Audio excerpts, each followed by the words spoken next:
हाँ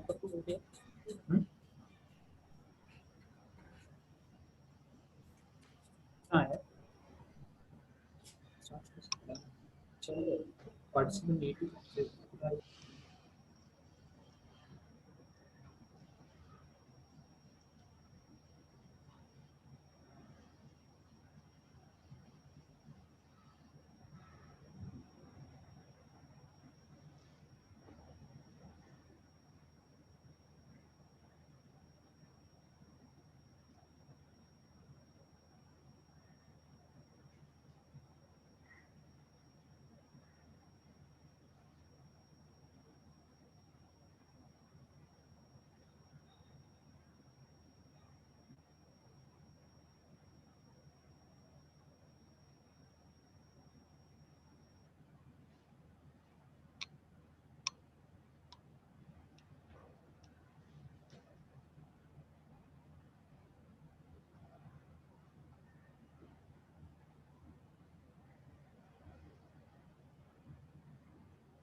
Can you hear me, Goshal? Goshal? Hello? Hello?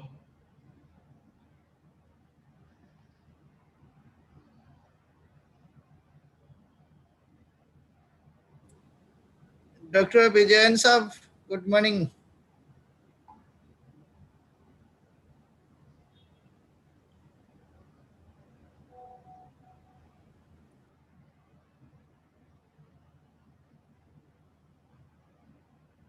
Okay, you can hear me, isn't it? Okay. Yeah.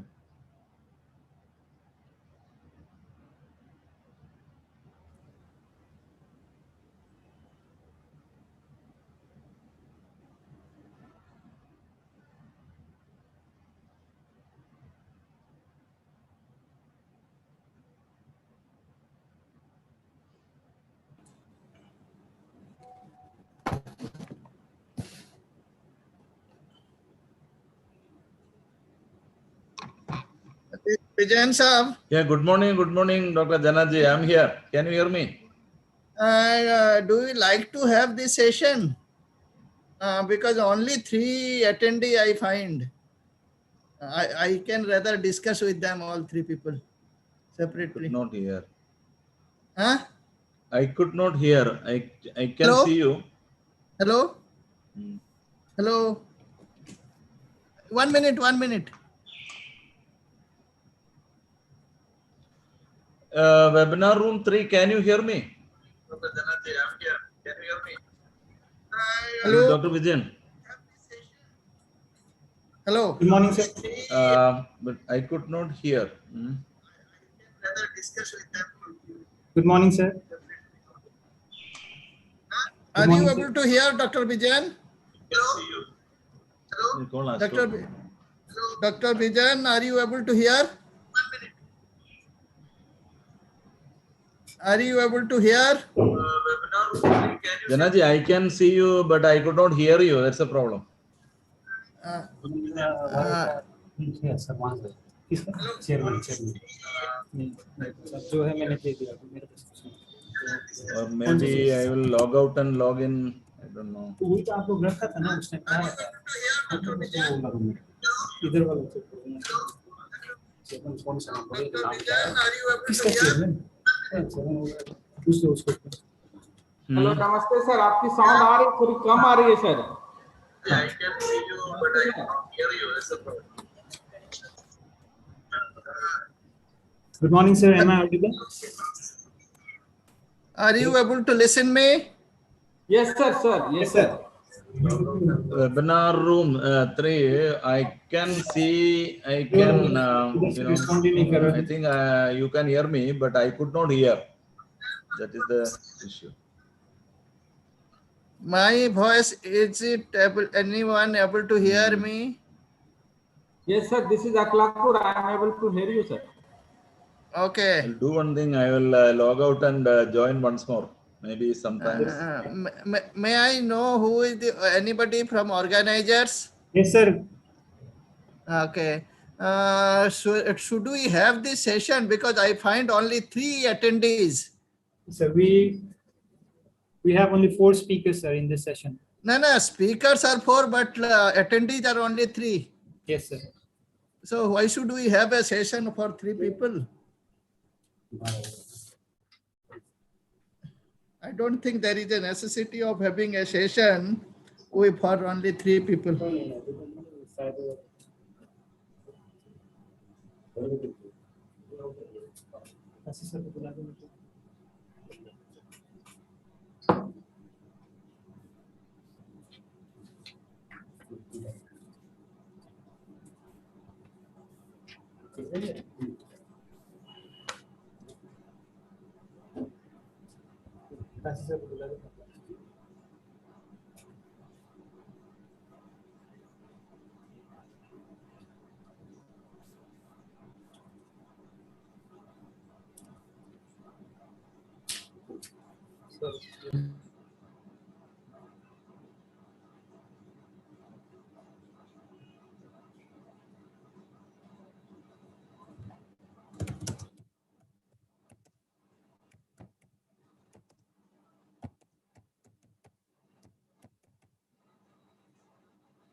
Good morning.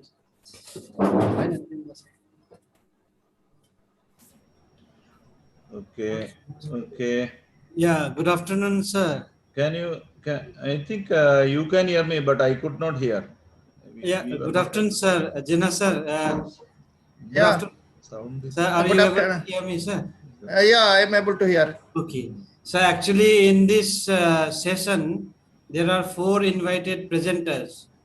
And Good. this session is continuing to the other timings also. So So- probably because of that, maybe only 4 presenters have joined. No, not I'm not worried for presenter. Yes, sir. That is up to you. But I find that for participants, only 2 attendees are there to listen to speakers. Only 2. Yeah, actually, yeah, we have sent invitation links to everyone. That's Yeah. okay. That's okay. Do you think that any one of us will be interested to speak for only 2 people in an international Yeah, I webinar? understand that, sir.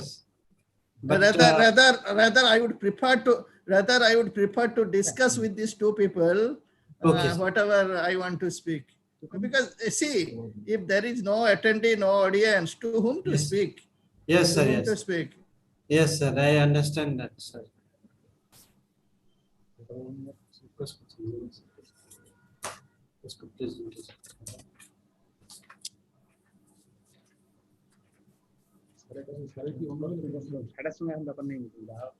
Okay, sir. You can carry on as per. No, why should listen? I will not carry on for only 2 people. No, Definitely that's not. Yes, sir. No, you can carry on with all your speakers. I will not be speaking for 2 people. Definitely not. No, I'm not telling that, sir. Sir, you are telling that you will carry on with the discussion. So No, carry on with discussion or 2 people who have joined. that only. If I know them, I can discuss with them later Okay, on sir. also. Okay, sir. Later No on problems. No problems. Okay, sir. Because there is a problem, sir. If others do not join, obviously, sir, it will not be good. Okay, sir. What is I like to know the views of the chairman, co-chairs, and others. View of others I would like to know. Chairman, co-chairs, and others view also I would like to know, because Yeah. see, Can you just forward I this? will forward the link. Okay. Hello, sir. Good morning, sir. good morning. May I know who is speaking, please? Sir, myself Ghoshal from KR Tagdi Research Center, sir. Shiva. KR. Okay. So, Are you I am the are you part of the organizer? No. yes. Sir. Okay. Actually, till now session is going on. That inaugural session has not been completed till now. Hmm. Maybe some people are attending the inaugural session, sir. So what to do? So You tell me. No. See. Any speaker, I am sure if we have other speakers, speakers are there in this session, I do not know who are the other speakers. I like to know the views of other speakers. If only 2 people are there to listen, why should we have a session?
জন আছেন তো আপনি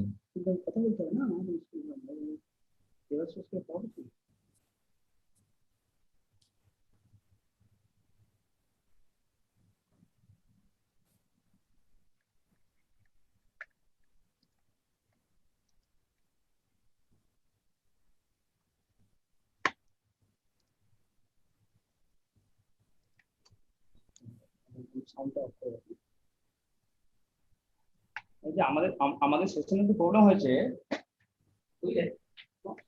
hello, বলছি আমাদের আমাদের আমাদের বিলিটি তো হয়ে গেছে, কেউ নেই হ্যাঁ কি করা যাবে বলো?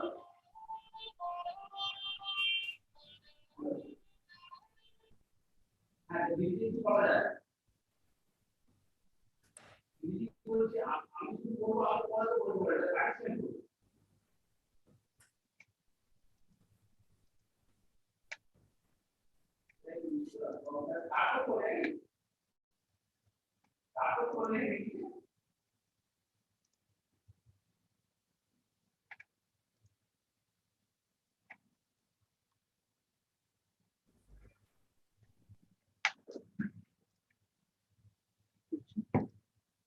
সাউন্ড আসছে না।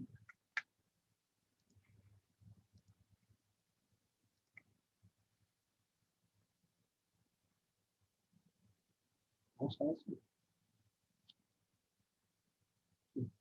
দিনটা তো আমার দিনটা তো এই তো জিম চলছে আপনার। হলো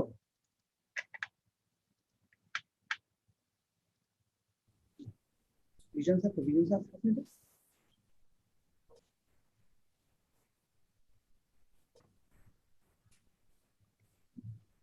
তুমি ওখানে যেও না, এখানে বিজন স্যারকে কথা বলো। স্যারের তো এখন দিয়ে আছে রে বাবা, আপনি খুব মিস করলাম আমরা।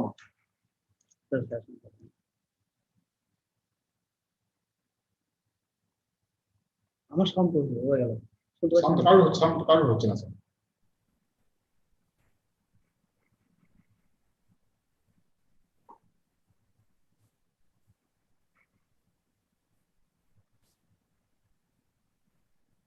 বিজন স্যার ফোন করুন।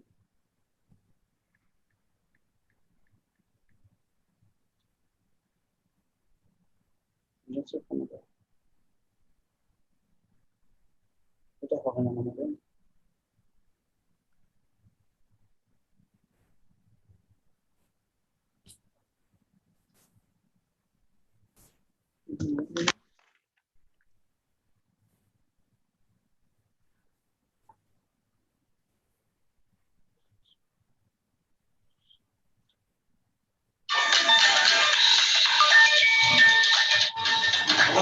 কোনো সাউন্ড নেই।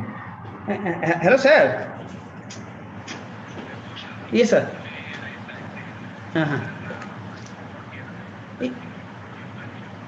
I was hearing you, but I am also facing same problem. So 2 days there. Yeah. এই লিঙ্কটা আছে ফ্রড হচ্ছে। একই লিঙ্ক কি যেটা আমাকে দিচ্ছে একই লিঙ্ক বুঝলো? কি লিঙ্কটা কি লেখা যায় click have to link. Yeah, sir. লেখা নেই।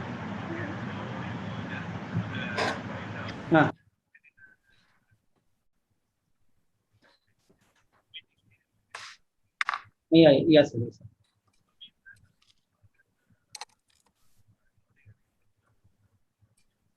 Yeah. Sir, actually, I was, yeah.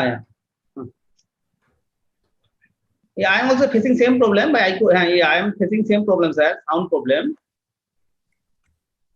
Yeah.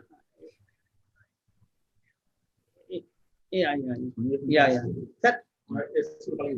এটা বলছি বুঝেছি new year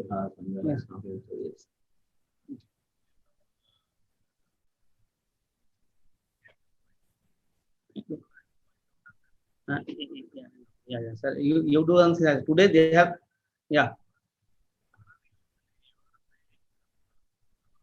Yeah, center only, sir. Center only. No, center only, sir. Myself, Dr. Dev, both are here. Sir, today, sir, you just you open the link again. Once again, you try, sir. Okay, then tell Jana sir to start at least. By the time things should be okay. Yeah.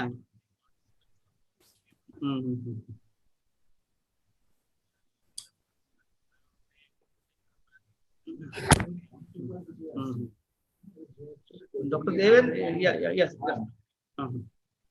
Yeah, I understood, sir. So I am just.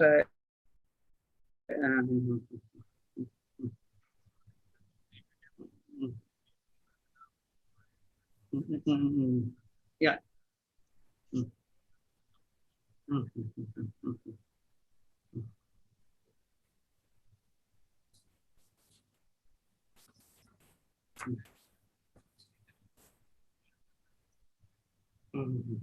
Okay, sir. I'm just talking to the organizer. I'll come to. Yeah. Yes. Okay.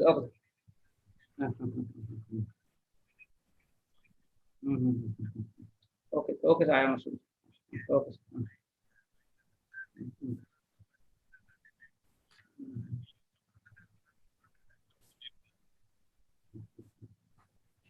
Okay, sir. Okay. I'll.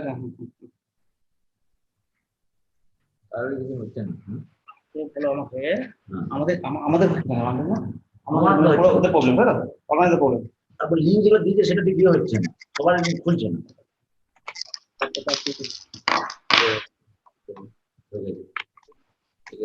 কিন্তু আমি ঢুকছি participant রোমাঞ্চমুখ করে আছে ওই তো তোমার তো আছে, কিন্তু তুমি তো কিছু কন্ট্রোল করতে পারছো কে কে পানিশমেন্ট এই দিচ্ছে, আমরা কিন্তু বুঝতে দেখতে পাচ্ছি না। রিসার্চ আস্তে আস্তে ঢুকে দিল, কিন্তু বাবা নেই বল এই বলে কি গান করো?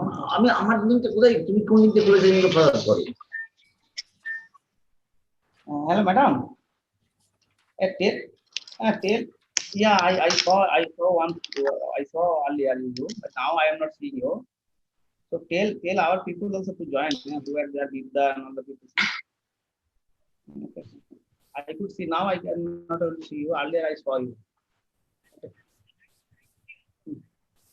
Okay, some. Yeah. Some problem is there. Some problem is there. I'm trying. এই ফ্যামিলি ছিল এটা কি করতে চেয়েছে কি No, I am. No. Okay. We'll see. Just wait. Yeah, just you wait. Okay. Okay.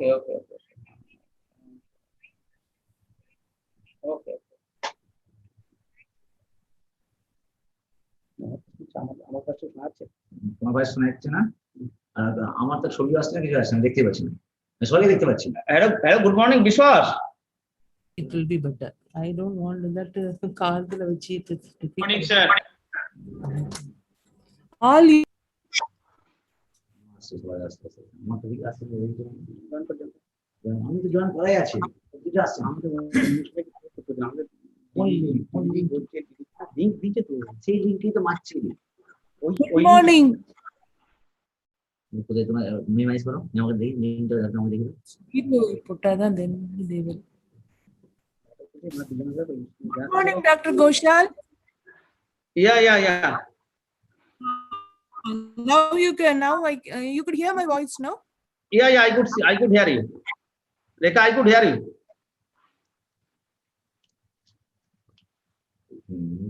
Your internet, our internet is not stable. It is coming.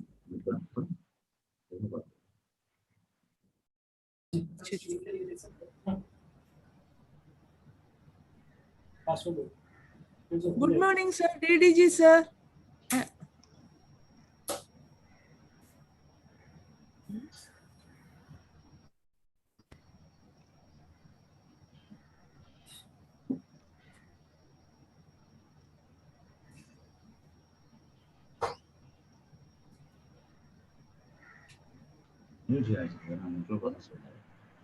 শুনতে চাইছি তো। চেষ্টা করছে না, আর পার্টিসিপেন্ট না। তুমি আমাকে দেখি তো কোন জায়গাটা, আমাকে যেটা পাঠিয়েছে লিঙ্ক করা, সেই লিঙ্কেই মারছি, তো আসছে না কেন? দেখতে পাচ্ছি কিন্তু আমি দেখতে পাচ্ছি না, আমাকে দেখা যাচ্ছে, আমি তো দেখতে পাচ্ছি তো। তুই দেখতে পাচ্ছি, ওই লিঙ্ক কি কর না, ওই লিঙ্কে কর। আমি আবার লিভ হয়ে গেলাম, আবার জয়েন করলাম, আবার কর। আর কোন লিঙ্ক আছে কি? না, ওই যেটা দিই প্রোগ্রামের সঙ্গে দিই সবগুলো ওগুলোই তো লাইন দিয়ে, তো কেন হচ্ছে না?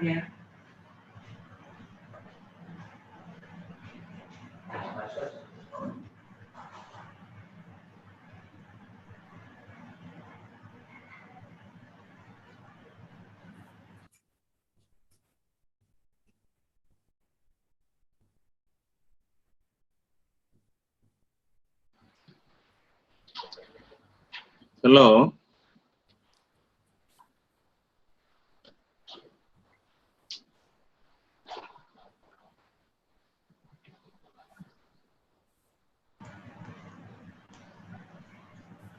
Ghoshal, can you hear me? Yes, sir, I could hear you, sir. What I suggest, Yes. you can contact the organizers, because Yes. hardly 10 people are there. You know, we Now, sir, families in 15 people are there, sir. Yeah, but we are the people, only we are there, no? Yeah. Siba, hardly, other than Siba, hardly 2-3 people are there. Okay. So I will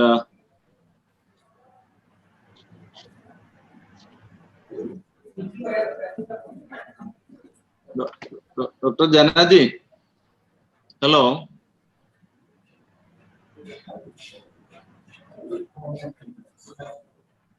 I think hardly, how many are there? Very few. 14 people. In that only all SIBA people are there. So there's no point in that. I'll do one thing.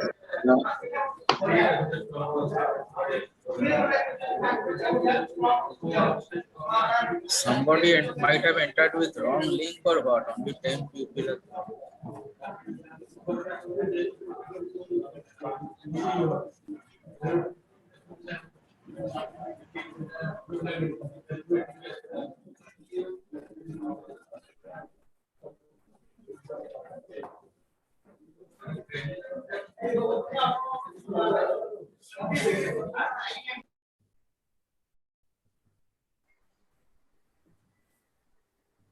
Computer audio दे दिया है, microphone देने से हो जाता था ना।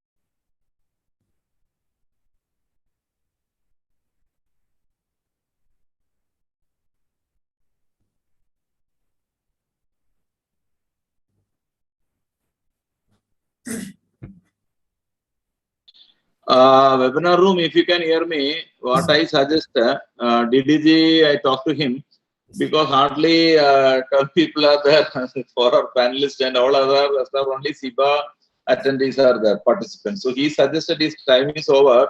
No point in talking to 5-6 people. So the next speaker is there, no? What is his, I think Sarath K. Jain. You know, Sarath Kumar Jain. Okay. You can hear me, no? Because this side I could not hear much. So you can ask. If Mr. Jain is there, he can share his presentation and you know, you understood, no? Because I am director of SIBA. Only my people are there. There is no point in me again talking. That is what DDG said. Okay. Yes, sir. Because myself and only you know, other than panelists, 4 people, we are all SIBA people are there. Okay. So so I can invite Mr. Sarath Kumar Jain, if he is there. If his topic is river basin approach for sustainable water and fisheries management. Is Mr. Jain is there, means he can present. Okay.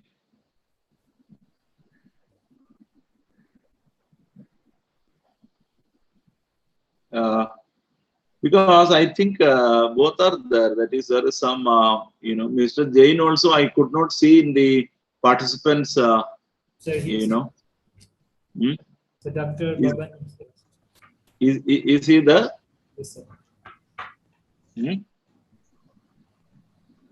Anyway, so, you know, mine, I think my presentation you have given me time is 12:30, yeah?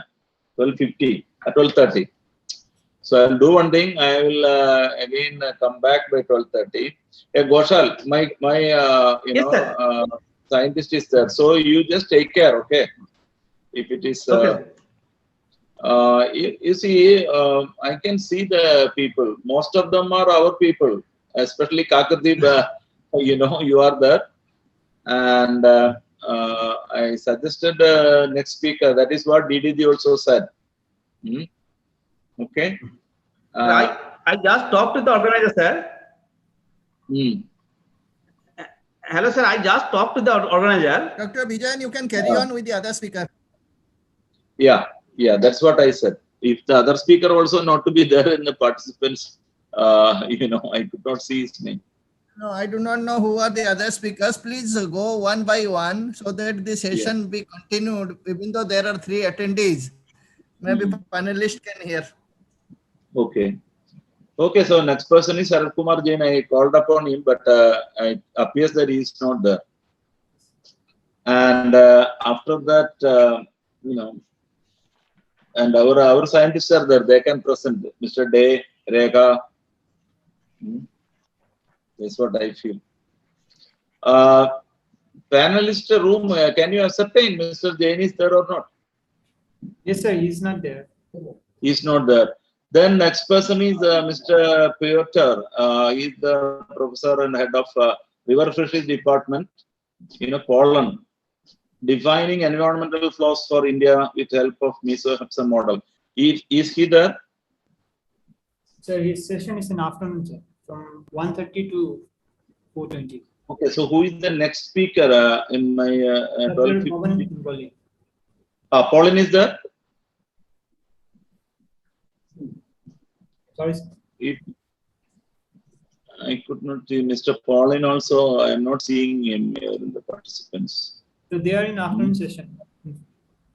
Okay. So now next is me. Actually, 12:30. But again, there's no point in talking to my own people. So I think Dr. Debas is there. Is there? Yes, sir. But your time is afternoon, no? Afternoon. Yeah, afternoon only. So what about the session then? Sir. What about our session? Sir, can I intervene, sir? Yeah. Sir, actually, just now I talked with the organizer. So they requested us to carry on the session as per list these things, because they are telling that this is an online program. So in our session there is 40-50 people are there from other mostly ICAR institutes, and they have not joined. So they requested us to carry on out the session as per the list, so that because later on people can see also it is online.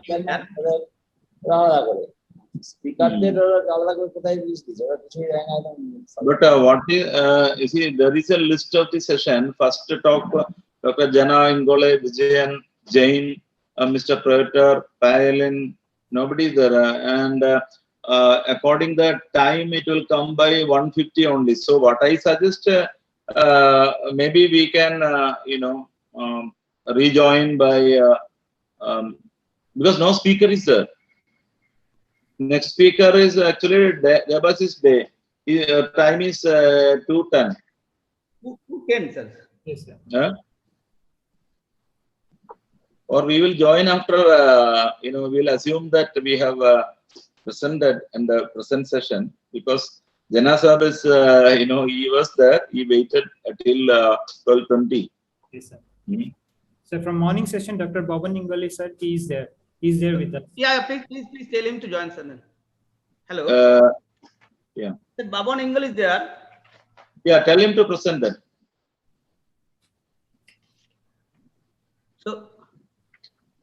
So can I introduce Pawan Ningoli, sir?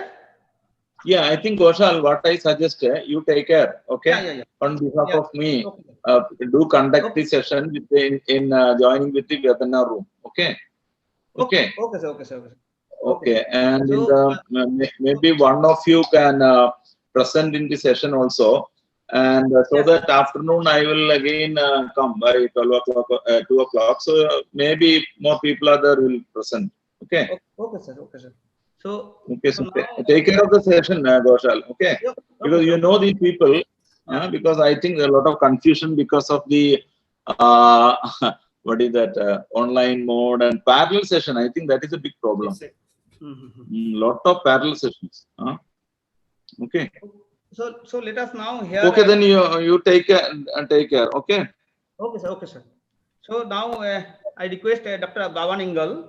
So he is a scientist of repute, and he has worked at CSIR, National Institute of Oceanography, from 1981 as a chief scientist, and then presently he is working as a visiting scientist at the National Center for Polar and Ocean Research, Ministry of Earth Science, and he is having a lot of experience, and he was also actively involved in various advisory committees of states and central government to evaluate and formulate national level mega projects and planning future research projects related to the country's marine resource management, So he has published high quality research papers and has completed more than 150 projects related to the marine ecology, biodiversity and environmental impact assessment.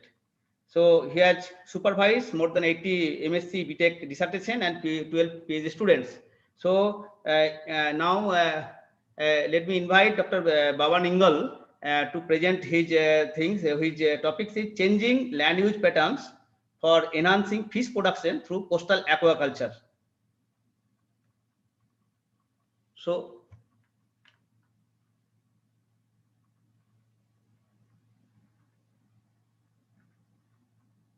please share.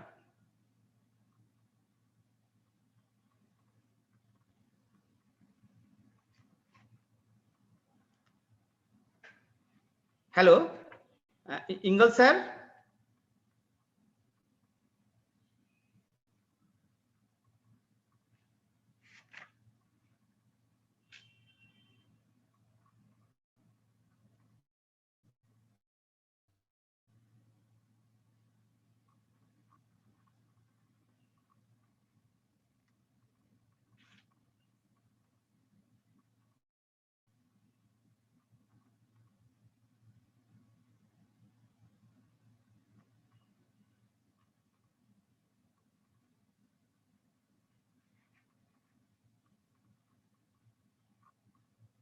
Hello, could you hear me?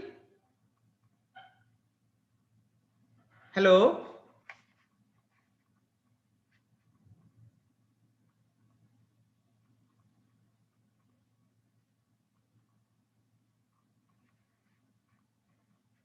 Hello.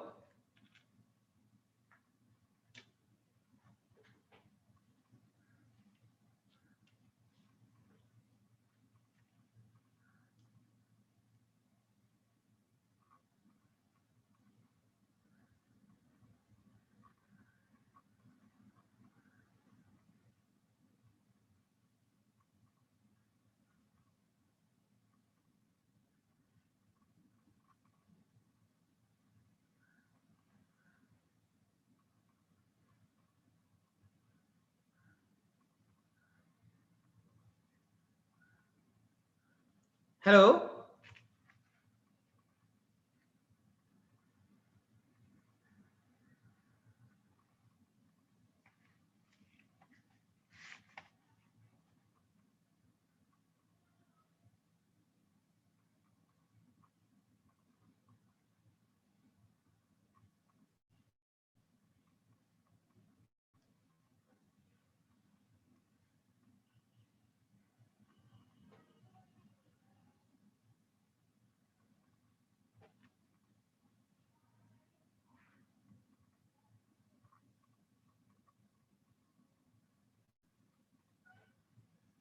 Hello.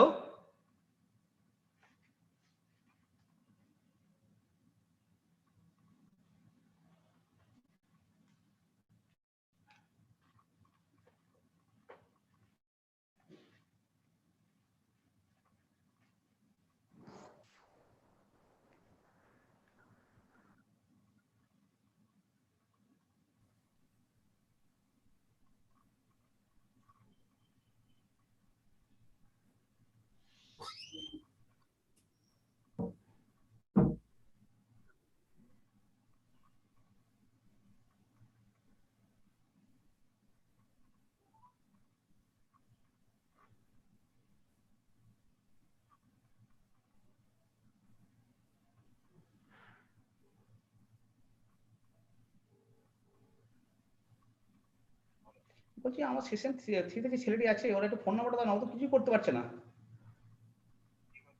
ও তো বাবান ইঙ্গল যে presenter, তার presentation করা, share করা বা তার সঙ্গে কথা বলা কিছু করতে পারছি না। বাবান ইঙ্গল সঙ্গে জয়েন করতে পারছি না আমরা।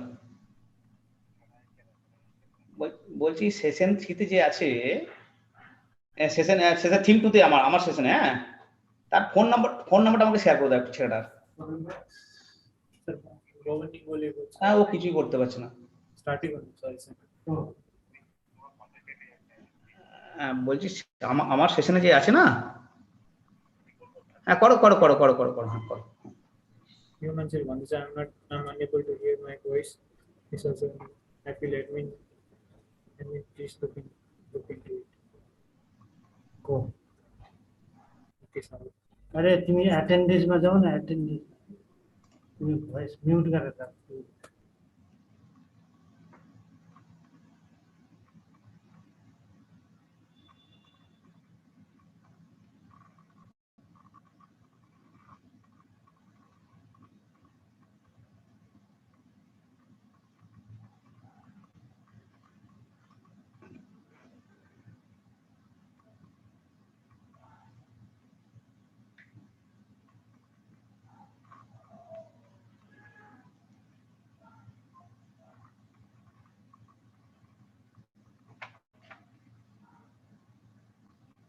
Hello?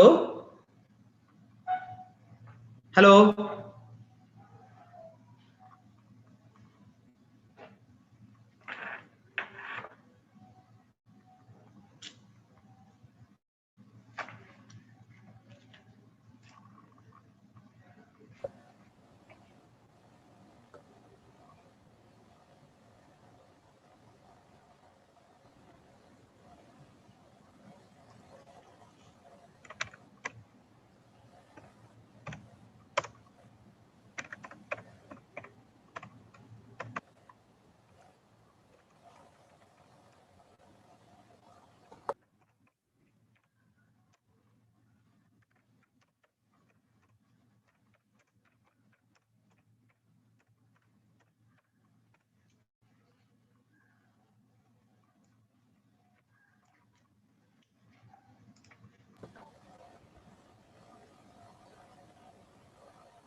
No.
হ্যাঁ বলছি ওই আমাদের যে থিম 2 এ যে আছে ছেলেটি hello hello hello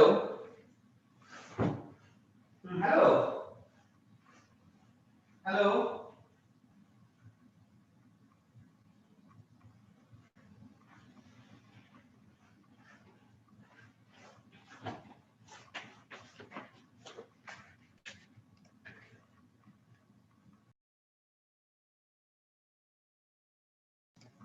hello Dr. De? Hello? Yes, yes. So I think some issue is there. Just I'm. হ্যাঁ দিবানদা বলছি ওই ছেলেটির কন্ট্যাক্ট নাম্বারটা মনে করে এই আমাদের যে সেশনের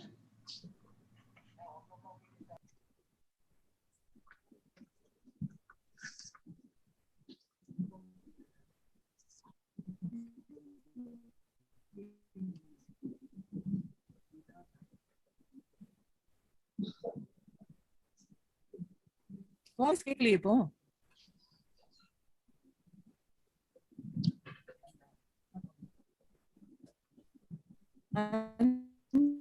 மியூட் தான் இருக்கு. இல்ல நான் பேசுறது கேக்குதா?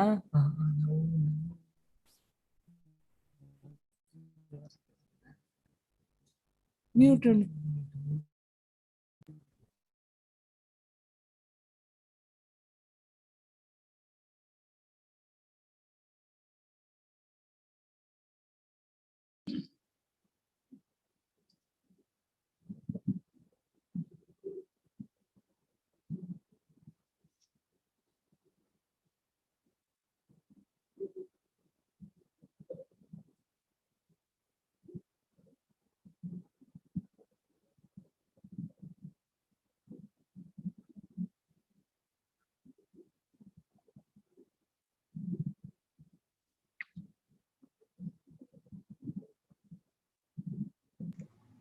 Hello?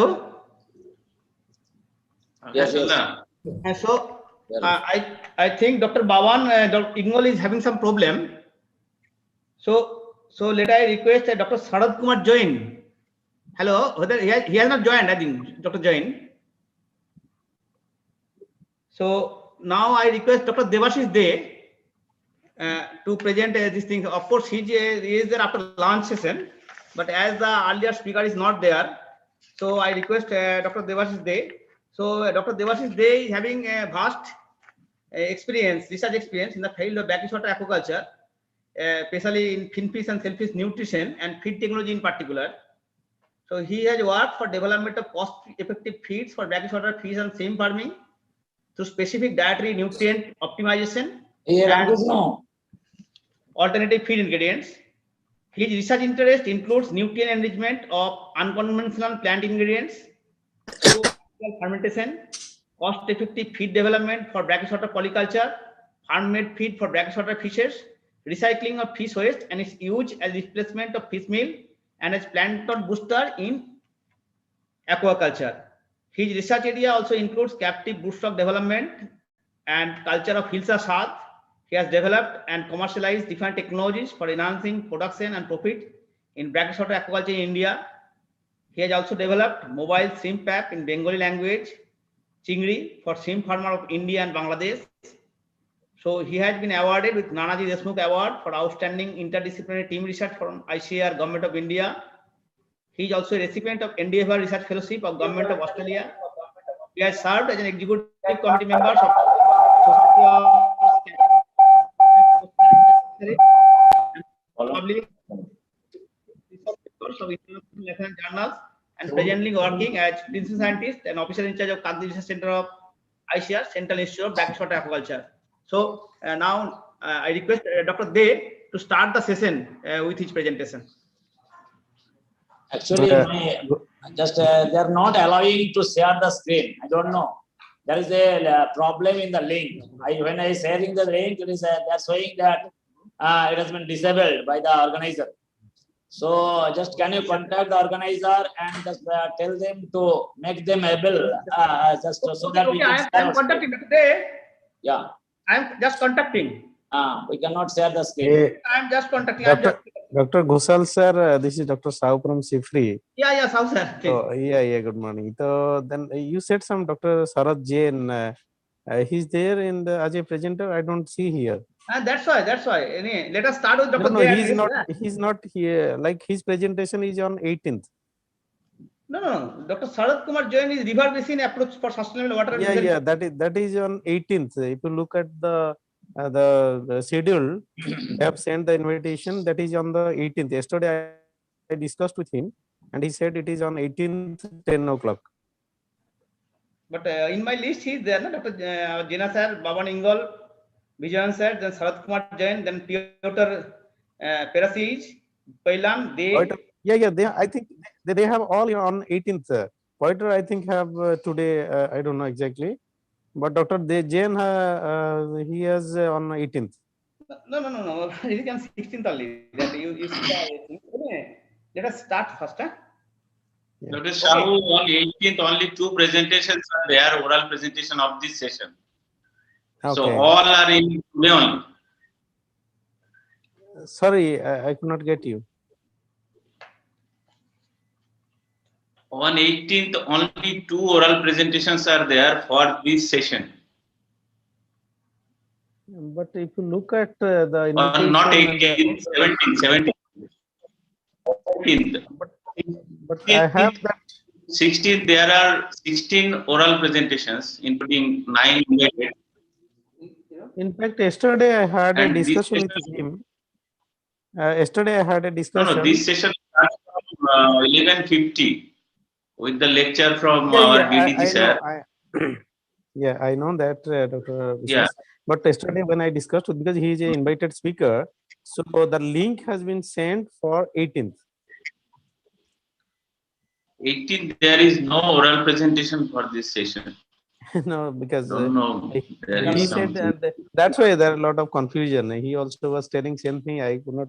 In the 16th it is there, then 18th is there. Okay, so there is some host enable confusion in the Host disabled participant screen sharing. Yeah, Vishwas, when I am opening just with your link, just you see Yes. against my name, your name is showing, and it is showing the host disabled participant screen sharing.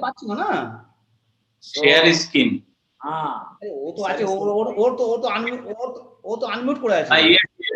Clicking that one, host disabled attendee screen sharing. Host disabled participant screen sharing. দেখতে পাচ্ছি আমি তার ছবিটা It is doing same. Then how this এত কোন সে করতে হয় কি মুশকিল না Now it's coming. You check it now. Now coming. Yeah. Please. Coming. Yeah. Coming. Please check. Yes. Okay, Dr. De. Yes. Just please start the session at least.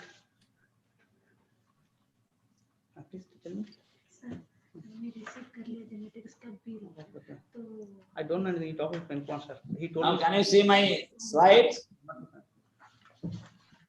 Hello, is it visible? Yeah, it's visible. It's visible. Please carry on. Respected chairman, co-chair, rapporteur, and distinguished participants. So today I'll be talking about brackish water aquaculture, opportunities and challenges for meeting livelihood demand in Indian Sundarbans. Because now this our earlier speaker actually was supposed to tell about our director, Dr. Bijan sir. He will be telling about the brackish water aquaculture as a whole in the country, but I will be restricting my presentation particularly in respect of Sundarban. So the Sundarban actually it is a area is more than 9,600 square kilometer, and since 1997 it has been declared as a UNESCO World Heritage site, and it's having 108 islands, of which 54 is inhabited islands. And here this brackish water area is around 30,000 to 50,000 hectare, of which only around 20 to 30% this aquaculture is being practiced at present. And here aquaculture mainly on traditional kind of thing, extensive, semi-intensive, all kind of something, but intensive is very rare in this zone. And if you see that how this is being has been just defined as a traditional, extensive, semi-intensive, and intensive, what we tell, this all depends on actually the number of stocking and the management practices, number of stocking and the production what we are targeting. Based on that, this has been defined. So in Sundarban, mostly this here aquaculture is traditional and extensive. And in some zone, people are doing the semi-intensive for the shrimp farming, and intensive is really here rare. You know that in a traditional here, mainly traditional berries are there in this Sundarban. And people are now started doing the extensive culture, means where the auto entry of the seeds are there. Apart from that, the farmers started stocking also from the hatchery, and here they are putting both your wild seeds and also hatchery seeds, and the annual production they are targeting less than 1.5 tons. Then when we are going for talking about the semi-intensive, that means they are targeting for the shrimp farming, where we are expecting, where they are targeting around 2 to 6 tons for productions. And definitely in some very very less number of farmers are practicing also that intensive farming, where they are targeting more than 7 tons of productions. So here main practice practically when we are talking about the traditional and the extensive, they are practicing the mainly poor polyculture, because here seed entry is not regulated. So this main problem in practice in this Sundarban zone is mainly polyculture, whereas when we are targeting semi-intensive, that is the monoculture of the shrimp. So this is the thing, and when we that's why when the traditional and extensive means their disease problem is also less, and then when we are going for the shrimp culture, and then risk of the disease is increasing. So if you see the scenario of the West Bengal as a whole, though here the potential brackish water area is around 210,000 hectares, and this area under use is around 60,000 hectares. And here mostly the polyculture is being practiced, and around this agriculture more than 50,000 hectares. And if you see the district-wise coverage in West Bengal, major area belongs to North 24 Parganas, followed by South 24 Pargana, and then in Purba Midnapur is that is around 7,000 hectares is area is there for the brackish water aquaculture, and where mostly scientific shrimp farming is being practiced in Midnapur. Whereas the North and South 24 Pargana, here mainly the traditional poly farming is the main practice. And if you see the brackish water aquaculture scenario in Bengal, it is again restricted, because as we know that brackish water aquaculture mainly focused on the shrimp culture as of now. And then here main production people are targeting for the shrimp. If you see the earlier in terms of our own species, it was there this tiger shrimp. And slowly, this Bhanami is taking the place of the monodon, and the monodon production is going down. Earlier, it was around 62,000 tons, and it is production is gradually decreasing. And whereas the Bhanami has been introduced in 2012 in West Bengal, and at present, 95% of the shrimp farm area is being or Bhanami culture is being practiced. And Bhanami production increased on 26,000 ton. It was in 17, and then again coming down to 22,000. Again, it is increasing. So this is the as a whole the brackish water aquaculture scenario in West Bengal.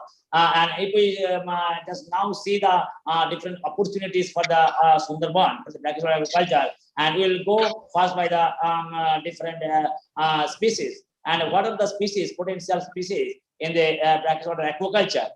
We know the first species, finfish. Among the finfish is Asian sea bass, which is here called as the vetki in West Bengal, and its market demand is very high. And then another is the grey mullet, and that is this Asian sea bass and grey mullet. These are the two major species in the brackish water aquaculture, where this SIBA could able to develop the hatchery technology, and this is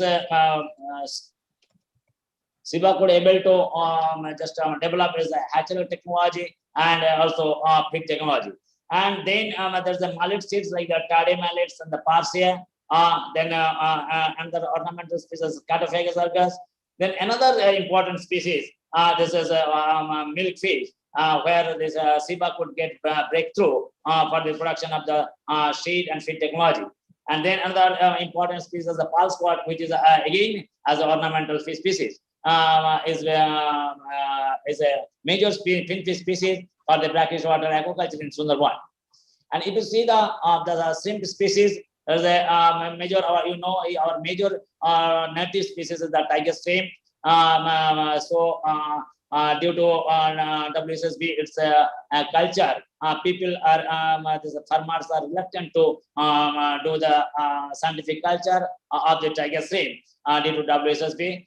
That's why its production is coming down. Which is the production is coming. All are mostly from the ferries. And then Indian white shrimp, it is our own species, or what we are just now SIBA started taking up its breeding program. And then another is which is the most cultured species now. There's a specific white shrimp that is also being selected now cultured in most of the places in the Sundarban. Its culture has been started. Then even in the crab, this is two crab, like one is green crab Sala salata, and the orange crab Sala olivacea. That's what we can culture in the Sundarban area, the mud crab. If we see that our this Asian sea bass, I will come one by one. This is a species that it is the major brackish water fish species, which is adaptable to this different salinity, and it is a growth rate is very fast. It is within a 8 months period, it can come up to 1 kg body weight, and it is a opportunistic predator. It is a purely carnivorous fish. And but SIBA has developed its seed production technology in way back in 1997, and also developed this feed technology. Its production, its culture is not picking up that way as a monoculture. But people are doing that. Whatever the production is coming in West Bengal, it is mostly from the berry or from the polyculture system. It is coming this SIBAs. Its growth is very fast, and it can be when you are doing them as a monoculture with a formulated feed. It can you can stock around 0.5 to 1 per square meter, and it can give around 4 tons per hectare. Its market demand is very high. And again, another species where SIBA could got breakthrough in this 2015. This is a Chanus, and its seed production technology this has been developed, and now this mass culture production is going on in the SIBA hatchery itself, and we are trying to just propagate this culture in West Bengal as a Deccan Hilsa. And it's a pure herbivorous fish. Its cost of production is very less, around 90 rupees, and its market price is 150 to 200. So it may be the option for the farming in this Sundarban area. And this there's a grain mullet, Megalcephalus. Its seed production technology has been just a breakthrough has been achieved by SIBA in this year 2021, and the first time in India.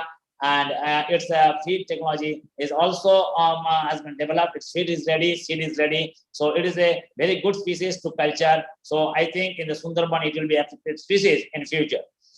And then another is the Atroplus squatensis. This is we are telling is a pal spot. And this pal spot is a candidate species. This can be in the both way. It can be as ornamental and also as a food fish. And here in a Sundarban area, it's just its value is like our tilapia, but it's the ornamental fish, which demand is very high, and it is fetching the good price. It is a purely herbivorous fish, and its seed production technology has been developed by the SIBA, and it can be cultured in the pond, cage, and also tank. Another ornamental species is the Scatophagous argus, which is an omnivorous species, and SIBA has developed such seed technology, hatchery technology, but the mass scale of the seed production that is in progress. We are now present effort is going on that, and its market price is around 15 to 20 rupees per piece. And if you see of the shrimp culture, you know that our earlier this monodon. Still few people are doing, and biosecure zero water exchange farming they are doing, which is producing around 3 tons per hectare. And when we are introducing this periphyton based shrimp culture, this tiger shrimp culture, we have seen that its production is increasing around 200 kg per hectare as compared to control. So but that may be the another way we can start doing this modern culture with a periphyton, just using periphyton base. We can put some net and then mat so that the periphyton can develop and it can grow. And then the Penaeus indicus is another this species which is we are thinking as an alternate of the Penaeus vannamei. And in Sundarban, different trials has been conducted in the different density and with using the SIBA developed feed indicus class, which could yield around 3 to 4 tons per hectare. And indicus, this performance is at par with the vannamei up to 18 to 20 gram size. It is at par. And its protein requirement is also less, around 30 to 35%. And in a different this density, we could see it's your production is around 3 to 4 tons. And then when this is a Penaeus vannamei, this fast scientific farming has been done in our Kagdeep Center of the SIBA. And it's and in the different stocking density in the 20 and 40 we have tried, and it's yielded around 4 to 6 tons in the 20 per square meter, and when we are giving the 48 is around 7 to 8 tons. But they to make it sustainable, farmers should know that we should not stock much so that it will be sustainable. And this actually when we are stocking the less number, then your size will be just bigger, and you can realize just more price per kg. So you see that we have given the 20 and 40 per square meter here. See the price realized by rupees per kg is much more as compared to when we are putting the 40 per square meter. And at present in West Bengal, around 4,300 square meter hectare area is under this vannamei production, which is producing around 25 tons of this Penaeus vannamei and fetching around 1 crore rupees. So another this species we can do things for that is a mud crab. We can do the monoculture as a monoculture in the pond system.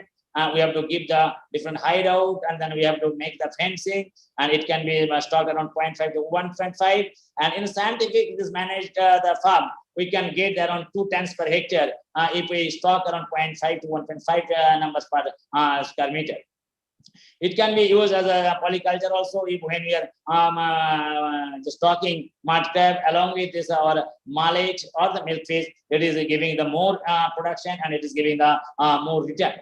And this culture to more just increase the survival of this crab, because it is a carnivorous species, and it is having just habit of the fighting. So if we can just put it in a cell, so its survival will be increased. So box culture system is a good now farmers are practicing in Sundarban, and so though it is now still it is an unorganized way they are doing. So it has to come, the organized way of the crab farming has to come, which is having a lot of potential. And the other option, if you see that other option in case of the SIBAs, if you just break the total culture period of the Asian SIBAs, it can be option for the this even for the ladies in Sundarban or ladies farmer, which can who can rear for the part for a month or 1 month or 2 months, and they can earn a good amount of the money. Suppose if you just for the Asian SIBAs, if you just divide the whole culture period in the different in the 4 states, then in the and each group is doing one the phase, then they can earn a lot of money. Suppose for the spawn to fry and SIBAs, because still that in India that we are not having the private hatchery for the SIBAs, and SIBA is producing in its just Chennai Muthupadeshwar station this its spawn. And farmers can take this spawn and they can rear spawn to fry. Then for the 1 month, then fry to fingerling for 2 months, then fingerling to stockable size 50 grams, and then they can go for the grow out. So if this 4 phase, each different group can do, then they can earn this very good profit. because if you see the when we are giving the spawn is fetching a very less price around less than 20 paisa, but then when spawn to fry we are giving so it is more than 1 rupee. Then then fry to fingerling around 2 rupees, then fingerling to the stockable such 50 gram around 25 rupees. Then it is going to the ground. So that way you can that all the groups can increase their earning. So it may be the one option for to increase the to improve their livelihood status.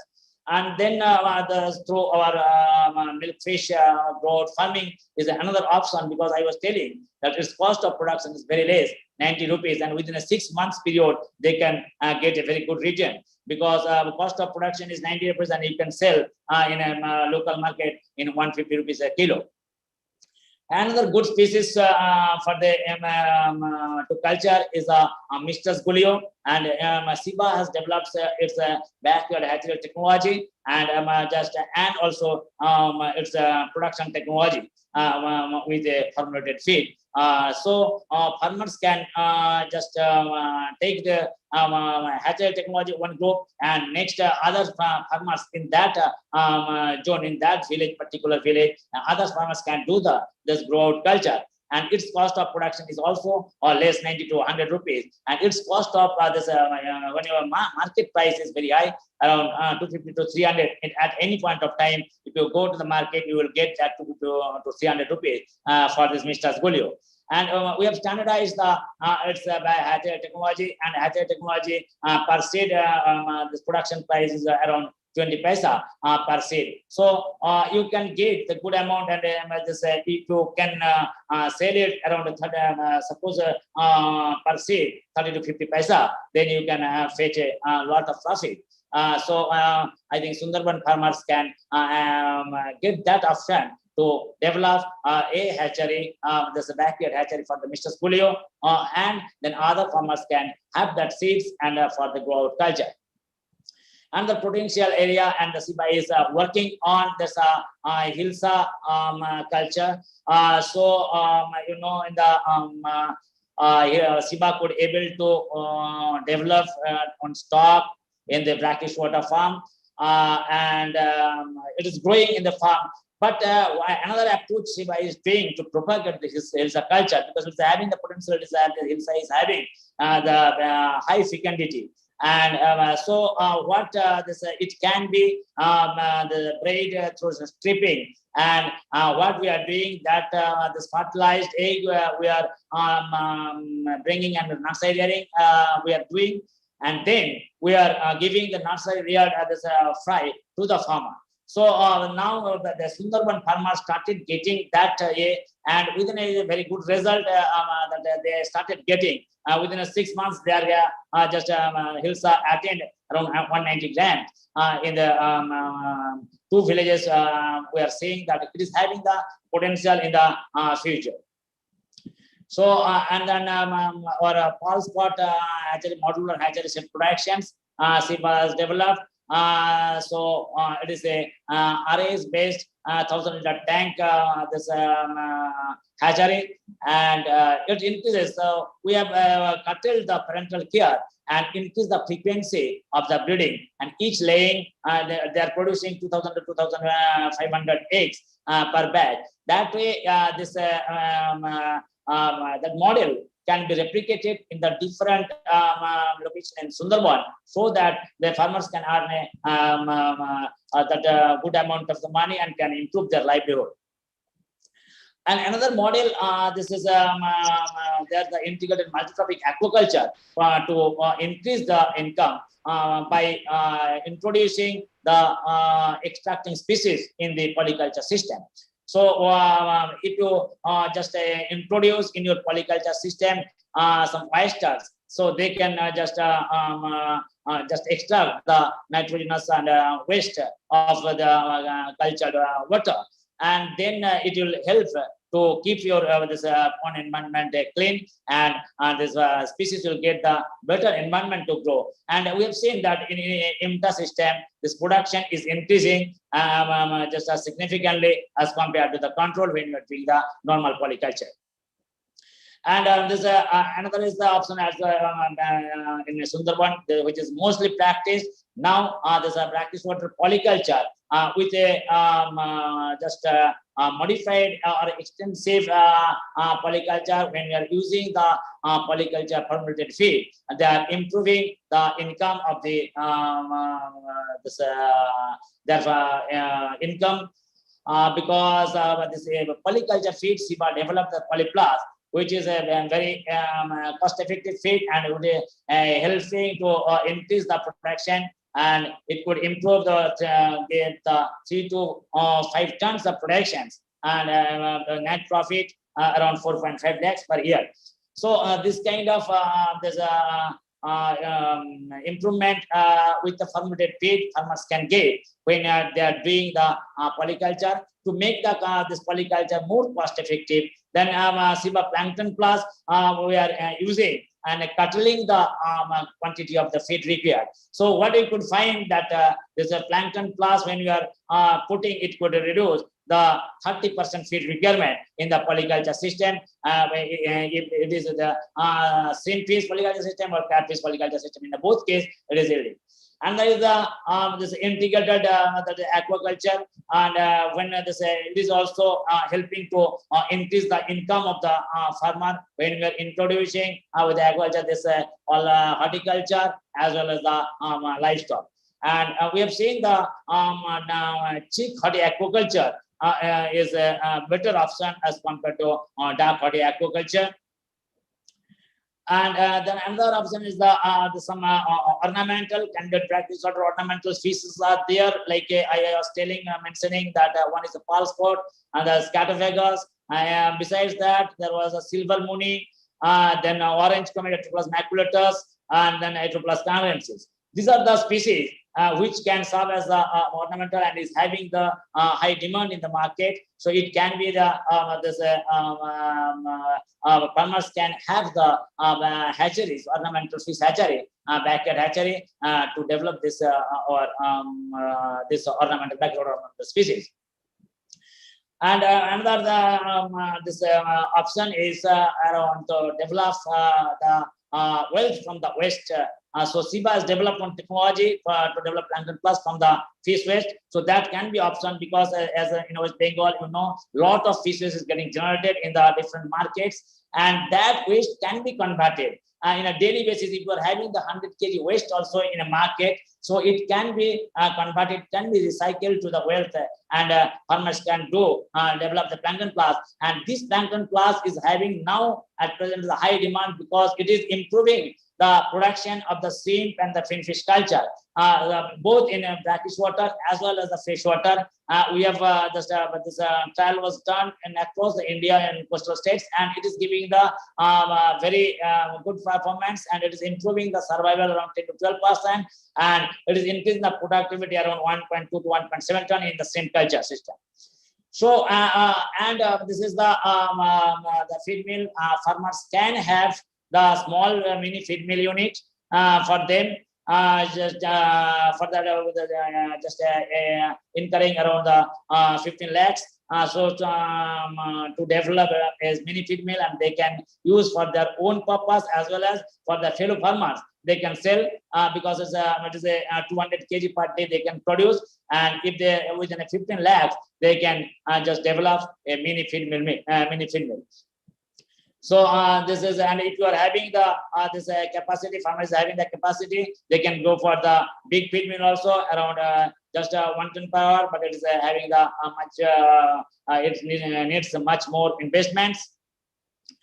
And just we see the different challenges here in the Sundarban, you know, as a locational due to locational disadvantage, farmers are you cannot move freely. So here in every aspect you have to incur more cost because of the difficulty in movement. You have to cross the river, you have to, in every moment you have to incur the cost. So that is the biggest challenge for the air culture to get, because you want to have the feed, so you have transportation cost will increase. Seed, it is increased due to your transportation cost. Another is the improvement of the, because you know, I was telling that traditional farming system is the major, because here 50,000 hectare area is traditional farming is being practiced. And if you can do that, improve this traditional farming system by using fermented feed and stocking again some high value fish, if you stock, and then it can improve your income. So this is the biggest challenge, because getting the seed feed for this all the species whatever we are culturing, it is difficult. Because in Sundarban, getting the quality seed and the feed is difficult. Though we are farmers are trying hard for getting the seed feed, but they are not getting the quality seed. They are getting cheated by the this middleman always. So that is the biggest challenge, to get direct contact with the this hatchery and getting the seed from the hatchery to, because here are so many middlemen, so they are who are just getting the profit, and farmers are not getting the certified in the quality seed and the feed. So another this greatest challenge is the marketing. Yes, farmers are producing a lot of fish, but what's their just complaint is they are not getting the market. When at a time this if fish is you are harvesting, then at a time if you are going to the nearby market or Arab, then they won't give you the your just proper price. Though the shrimp is not having that problem, this fish, there's a problem is with the fish. So that is the for that we need to just have the storage facilities so that farmers can harvest and keep in this storage, and they can go for the page by page, they can go for the marketing, so that they can earn the good price.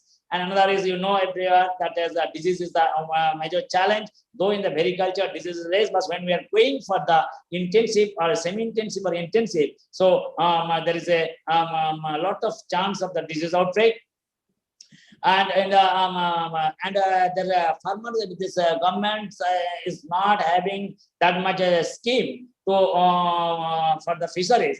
So that they can just farmers can get the different scheme to propagate this backward aquaculture, or the help the people to involve in the backward aquaculture. And there is lack of this insurance, so that if there is any disease or any loss, so that is the one challenge. So farmers are facing in the early stage. If there are disease is coming, they are really suffering for this financial losses.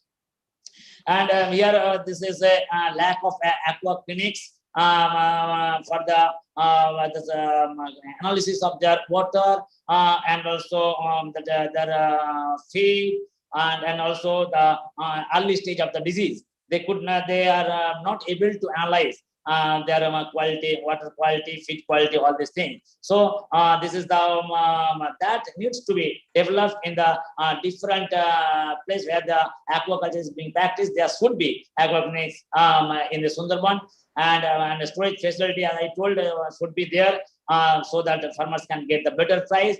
And here major problem is the risk-bearing ability of the there's a farmer of Sundarban is less because they are all marginal small farmers. So these are the challenges Sundarban farmers are facing. So we have to think, policymaker has to think so that these farmers of the Sundarban can get the benefit of this brackish water aquaculture, and whatever the opportunities is available, they can make use of it, and their livelihood can be improved. Thank you for kind attention. So thanks to Dr. Dey. Could you hear me? Yes. So thanks to Dr. Dey, he has presented very nicely the brackish water aquaculture scenario of Sundarban, West Bengal, and this also partly covers the Bangladesh, our neighbor country. So he has presented the total what are the resources, how we can improve the use of resources, and how we can help for the getting a better livelihood actions of the farmers. So actually in the start, thanks to Dr. Dey once again for his very beautiful deliberations. So now I could see that some people, that our presenters joined, like Dr. Piotr Perasuic, he is there on the things. So now at least we'll maintain the timing. So we'll move to the lunch for 20 minutes. At least now it is 1:10, 1:10, 12. So 1:30 we'll join again. We'll see 1:30 we'll join with Dr. Piotr Parasewage. Okay. Yeah, Dr. Kusal Sahab, I just want to say something. Like just I had a discussion with Dr. Sen that Dr. Jain sir has received a link on 18th, but now he is telling that today he has to present. But I just discussed with Professor Jain, and if possible, he has sent me his slides also. On behalf of him, also I can present if possible. Yeah, that's good. Let me talk with him, and I will get back to you. Okay. Dr. Biswas, rapporteur, Dr. Biswas, could you want to share something? Yes, please. Yeah. So we'll move on the lunch. Then after lunch, at least we'll go according to our timings, 1:30 like that way, same schedule. Okay. I think Dr. Break for lunch. I think Dr. Poilan is there, Dr. Piotr is there, Dr. Nilareka I could see, and then Mohammad Aklatur, and some will start after lunch after 1:30. Okay, 1:30-35. Okay. Dr. Goshal, mine is on 2:30. So next presentation I should present, or who should present? No, you in night time we'll do 2:30 only. 2:30 I will present, isn't it? Yeah. Okay, then just we'll move for the lunch for 20 minutes. Okay, then we'll go according to our timings. 1:30, 1:35 we'll start. Okay, Dr. Piotr Parasewage, could you have me? Dr. Hello? Goshal. Yeah, please. Just try to close this entire session as per the times given 4:20, because 4:30 there will be a plenum lecture. Yeah. We'll Based on the available speaker, just you manage yourself. We'll do. Okay. Thank you very much. Okay. Thank you.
Hello, Dr. Paita.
Hi, Pietro.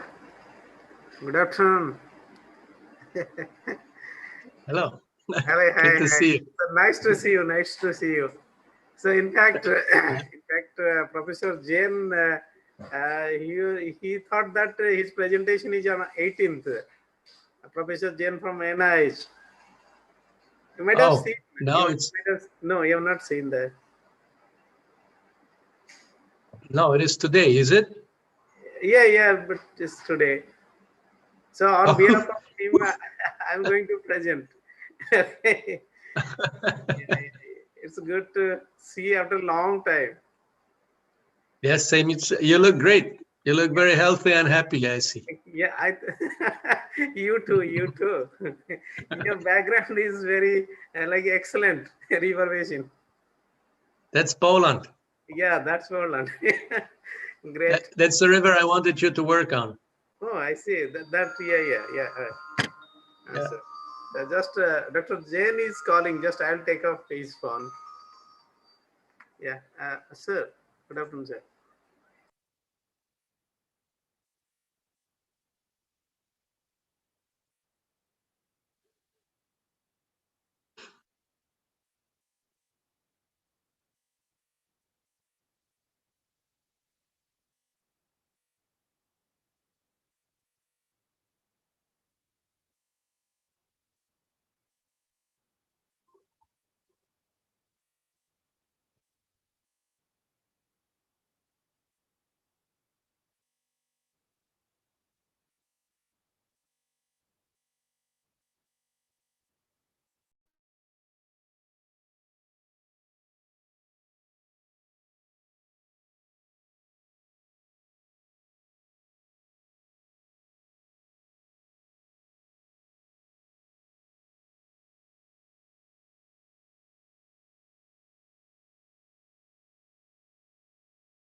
So should I start my presentation? Question to the organizers. Are we everybody ready? Should I share the screen?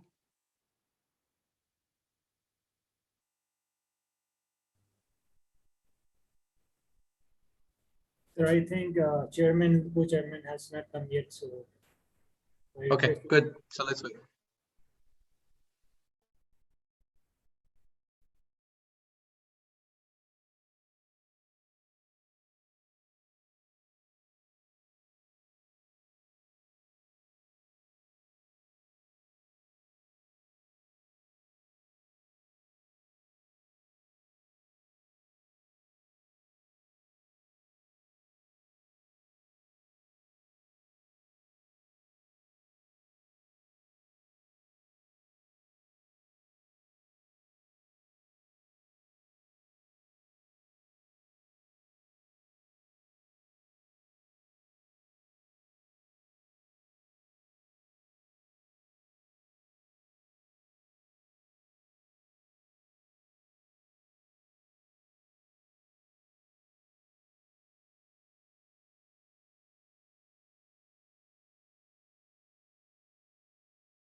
Hello, good afternoon. Hello. Hello, good afternoon. So let us start the session once again after the lunch. So I could see Dr. Piotr Perasiewicz. Whether actually, in fact, this is the lunch time in India. So there was a break. Yeah. Okay. So everybody might be sleeping while I'm talking. No. Your presentation will be excellent. I hope so. It's a challenge. Yeah. Okay. So just now I discussed with Professor Jain. He said that he has some Indo-Australian webinar. So he is presenting in that. So he said that you can present on behalf of Mimi. So I think after your presentation, 1 or 2, I will present. Okay, sir. Dr. Sahu. Yeah. So we'll see in time. We'll present. Okay. Yeah, fine. It's okay. No problem at all. No problem. Yeah. So let us start with Dr. Piotr Parasovich. So good morning. So Dr. Piotr Parasovich is a basically civil and environmental engineer and a river ecologist, and he graduated from University of Agricultural Sciences in Vienna and BSc, an associate professor from S. Sakowiecz Inland Fisheries Institute in Poland. So Dr. Piotr is having his vast expertise in eco-hydraulics, creating management tools and modeling techniques for ecological river management. He is a creator of Meso-HABSIM habitat simulation model, a multi-scale approach for in-stream habitat modeling. He's involved in so many positions, a founder and director of Racing River Institutes in USA. He's a member of Austrian Network of Environmental Research at Austrian Ministry of Agriculture and actively participated in development of European Union Water Framework Directive. And he served in Cornell University and University of Massachusetts, and currently head of River Fisheries Department and SFI, adjunct professor at the university, and visiting professor at the Technical University of Munich. And Dr. Piotr published 60 peer-reviewed papers and book chapters, coordinated or participated more than 30 international and national research projects. And now, among many other works, he served as technical committee of European Inland Fisheries and Aquaculture Advisory Commission of FAO, and recently on the Polish National Water Management Advisory Board. He was a work package co-leader in European Union funded adaptive management of barriers on European rivers project. So I think his vast expertise in riverine ecosystem will help us, mainly the participants from India and Bangladesh, for river management. And now I request Dr. Piotr to please deliver his speech. Yeah, Dr. Ghosal sir, I just will take 30 seconds for the Piotr. I just add few sentences like together. Now he is also a member under the Indo-EU Water Platform. So jointly we are working with the Piotr. So he has already surveyed in Indian rivers. That is what the specialty of Piotr, that for presentation with experience in Indian rivers. Piotr, please. Okay. Yeah. Thank you very much. Thank you very much. So I will share the screen right now. Is it now well visible? Yes, sir, visible. Okay. So thank you very much for the invitation. It's a real pleasure to be in India, although not physically, but at least virtually right now. I will talk about this past experience that Dr. Sahu just mentioned about thinking about environmental methods for flows in India, and specifically how the technique that I developed and has been applied and could be applied there. As Dr. Sahu mentioned, this is part of this larger effort, India-EU Water Partnership, where me and many other scientists, and also with great collaboration from authorities in India, we create those guidelines for environmental flow assessment and implementation in India. And we gathered the worldwide information and presented it together. And among other recommendations, we recommended this approach that I will be showing to you here. It is one of the recommendations, and it is based on international review. This international review has documented that there are a lot of methods for environmental flow assessment worldwide. And not only there are many, but they are of many different kinds. And they are different quality, and the different effort is necessary. And we organize them in this pyramid, in this application pyramid that puts them in the context when they can be applied. So the very simple methods that require very little information, like hydrological rating or hydraulic rating, do not require, are in the places where there is not a lot of conflict, there is not a lot of impact that can be expected, and a simple solution can be provided. When it gets more complicated, then we need to talk about environment, when we really start to talk about environmental components of environmental flows. And these are the habitat models. They combine together the physical information and biological information. And the integrative methods incorporate already other aspects like human dimensions and social economic aspects. And those are applied there where there is a high potential for human and ecosystem conflicts. And I will be here talking about the habitat modeling and habitat modeling techniques, and specifically mesohapsine. So let's talk about the fact what are the benefits of habitat modeling, why they should be applied. Well, the first one is this is combination of multiple models. We have a mathematical, a computer model of river, like you see here on the side, where we describe the river hydraulics. We describe the river morphology, the channel morphology, and also second model, which is of biological kind, where we predict under which circumstances you can expect to find a fish or other animals in the river. And we creating mathematical formulas, algorithms that allow us then can be applied as filters to the former model, and we create model of suitable and not suitable habitat. And we can then determine how much habitat is in the river that is actually useful for this community, for the community that occurs, the fish community, under which flow and circumstances. And then we can point out the flows that provide best conditions, or the conditions that allow for a good survival. So the first benefit of habitat modeling is that they define relationship between biological needs and flow very precisely.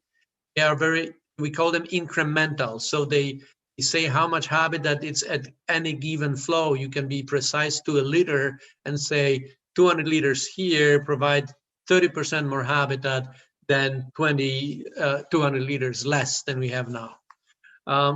That's why, and then therefore it offers very precise descriptions. You can very directly say when and how much water you actually need to not to waste water, which is very precious for human uses. And one very important factor is in contrast to other methods, they are simulation methods. They investigate the future. They can tell you what would be if, what will happen if you withdraw a lot of water, or you add a lot of water, or you modify the habitat. So these are the benefits of using of habitat modelings. And why is it good for India? Well, first thing, India is like many countries in the region, are water scarce. So that actually the water is there, but is unevenly distributed. There are times, as I've learned last year, where there is very little water, and there's times where there's a lot of water. But there is also very high pressure, because water is a very precious resource for many, many people, as we see here on this picture. The agriculture goes right into the river bank. A lot of people need a lot of water. So it is important that, and this pressure is growing rapidly. The population is growing, and the country is developing very fast. Therefore, this protective measures and protective tools should be developed very quickly. And the habitat models are readily available. Furthermore, what is very important that India and the region is having very unique and very valuable biological heritage. It has very valuable fauna that we don't know much about, and therefore it requires a lot of protection. Further, our recent studies and models have shown that all this is very endangered by the impact of climate change, humans as well as biology. So therefore, it is much more important that we will use available biological data and provide very precise descriptions. So that's why the habitat models are very good tool for this purpose. And now I will talk about the tool, the specific tool that I developed and the first application on the Ramganga River, the tool Mesohapsim. The difference and the major advantage of the tool of Mesohapsim is that it was built taking very much biological behavior into account and observations that when every river there are specific patches or niches that are populated by specific communities, and there will be different community. There will be different community in the pool, and then there will be different community in the riffle, rapid, and so forth. So Mesohapsim builds its analysis and observation of this, as we call them, hydromorphologic units. It also uses very sophisticated biological models to assess the suitability of these patches, and then create models that tell us how much habitat is in the river for the entire fish community, not only for one species, not only for eel or some important species, but for the entire fish community. And the tools here in Mesohapsim have been developed for that. So you see how much of the river channel, as the flows are increasing, is being a suitable habitat. How does it change the flow? So there's a so-called rating curves that are tool for analysis. So data collection and the analysis of the Mesohapsim begins with mapping the distribution of those different hydromorphologic units, riffles, pools, and runs that have different fish communities.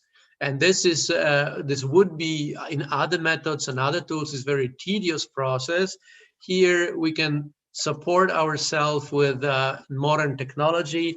We use the drone techniques for observation from the above. We use the remote sensing for measuring depth and velocity, and we provide a very precise information on what are the hydraulic patterns in these hydromorphologic units. And here is an example how detailed you can already work with aerial photography using unmanned aerial vehicles like drones. You can relatively easily tell when there will be backwaters or runs and what hydraulic circumstances can be expected there. So once we have this information and we gather this information at multiple flows, then we need to answer how useful are these habitats for the fish community. And therefore, first, we need to establish the list of the targets, the list of the animals and the community that would be expected in such a river. And we are looking not only what species are there, but we look at the groups of species of using the same habitats. And we also determining what are the proportions of these groups of species. So for every river and every region, we are identifying these pie charts that tell us that, for example, rheophilic water column species, so fish that require fast flowing water and they are in the water column on the sandy gravel bottom, should make about 40% of fish community. And therefore 40% of habitat in this river should be supporting this species. And then as we change the flows, this situation might be changing. Now, for every one of those, as we call them, guilds of these dysfunctional groups, we then are able to determine, and we did it already working on the Ramganga, the specific attributes, the area, the ranges of the physical attributes that are particularly useful. So at what range of depth, of range of velocity you could expect this species, what kind of substrate, this Coryotop word in substrate, what kind of substrate they're usually occupying, what type of hydromorphologic units, and what kind of cover they would require, because fish usually use cover to hide from other species, other animals, as also find food. So once we have this formula, and this is a literature-based conditional formula, you can then assign to each of the hydromorphologic units that has been mapped in the river the value of suitable or not suitable. So where you have a lot of these ranges of the attributes that we just observed in the table before, then you will have suitable habitats. You paint them usually green, or optimal habitats. The suitable habitats are those where there is one or two of these attributes missing, and when none of it is there, then you have non-suitable habitat. As you see in this diagram, these conditions can change very dramatically with the flow in the river. If you have very little water, like in Ramganga, 1 cubic meter, you barely have any suitable habitats. When you increase to triple it, then it's getting more suitable habitat, but very optimal. And then first, when you get a lot of water, when the entire river channel is filled with water, you talk about substantial areas of suitable habitats. And that's what we analyze and observe and put into this quantitative relationship. The more suitable habitat for community, the higher percentage of channel area that is suitable, and we place it against the flow conditions. And that's the first step in defining environmental flows. The very simple part of the technique says when this rating curve comes into the critical point, so it stops to be very steep, because at the very beginning, when you get a lot of little water in the river and then you incrementally add it, the situation improves dramatically. You get much more habitat. Therefore, when it starts to flatten out, then you say, oh, that's the point where we're starting to have some level of environmental flow. So this is the critical point on the curve. This, however, defines a very static minimum flows. It tells you one value that you can apply, let's say, across the year or across the season. So I just demonstrated if the 30% of flow or channel area of flow would be given, then usually you would have to add water whenever the flows in the river, like in this hydrogram, are falling before. So you would need a lot of water. So what to do about it? And the one answer is just to look when it is actually needed and how much is actually needed. And for this purpose, we are analyzing habitat time series. We combine the rating curves of habitat with a hydrological time series and create so-called habitographs, which tells us how much habitat would be in the river in the past at any given day. And next level of analysis is to determine or how often, how frequently does it happen that there is not enough habitat. The habitat is below some threshold, let's say the 30 that we were just talking about. How long are these periods and how frequently do they happen? Because we know that in nature they could happen, but with human manipulations, the frequency of this sort of events could become very common. So when you analyze it at multiple levels, for example, if you take a very low threshold, and in the nature, naturally, this is very rarely that the habitat is lower than this threshold. And what you're trying to avoid is that these conditions will happen very often. That's how you're being protective to the aquatic fauna. On the opposite side, if you take a very high threshold, then of course, obviously, the habitat will be always lower than that. So this is just, without going into the detail, gist of the analysis, habitat time series analysis, and we are therefore defining thresholds for habitats for different seasons. And on Ramganga, we identified 3 different seasons: lean, dry, and a monsoon season. And then for each of them, we are determining what is the proportion of a habitat that is rare, or what is the critical, and what it would be the very common, like 20% of channel area would be a common habitat for the lean season, and then define what is the flow that is necessary to provide these habitats. You can calculate it very backwards from the habitat time series. And then one important thing, you also define the allowable durations. You'd say the time when the flows can be lower than this threshold for, let's say, 37 days without causing any harm. And when it goes above it, then we talk about persistent conditions. And when it goes to, let's 120 days, then we talk about the catastrophic conditions that should not repeat more often than every 10 years. So this technique is This tool is providing you with the boundary conditions that you need to maintain, providing additional flows or providing protection only in the specific amount of time. And I will show you in a minute how it works. Basically, this technique is following the natural flow paradigm. It defines habitat magnitude, natural frequency of habitat availability, natural durations of habitat deficits, and it's seasonal. These are the key ingredients of this environmental flow prescriptions. And how does it work? Here is an example. We developed such tools as actograms. These are the values that you have seen in the table before. Here plotted as a cornerstones of these colored triangles. And the green area means that typical conditions. So let's say if you are an operator, the dam operator, or someone who is observing the flows in the river on any given day, let's say today, you say the flows were lower than 1,000 for about 10 days or 7 days, and that's normal, nothing that you need to do about. But if it lasts very longer, let's say it will be for 30 days that the flows are lower than that, then we are talking about persistent conditions.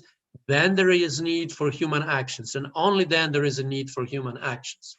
And therefore, this technique is very precise, and it's very effective in protecting and in use of water. And here I show you an example of this sort of activity. Let's take this hydrograph from one river in Poland. When you defined those thresholds, the lines are showing the levels of those thresholds at different seasons. The blue line shows you how the flows are behaving in the river.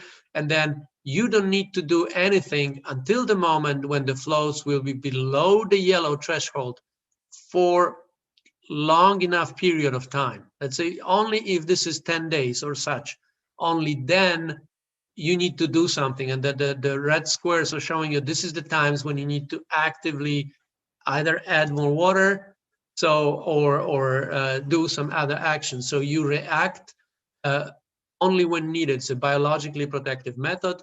And what you can do? You limit withdrawals. You stop taking water for the agriculture, or you can release the water from the reservoir, let's say for 2 days. You can add more habitat. You can add more woody debris. You can change the river shape, and you can do nothing. And for most of the time, you do nothing. Only these are specific periods, then you have to do something. And then this releases, these actions that are necessary are only for short period of time. Therefore, in situations like in India, it's very important because we do not have a lot of water. And it's important that we surgically provide a protection without releasing a lot of water. So very precise management. And it is also responsive to climate change because you can simulate all that and you can act ahead of time and plan ahead of time what actions do you need to take.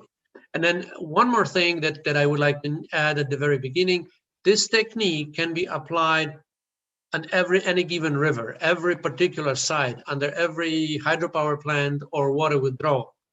But it also can be used to develop regional rules. And we did it in Europe. I'll just show you a short glimpse to it. And that's what we recommend also to do in India, when you can divide the region, in this case it would be India, now I'm showing you Europe, into the specific rivers that have very specific habitats and expected biological communities. And then applying enough models, you can develop for every one of this region a very, very simple formula that tells you that the flows, environmental flows, are an index factor that has been developed from the habitat models, specific flows, and the watershed area. And this gives you a number that you can use for planning in other places where you have a very limited resources. So with this, I would like to point you into getting more information. We at the stage where we provided this recommendation and we would like to do capacity building. I put a lot of information online on the website mesohapsim.org. You will find under resources, there are papers, there are projects, but also training courses. I recorded the training courses, even the way how you collect the data. And there is also a software that can be downloaded and used for further analysis. And with this, I'm ready with my presentation, and if there is a time, I will be happy to answer questions. Yeah, thanks to Dr. Piotr for his very good model, Mesohapsim model, where we can our all river systems can be we can do that, we can apply his technology. So anyway, thanks Dr. Piotr for his very good presentation. We enjoyed the presentation and hope it will be useful to all of us in future, and mainly for India and Bangladesh. We can use your technology. So thanks, Dr. Piotr. If any question is there, Dr. Piotr will answer. Otherwise, we can leave. We can go to the next speaker, Dr. Pailan. Oh. Thank you. Oh, okay. Thanks, Dr. Piotr. Now, Dr. Pailan, let me introduce Dr. Pailan, Gaurhari Pailan. He is currently working as principal scientist and officer in charge of ICAR, Central Institute of Fisheries Education, Kolkata Center. He has his 33 years of experience in the field of animal and fish nutrition, and he has been associated in the implementation of 30 research projects, guided 12 postgraduate and PhD students, and he is one of the key members for formulation and implementation of one-year postgraduate diploma program in inland fisheries and aquaculture management for state fisheries officials. He has coordinated more than 150 capacity building training programs and published more than 60 publications in different national and international journals, and 30 training manuals he has published. Some of his significant contribution in the field of aquaculture allied fields are development of carotenoid-rich fish feed for color enhancement of freshwater ornamental fish, remedial measures of chronic arsenicosis in freshwater fish, composite fish culture model with small indigenous fish species, optimum utilization of plant-based feed ingredients of aquafeed, and he has also evaluated biochemical changes and osmotic regulatory activities of Hilsa, Tenulosa elisa during migration.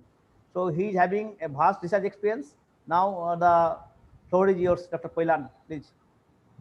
And his topic is that feed and feeding strategies in freshwater aquaculture. Thank you, Dr. Ghosal. Now I like to share the screen. I'm sharing my screen. Okay, yeah. Okay. Yeah. Yeah, So it's visible. Visible? Right.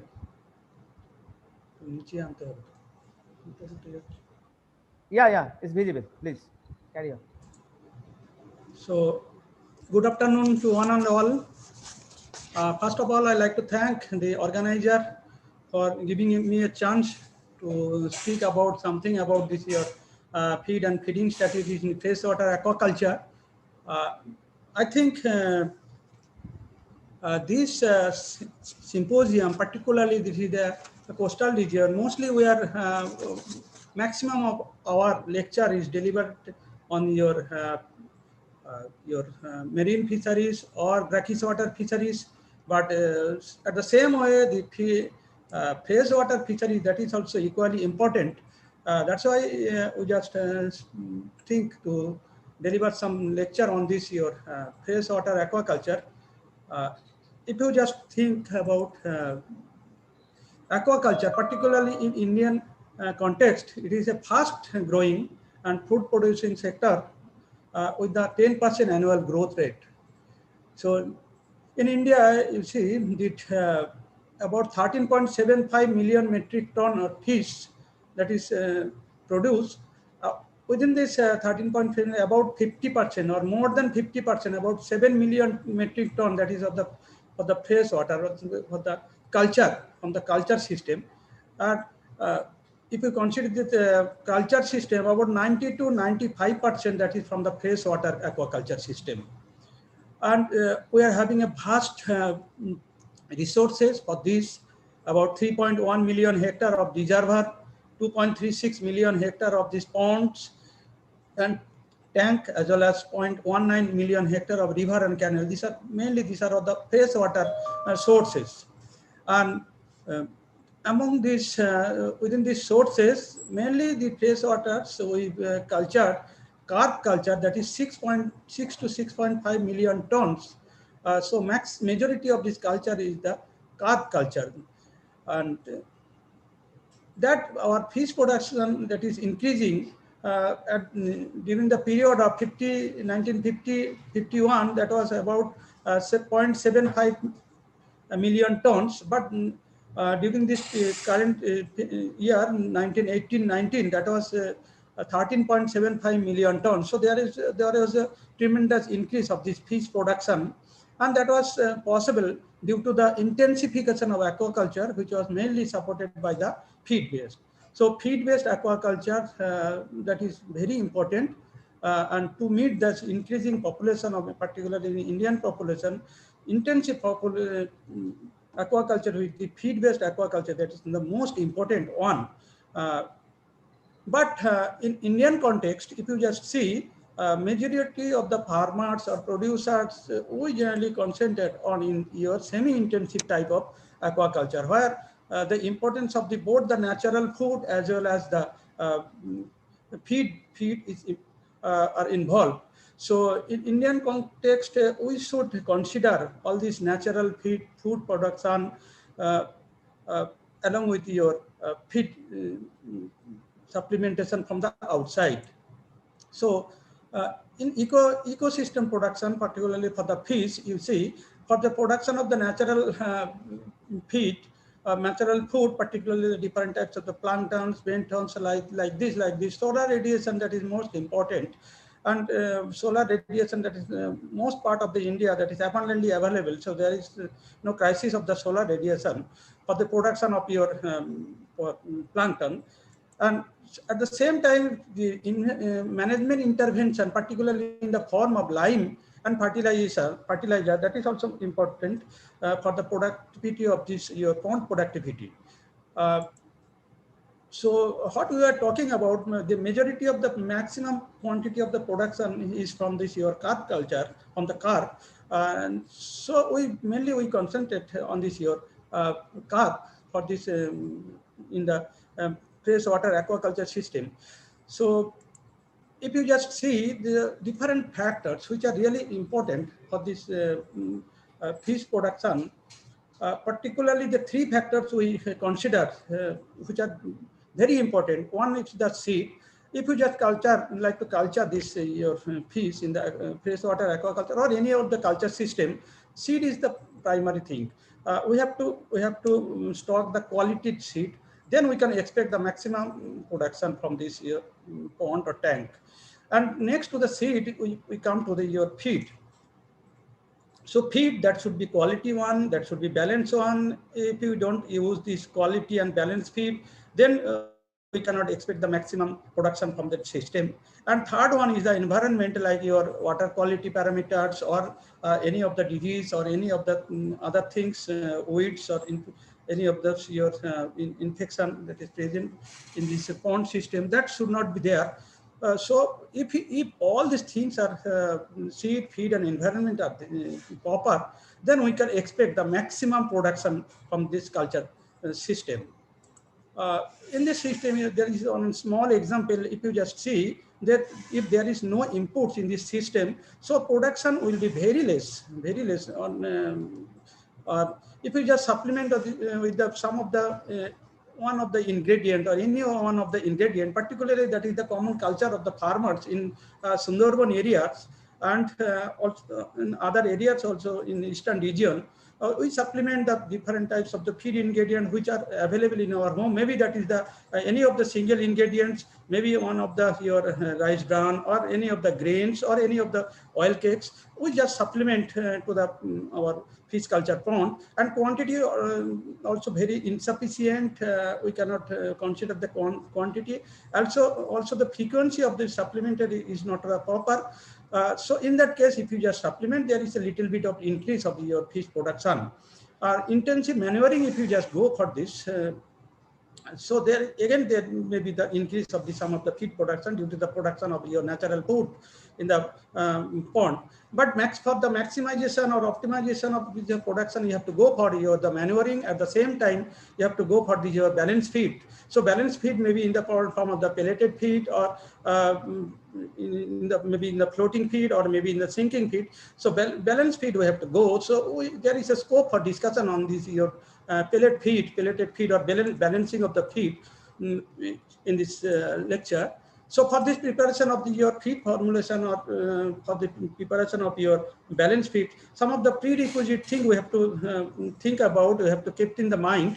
Particularly, we have to go discuss about the nutrient requirement of the species to be cultured. The different species we are culturing, particularly in the case of the different types of the carps. So nutrient requirement is more or less similar in all the cases. But if you go for the other species, like some of the catfishes, so nutrient requirement will be different. And so which species we are going to culture, we have to keep in the mind, and accordingly, we have to prepare our fish feed.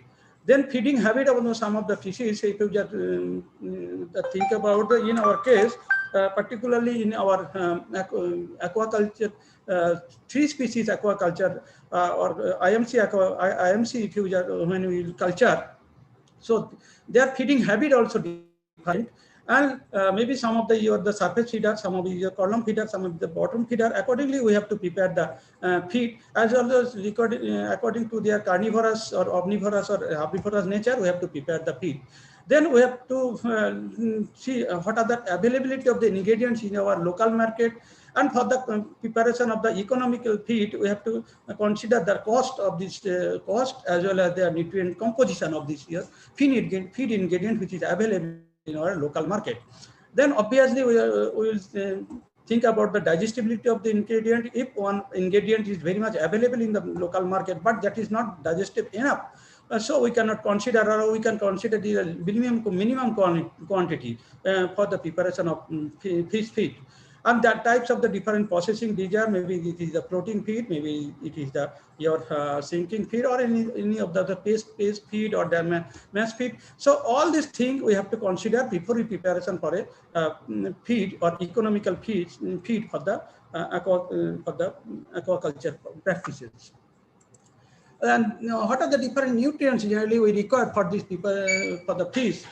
So nutrient, that is the macronutrients which are required. Large quantity, particularly the protein and amino acids, then lipids and fatty acids, then carbohydrates. Then apart from this, we also require some of the micronutrients like minerals and vitamins. These are required very small quantity, but equally these are all important.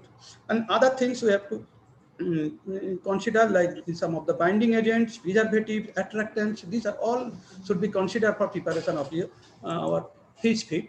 So protein requirement generally vary according to the stage of this growth of our fish, particularly in younger stages, and is also in the broodstock fish, the protein requirement is higher. And in case of the adults, the protein requirement is less. So it is invariably same in all the species in concern. Then most important, that is the essential amino acids, which are very much important. Not only the protein, the amino acids which are present in the particular ingredient, that is the most important. And in literature also, all the essential amino acids which are required for the fish that is available. So we should consider when you choose the different ingredients, so what are the different amino acids which are present in this particular ingredients or not. Then we can just go for the preparation of the balanced feed for our fish species to be cultured. Then another energy ingredient, that is the lipid. So that is maybe the fats, phospholipid, sphingolipids, or waxes. These are the different types of these your lipids. And dietary lipid, that is one of the cheap source for the energy. You can just use with, and most importantly, it also provides some of the essential fatty acids, particularly the 2 essential fatty acids for the fresh water and another 2 essential fatty acids for the your marine water or brackish water fish. That is available in this your lipid sources. And about 7 to 9% of this your lipid that is required for this your fresh water, that is carp culture. And mostly the 1% of this your essential fatty acids your source, that is the omega-3 and omega-6 fatty acid, we have to incorporate for the preparation of your fish feed. Then another thing is the energy source is the carbohydrate and energy. So in carbohydrate and energy, generally it is the 10 to 45% requirement is from the carbohydrate. If you just use this carbohydrate source, so there is a protein sparing effect is very minimum or no protein sparing effect. That's why we use this carbohydrate source for the piece of your fish feed. Then another thing is the vitamins and minerals we have to add, already we have told. So different types of the fat soluble as well as water soluble vitamin we have to add for the preparation of your fish feed, as well as the different types of these macro minerals as well as trace minerals we have to use for the preparation of fish feed. Generally 2% of this vitamin mineral mixture used for the preparation of our fish feed. And then these are some of the dietary vitamin requirement which is already available in the literature. So we should consider all these vitamin requirement when we will go for this preparation of your fish feed. And accordingly, we can prepare one of the premix for this premix for the use of this your vitamin premix. This is for the preparation of your fish feed. And these are the different minerals requirement already. These are well documented for the different species of this culture. And vitamin, what are the different minerals that is required, and accordingly we can prepare some of the minerals premix for the preparation of your fish feed. And apart from this, we require some of these binding agents for this, which also increase the palatability and palate durability, as well as reduce the leaching of this nutrient. So there are two types of the nutritive binders as well as non-nutritive binders. From where it is that some of the nutrient we also get from these binders, or from the this is some of the non-nutritive binders. Any of one of this binder we can use for this preparation of our fish feed. Then some of the preservatives as well as anti-nutrition that we have to prepare for this increase the storage life of this our fish feed. So anti-nutrition and maybe some of the natural anti-nutrition already present in this vitamin in the form of vitamin E or vitamin C, or some of the synthetic antioxidant that is also available, and some preservative. So we can use this preservative or anti-nutrition to increase the shelf life. Then attractants to induce the feeding behavior as well as the feed intake, and also help the recognition in ingest and grasp the feed. So there are some of the attractants which are available, like amino acids like L-lysine or D-L-methionine or arbomethionine, or some of the blanch water or many other attractants which are available. We can use this for the preparation of the fish feed. And natural chemo attractants like shrimp, squid, clam, these we can also use for our preparation of the fish feed. And some of the probiotics, which is very essential, particularly in the case of the larval stage, to increase the larval survivability. So we can use these probiotics in the form of different bacillus or bifidobacterium or like this. We can use them, and for this maximization, optimization of use of probiotic, we can use the prebiotic in the form of non-digestible oligosaccharides. We can also use these prebiotics, and some of the phytobiotics which is from the plant source we can also use to increase the effectiveness of the probiotic. Then these are some of the feed ingredients which are available particularly in the Indian condition, in the Eastern Indian context. So this we know that all of the nutrient composition, all this, so we can use all these sources for the preparation of the fish feed. These are the animal origin. We can use this. These are some of the energy value of this your energy source as well as your protein rich ingredients. So these are some of the common ingredients available for the use for this. These are some of the nutrient content of the fish feed when after the preparation of the fish feed. That should be the nutrient content of this fish feed. And after this preparation of this balanced fish feed, we have to feed this fish feed to our feed. So there are some of the techniques, methods, and quantity how to prepare feed this fish feed. That is the feeding methods or feeding strategies.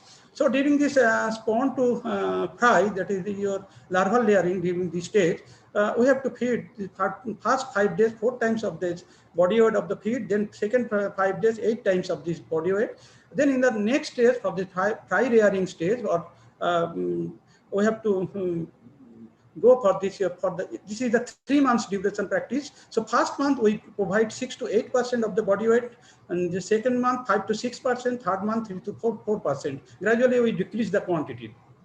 And for the grow out culture stage, first month generally we go for the 3 to 5% of the body weight. Then we can go reduce this from 1 to 3% of the body weight. Though feeding different forms are there, forms depend on the feeding habit. If it is surface feeder, we have to obviously we have to go for this floating feed. Otherwise, we can go for the sinkering feed. And pellet size, that is also one of the important factor we have to consider. Particularly for the fry, this much will be the very less size of minimum size of the pellet should be there. And fingerling, the pellet size can be increased. Again, in case of the grower, we can increase the pellet size. A ration size, what will be the ration size? Already we have discussed. Particularly, we can go for this 5% to that can be reduced to the 2% of the body weight. Sometimes it may be the 1% of the body weight. And if the water temperature is more than 28 degrees Celsius, then we can go for the higher quantity of the feed. But if the temperature is less than 24 degrees Celsius, we have to go maximum 2%. Even we can go for this 1% of the body weight. Now, how frequently we can feed this?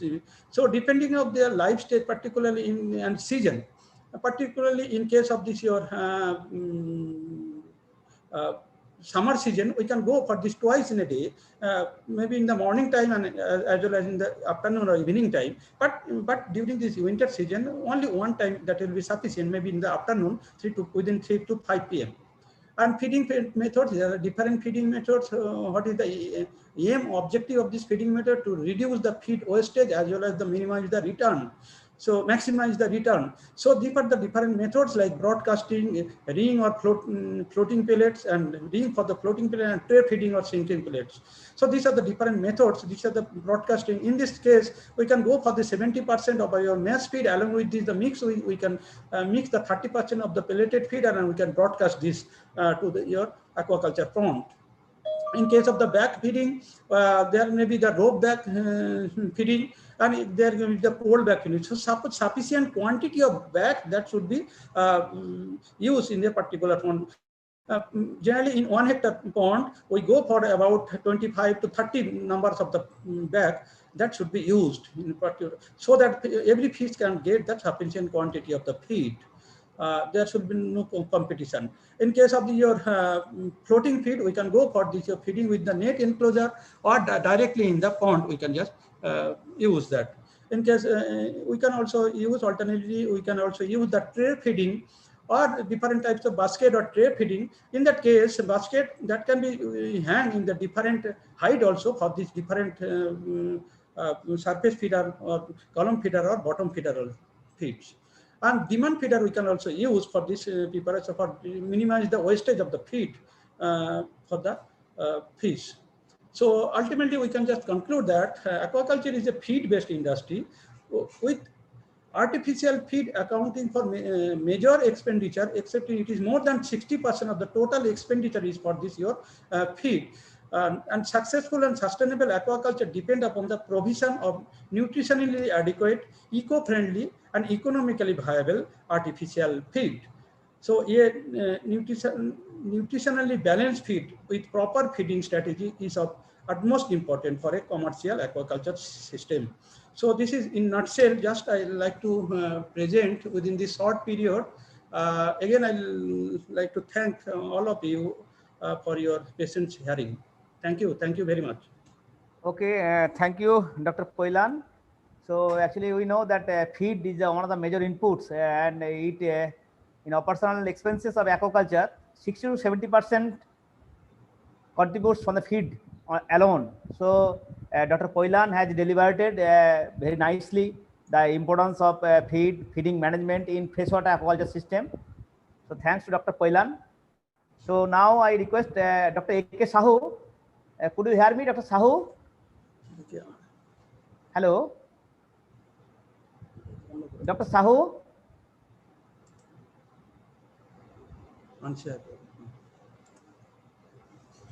Dr. Sahu. Anyway, so I think Dr. Sahu requested us that he will present the presentation of Dr. Sharad Kumar Jain Yes, sir. Yeah. Sahu, so I am waiting for you. Yes. Anyway, just let me introduce Dr. Sharad Kumar Jain. So, Dr. Sharad Jain, he is currently visiting professor, Civil Engineering Department, IIT Roorkee in India. He was the director, National Institute of Hydrology, Roorkee, India, during 2017-20. His research interests include surface water hydrology, water resources planning and management, impact of climate change, remote sensing and GIS, water governance, and ANNs. He has co-authored 5 books, written 35 book chapters, and contributed more than 265 technical papers. He has organized more than 30 short-term courses, worked on more than 40 research and consultancy projects, and developed a web-based course under NPTEL, e-learning program of IITs. His group has developed a software for reservoir analysis and has set up an experimental catchment in Upper Ganga Basin. He has also served as the professor editor of a now member of a editorial board of many technical journals. Recently, he was in the global list of top 2% scientists in the field of work by Stanford University, USA. So, Dr. Sharad Jain, today he is unavailable. So, one of his that co-author, Dr. Ameyo Kumar Sahu, senior scientist, ICR, Sifri Barakpur, who is our colleague. So, he will be presenting on behalf of Dr. Sharad Jain. Dr. Sahu, please. Please unmute.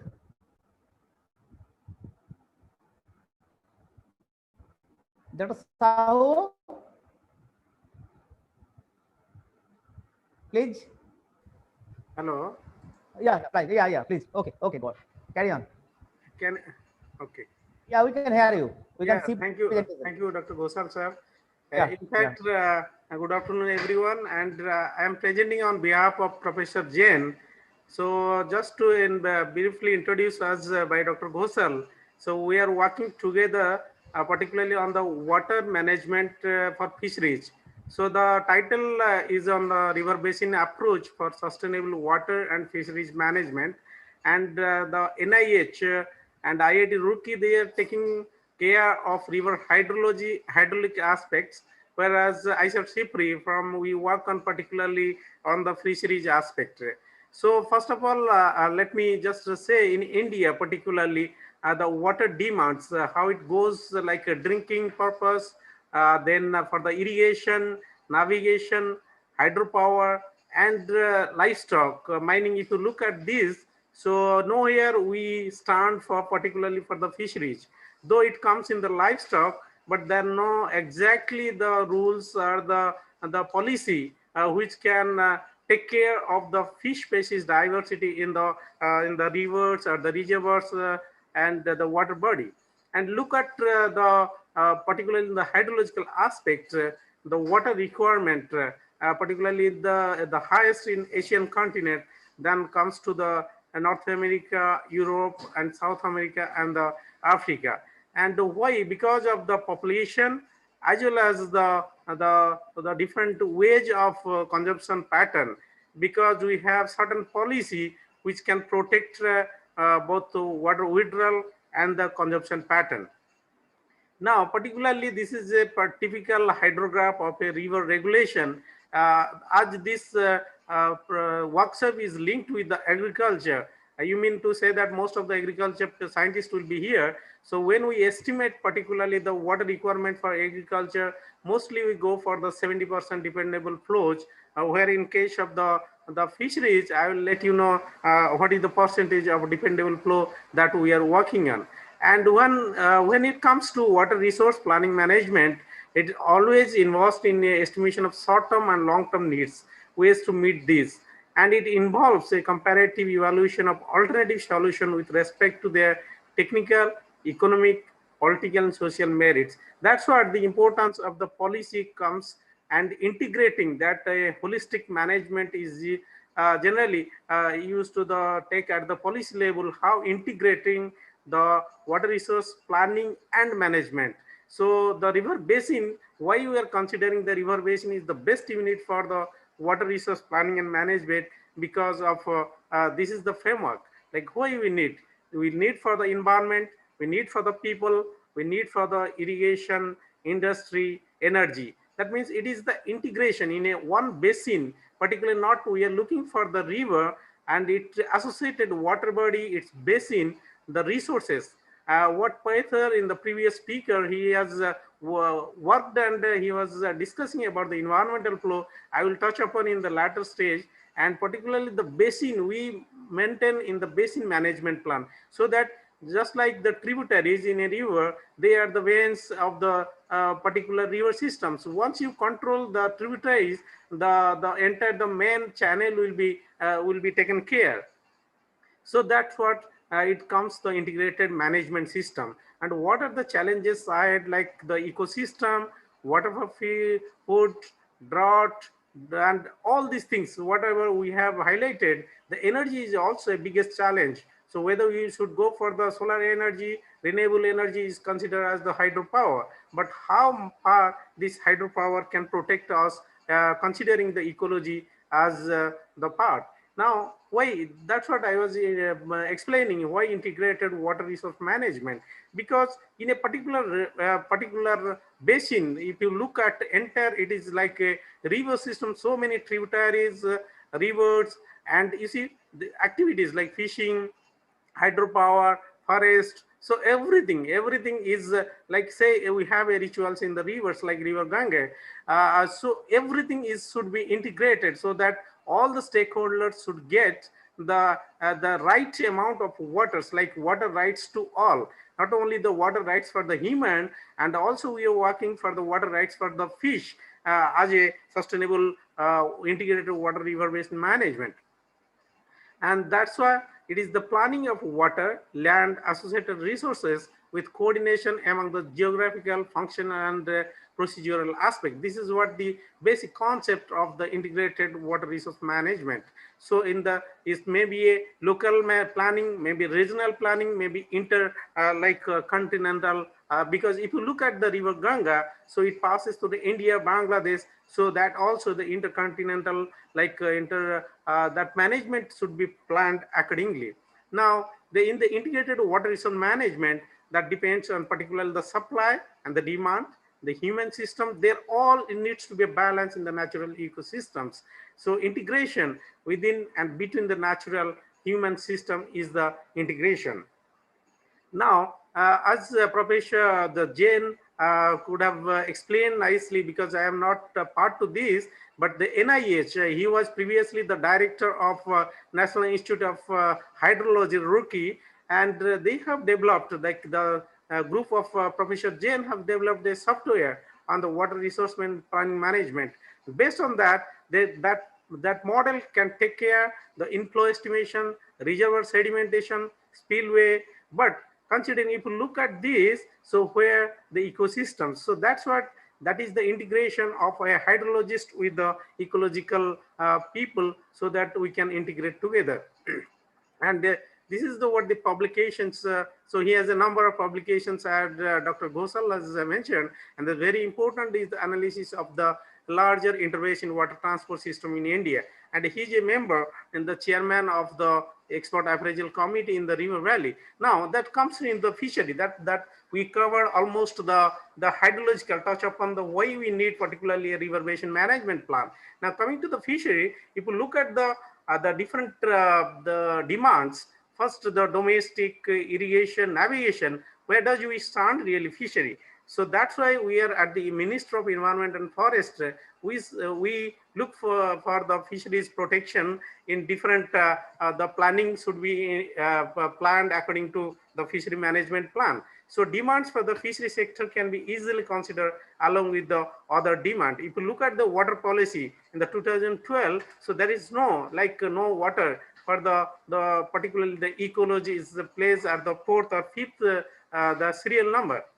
Now, how the major task for the water planner? The securing water first is the people, as I said, the domestic, then protect the vital ecosystems. But if you look at this protection of ecosystem, that comes in the 4th or 5th serial number, but it comes in the navigation, hydropower. So that's what there is a need to change in policy for protecting the ecosystem. After the people, it should come the ecosystem. rather than the navigation or hydropower projects. Then it comes to the irrigation. If you look at the water for the food production, for the energy generation, and the different, so for how to manage that creates a awareness among the people. So I'm not going in depth about the people, because as we discussed about the fisheries management, and this is what we published in 2016, how the particularly the river basin management, if you look at this publication, the functional component of eco-hydrology in river management, and where the both hydrology and ecology at the basin level we manage with considering the biodiversity and fisheries, geochemical cycles, climate change, bioenergy, eutrophication, and everything. This is in an integrated basin management approach, protecting the biodiversity and fisheries. Now look at the particularly river. If you consider there is a water resources, and if once you consider the fish in open water system, that includes in the river, the reservoirs, and the canals, lakes, everything. This is if you consider the reservoir, it is a part of river impoundment. Similarly, if you consider the lake, it is a part of river, but associated with the like longitudinal or lateral connectivity. Look at here, the definition as indicated, the river, it is a 4-dimensional structure having the longitudinal connectivity, lateral connectivity, and the vertical connectivity and the temporal dimension. So what does mean is the longitudinal connectivity from the origin to the sea, that the longitudinal connectivity. That's why a lot of in the Honorable Prime Minister, the planning, the river Ganga should be Aviral and Nirmal. Aviral means that is a continuation of flow, that indicate the longitudinal connectivity. And similarly, the lateral connectivity means is the river, if it is associated with the wetland and the lakes, that should be connected to each end. That's why there are a lot of dead floodplain wetlands is there. So how to revive the fishery, particularly in the wetlands which are dead now? Whether we will connect the river to the wetland to develop, to rejuvenate the fishery, or the fishery in the river, reservoir, and wetland. That is the biggest challenge.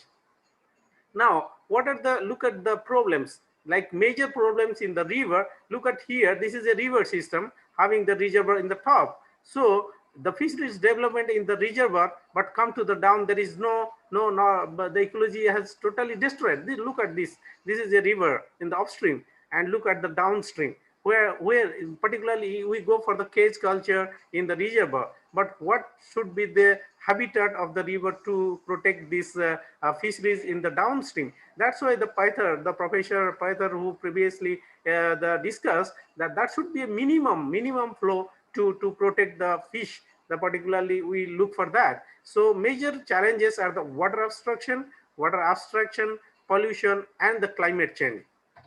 So all these four things is linked with the water. So look at the water obstruction, particularly the hydropower. So the solution is the river basin management. These are the, even if you are looking for the pollution, we should look into the integrated water resource management in the river basin planning, so that there is no, the fish is nowhere. The biggest challenge for the fishery is this. And now the solution, we look for the integrated river basin management.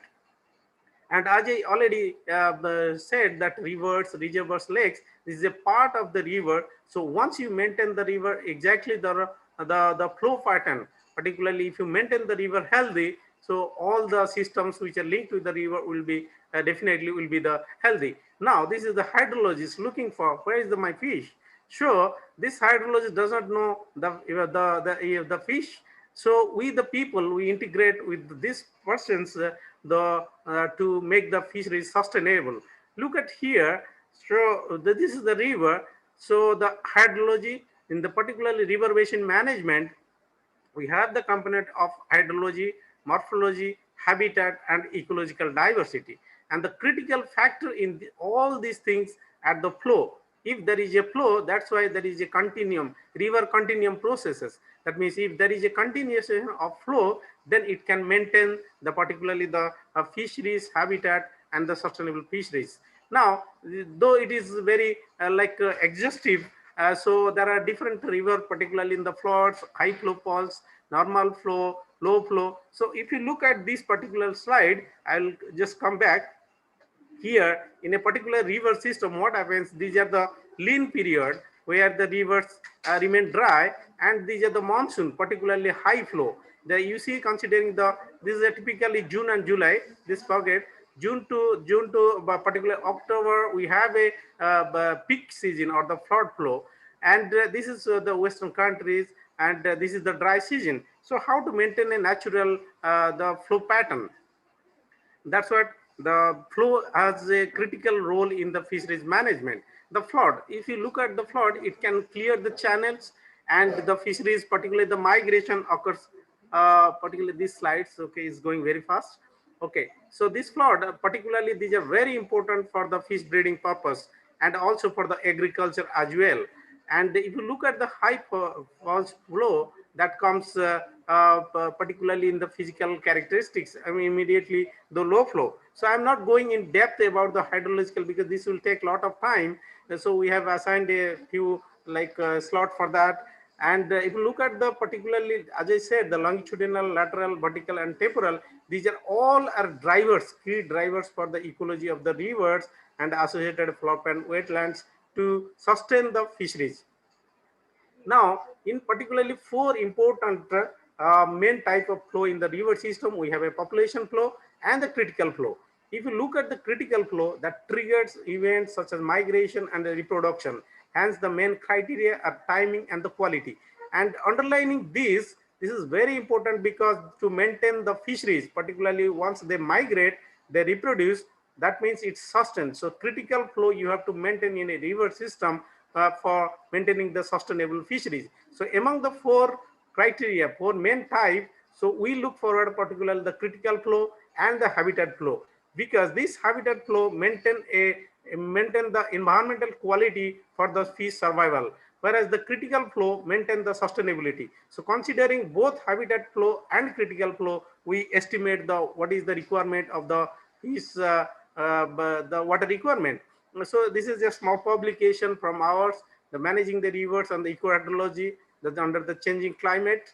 And if you look at a certain example, what we are working in the Mahanadi River Basin, this is a deltaic region of the Mahanadi in the Kathojodi River.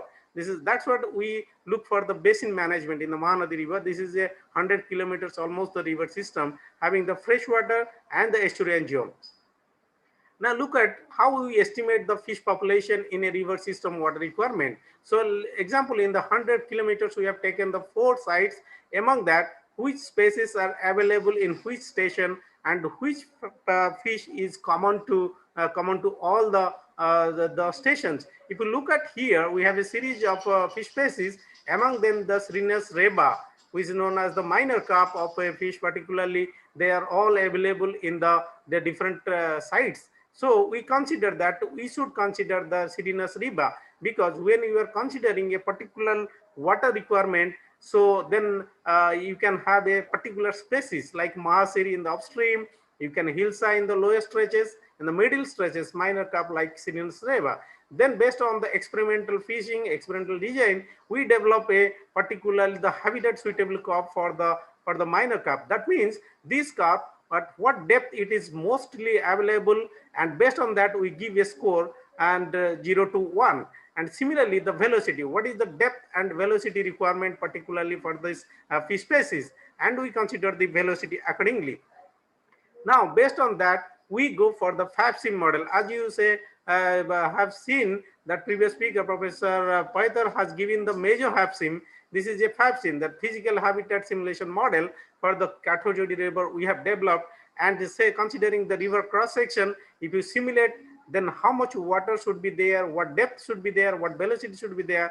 Based on that, we have estimated for Sirinus river, we should have a 750 to 800 cubic minimum in the river system for maintaining the sustainable. Similarly, we have also estimated the fish species water requirement in the river Mahanadi, and we have considered for the Tor Mahanadicus, Rita, Chrysia, and we have seen that the Tor Mahanadicus, that Mahasi, they require particularly the 50,000 to 55,000 cubic with this water quality parameter during the September to November. Similarly, the Rita Chrysia, which need 15,000 to 22,000 cubic and the water quality parameter during the March to May. So this means the timing is very important for their triggering the reproductive activity. So we estimate the fish species, particularly the water requirement, particularly in the species wise. And this is the typical hydrograph of a river Mahanadi. We see June to October, it is a flood system, and similarly, this is the lean period. Similarly, this is a floodplain wetlands on Supa, which is connected. If the flood crosses around 55 lakhs cubic, it enters into the wetland. So we estimate the water accordingly. Sorry. So this is what the New York Times, this is the ecological flow we need to release from the dam for a particularly sustainable of fisheries.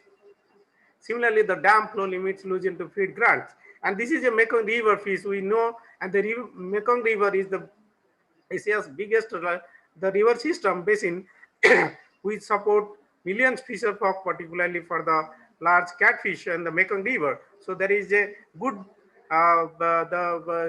team who is working on the ecological flow for for these catfishes. Excuse me. And this is to conclude the presentation. We have 3 points here. Water resource planning and management is the best carried out in the context of river basins. Particularly the fishery sector, we need to have estimate the ecological flow or the habitat flow and critical flow to sustain the fisheries. This will help in sustaining the sector by providing desired flow and habitat for sustainable fisheries. And this is, as I said, we have a Indo-EU water platform for sustainable fisheries. And this person, Professor Payather, was had a presentation about this. Thank you all. Thank you, sir, for giving me this opportunity. Thank you, Dr. Sahu. At least we could see a very good presentation on a river basin approach for sustainable water and fisheries management. So once again, I congratulate Dr. Sahu for a very good piece of work. And we are really enlightened with this river basin approach management. Thanks, Dr. Sahu. Thank you. So now I'll go to the next speaker, Dr. Mrs. P. Nilarekha. So she'll be talking on water management in brackish water aquaculture in coastal ecosystem. So let me introduce Dr. Nilarekha. Dr. Mrs. P. Nilarekha is presently working as a principal scientist in ICR, Central Institute of Brackish Water Aquaculture, Chennai. She has 25 years research experience on various issues of brackish water aquaculture pertaining to environment and aquaculture engineering, which includes seepage control, soil and water quality management of shrimp ponds, environmental impact assessment of shrimp farming using GIS, remote sensing and spatial modeling, salinity monitoring, mapping using hyperspectral remote sensing, discharge water treatment using mangroves, and seaweed bioremediation, RAS, BMP water management of coastal ecosystem, and biosecurity aspects of both hatchery and shrimp farms. She is recipients of various awards, which includes Jawaharlal Nehru Award for her PhD thesis, Norman Borlaug International Training Award during 2008. She is also a team member in Nanaji Deshmukh ICR Award for Outstanding Interdisciplinary Team Research during 2017. She has been associated with 32 projects, which includes 100 projects from Ministry of Water Resources, DST, NFDB, NABARD, and she has also published many peer-reviewed, many journals in peer-reviewed research journals of national and international report. Now, let me invite Dr. Nilarekha to share his presentation and to enlighten us. Please unmute, Rekha. Mic. Okay, nice. Thank you. Good afternoon, and thank you for your nice words introducing me.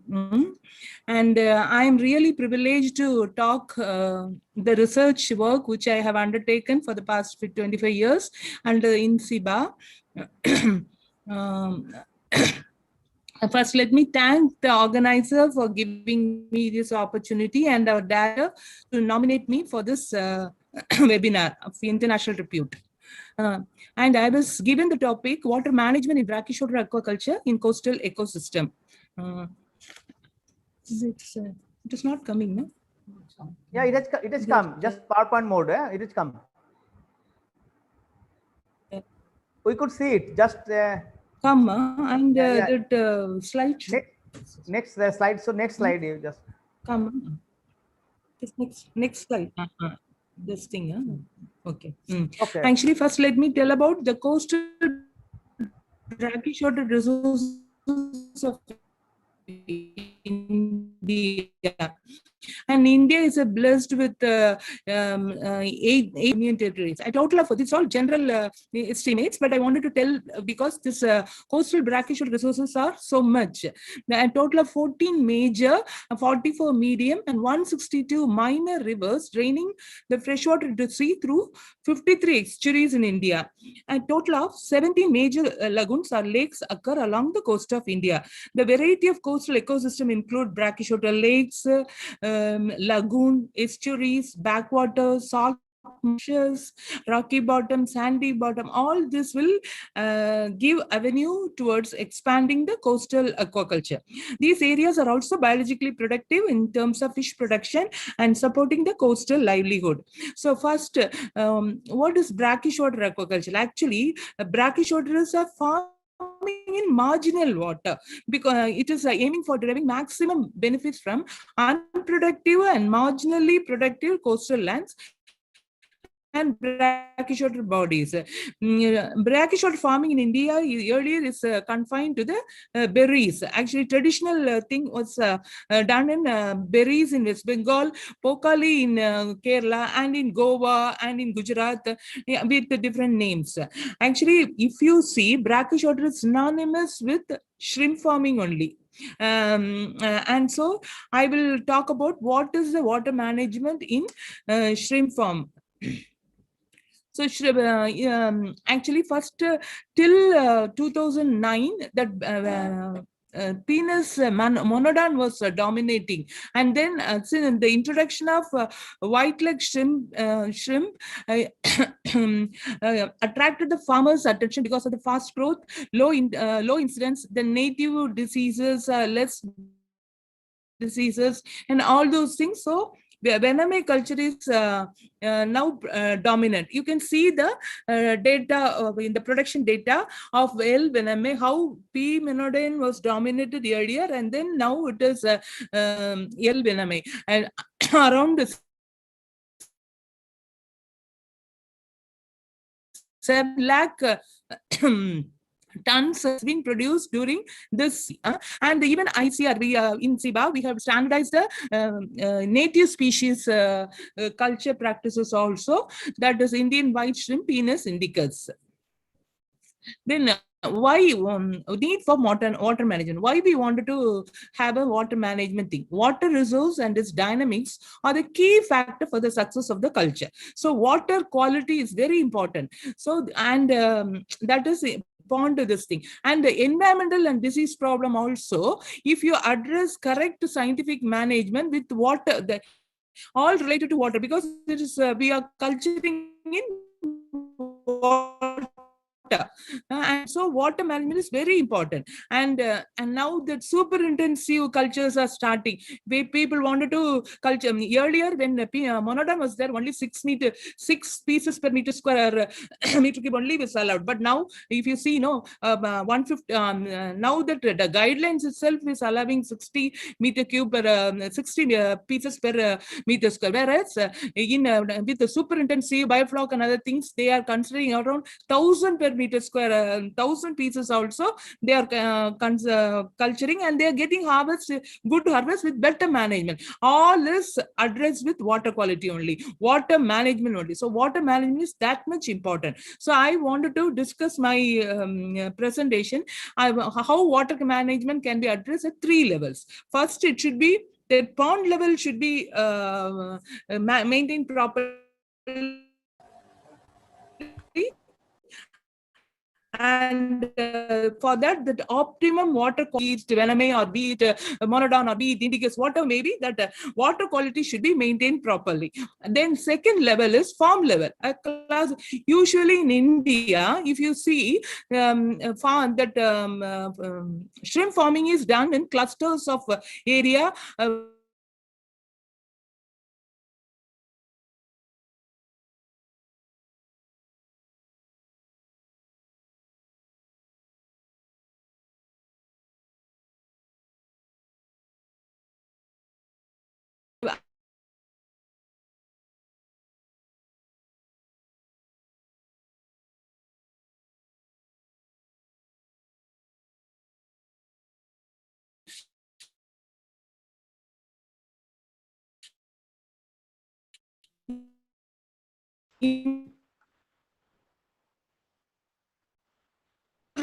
interaction with the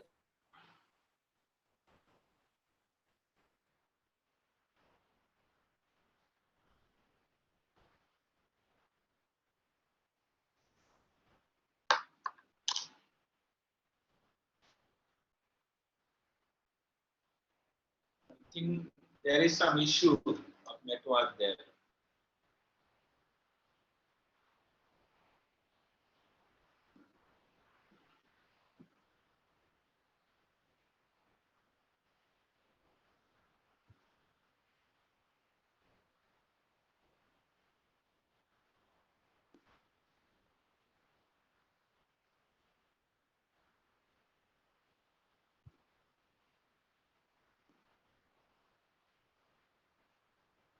Hello, Dr. Ghoshal sir.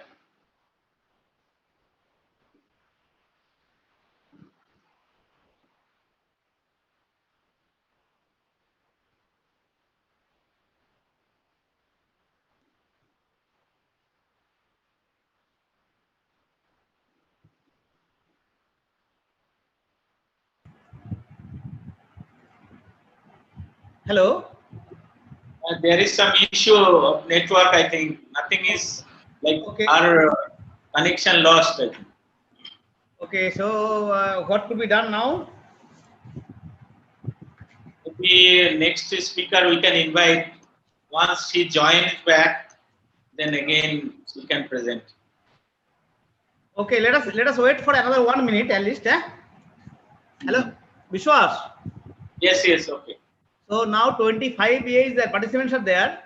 So let us wait for one minute. So next presentation. If I see next presentation is Dr. Connection is there? Yeah. Neela Rekha, madam. Sorry, man, back. Yeah. Connection. Connection is there. You continue. Connecting from my office. Okay. Okay, you continue. Yeah.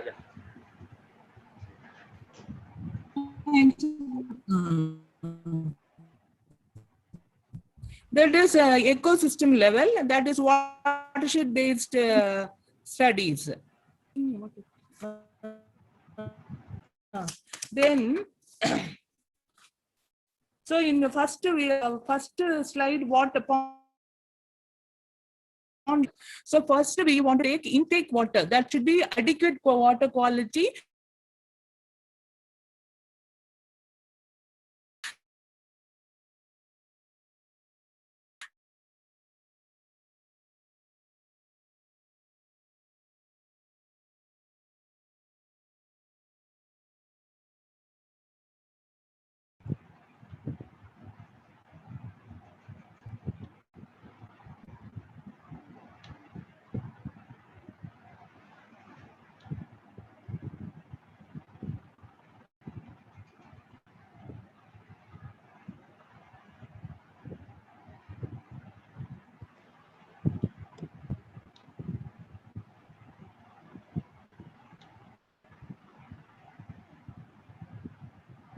Again, some problem occurred.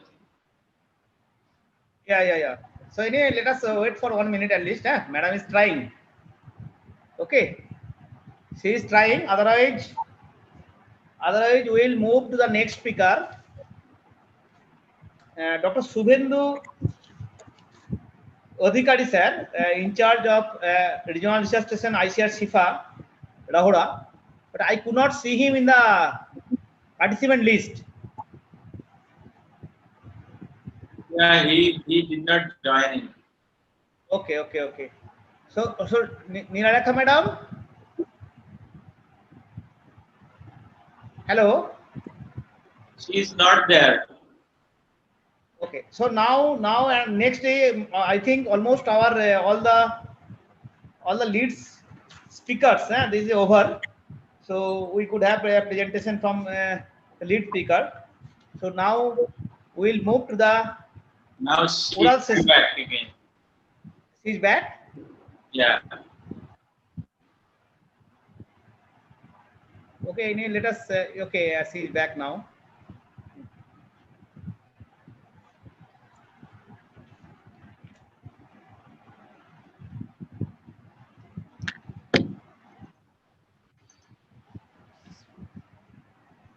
I think some issue is there till now.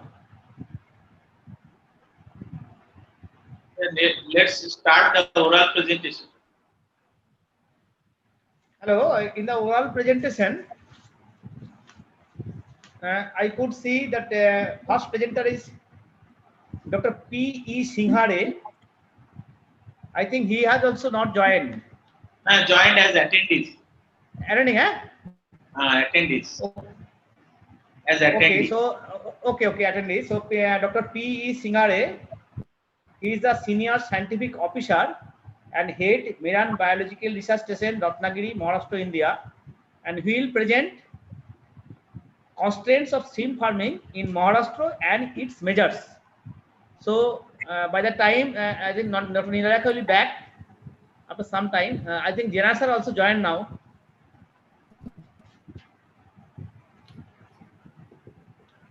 So, Dr. Singhare.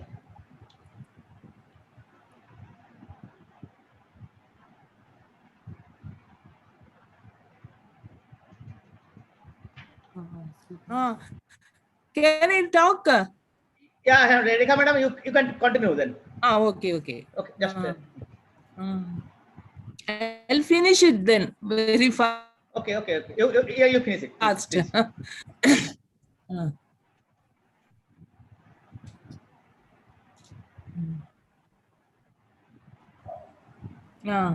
Actually, then next slide. And then water intake. That was first point. And creek and sea will be the water supply points. The management continues throughout the operation. Then water management also continues at the discharge level also. And post-discharge monitoring also, it continues. So we can say that water management is a paramount importance for sustainable aquaculture. Okay. And then pond initial water management. First we have to pond bottom soil conditioning. Then fertilization can be done with organic or inorganic fertilizer. And then, as I discussed just earlier, that seepage pond seepage can be controlled using either polythene lining or now high density polyethylene sheet is coming in a big way, and that too for intensive aquacultures. And then maintenance of water quality. That regular monitoring of water quality is very essential, like temperature, salinity, pH, alkalinity, and all these things. DO level should be recording at least 2 times a day, and other parameters like ammonia, nitrate, all those things should be maintained. And then this pond maintenance should be proper.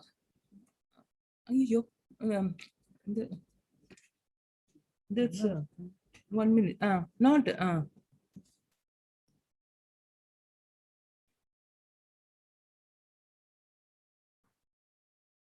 Then second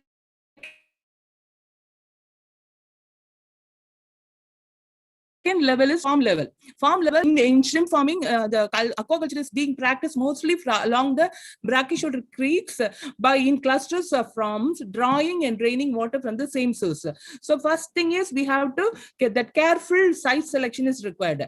Then appropriate site-specific farm design is required. Then cluster farming. Then adoption of BMPs. Then biosecurity enforcement. Then environmental conscious and responsibility by each farmer. Then water exchange based on culture system, then proper use of chemicals, then discharge water management, and then bioremediation using seaweed, and then mangrove plantation and buffer zone creation. And now actually innovative approaches in this water management is seaweed bioremediation. Now even Prime Minister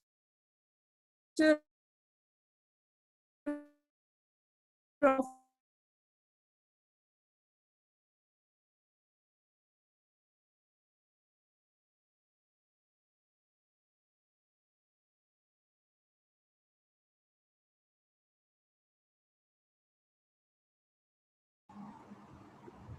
Hello. I think some issue is there with Dr. Nilalekha. So, sir, shall I start? I am Dr. Singhare. Sir, 1 minute, Singhare sir.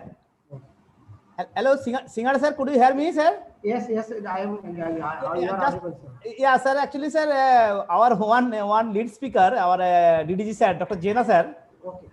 Sir, he's waiting. He has joined now, sir. So, Okay, sir. No problem. Okay, sir.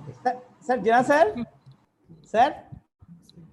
This is the page down. Hello, sir, Jena sir. Ilareka madam again joined. Madam, just Yes, I'm there. Sorry I'm for there. Madam, just leave it. We'll or conclude. No, please complete. Please complete a Okay. presentation. Another one. Actually, now I have completed pond level.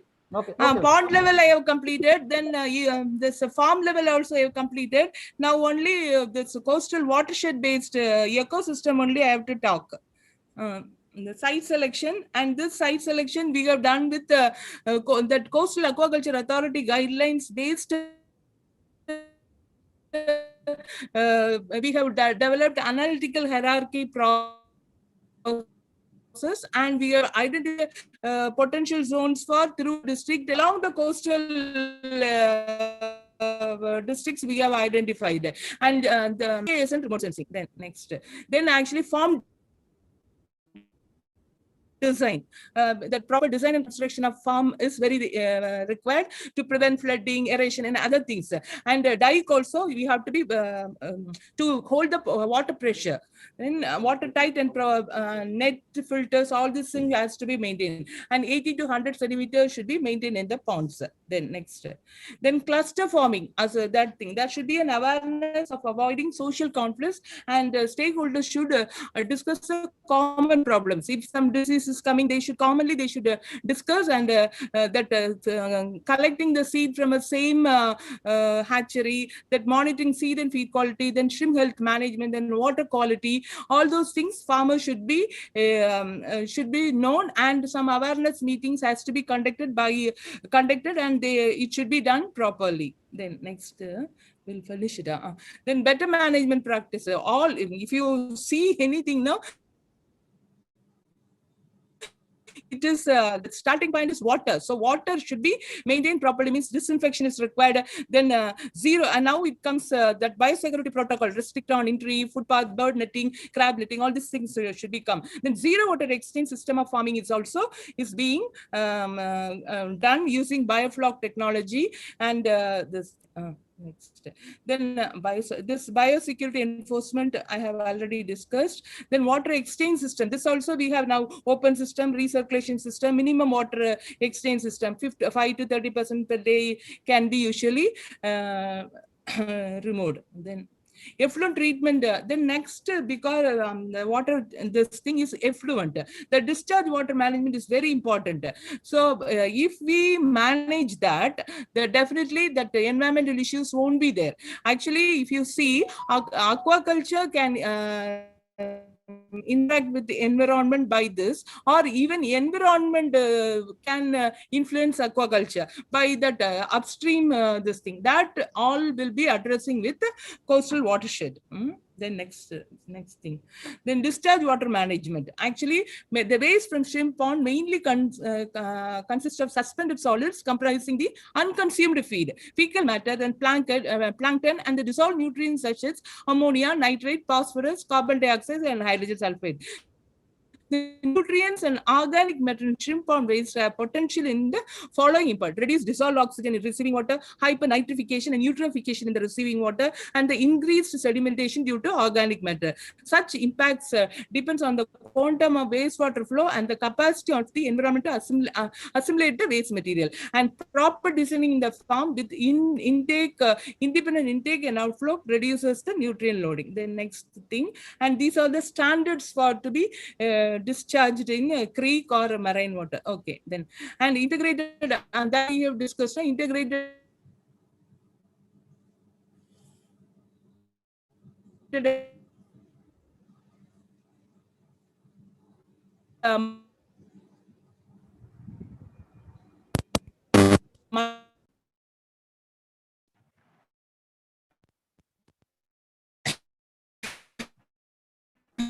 Next. Then zero exchange papers are being published. Okay, then seaweed bioremediation. So actually, we have for brackish water seaweed, we have identified one brackish water species, Gracilaria tenistipata, and it has been it has been proliferating nicely with the bioremediation potential. So this species we wanted to propagate. Kappa the resupply system. Even next, we'll finish with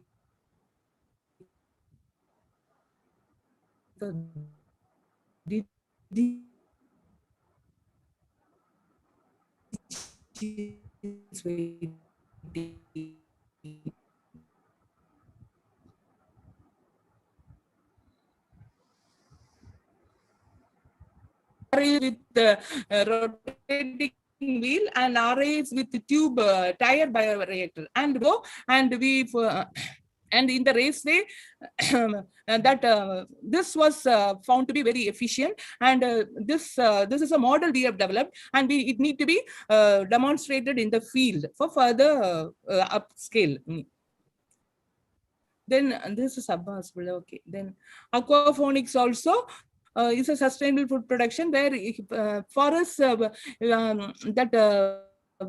tolerant, we have to for brackish water tolerant crops we have to do. So seaweed of seaweed which survive in this thing, we can make it, and we can harvest in the polyhouse and other things. Then coastal watershed based ecosystem management means coastal watershed based planning. So that river basin, actually even coastal watershed that where water drain the estuary, so that upstream activities should not spoil the aquaculture. So that's what that integration of upstream and downstream should be carried out in a better way. Okay. So in the so we can actually, we have the Tiruvallur district we have taken, and what is that salinity levels of different different river system where going, and there we have monitored properly and we have done. So we can give species specific see a fish species specific to be reared in this salinity regime in that coastal river bodies.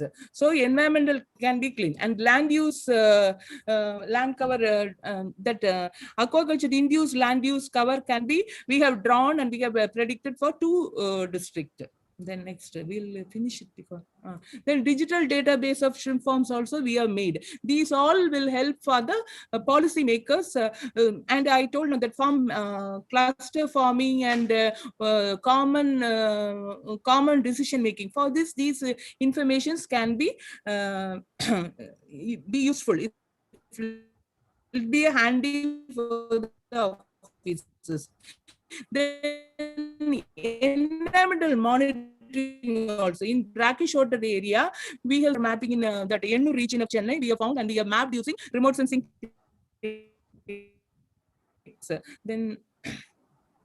Then actually for polycat area, for pen culture, we have identified using a analytical hierarchy process technique how to rear in a better environmental way without bothering the distance that environmental surroundings. Carrying capacity of that creek has been estimated, and then we have predicted that these are the suitable place for sites. Okay, then that's all. Disaster mapping. This is a last slide. Actually, flood mapping. Actually, Chennai was covered with 2 floods. One is Nivar and Varda during 2005 and 2015, and now recent one cyclone. So all that cyclone we have captured, and we have mapped it, and we have we have put how to that during this is the maximum water level. So we have to plan our activities that in these are that for disaster mapping we have made that.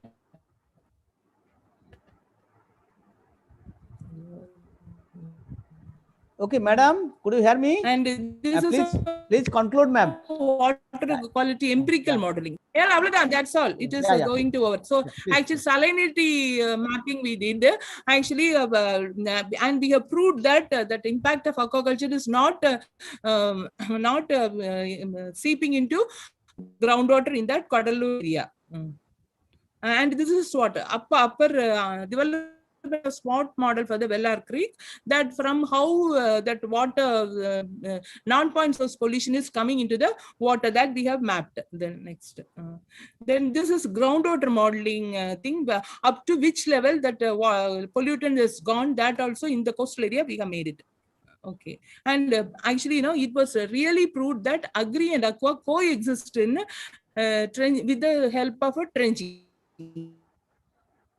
So scientific management will definitely help the shrimp farming. Raised over the development can be definitely managed by the agri-aqua, by our scientific management. Then seaweed mapping also we have done for that coastal livelihood for the along the Pulicat area. And conclusion: water management in coastal aquaculture is of very important, and coast watershed-based integrated water resource management with advancement in geospatial modeling, remote sensing in regime during different season, and and the other advanced method what I discussed. With this, let me thank the organizers for giving me an opportunity. Sorry for the disturbance in my presentation. Hope I was clear in my presentation. If any doubt is there, you can call me, and all the detailed research. Okay. Thanks, Nilarekha madam. Thanks for the nice presentation. Okay. So now our chairman, Dr. Bijan sir, Director SIBA, had joined. So could you hear me, sir? Please. So, and our Jina sir also joined, sir. Our Jina sir joined. Okay. Yeah. So in that case, I think our DDG is ready to present as. I think he has joined. Yeah, he has joined. Okay, he has joined. He's going to present means I can introduce. Good afternoon to everybody, and welcome to our respected DDG, Dr. Jina Saab. It is a very important seminar because it's talking about the sustainable food production and livelihood, along the coast. And we all know Dr. Jana. With 3 decades of experience in all facets of aquaculture, and including, and he has been a very passionate, scientist in the aquaculture and fisheries. And not only that, he is now one of the fisheries administrator for the last many years. And you also know that he has been a very productive, research career at SIFA. Then he has been moved to NBF JAR as a director. From there, he has joined DDG. And the most important part is that we know him as a scientist, as a scientific administrator. His passion to this fisheries and aquaculture is very, very important, and he has been pushing it forward. And not only that, he was as a national coordinator for the aquatic animal disease program. It's a very important program for the last 7 years. He's heading it. He has been conferred with several awards, and the most important one is Rafi Ahmed Kidwad Award. I am not reading the other list. He's also the fellow of the National Academy of Agricultural Science, several and many other. Dr. Bijan, enough. Thank you so much. Let me complete. Yeah. In the past, he held the post of President Asian Fisheries Society, Kuala Lumpur, and Secretary NAS. At present, he occupies the chairman of Asian Fisheries Society. What I was trying to tell you that we have got a speaker. He is an authority in NAS, and I hope that he will bring the focus on this. And now we'll be talking on the new paradigms in freshwater aquaculture and coastal ecosystem in India, happiness and hope. Deputy Director General Fisheries, Joy Krishna Sena sir. Yeah, please. Thank you, Dr. Bijan Saab, esteemed chair of this session, co-chairs, esteemed panelists, speakers, participant friends. I'm sorry, morning I had to speak as a keynote speaker but by the time we joined, we had only 3 attendees to listen. So we thought it may not be a good time. And now also the attendance is quite thin. But I think as because the organizers wanted me to speak, I would take whatever time allotted to me to speak on this subject. Let me share my presentation.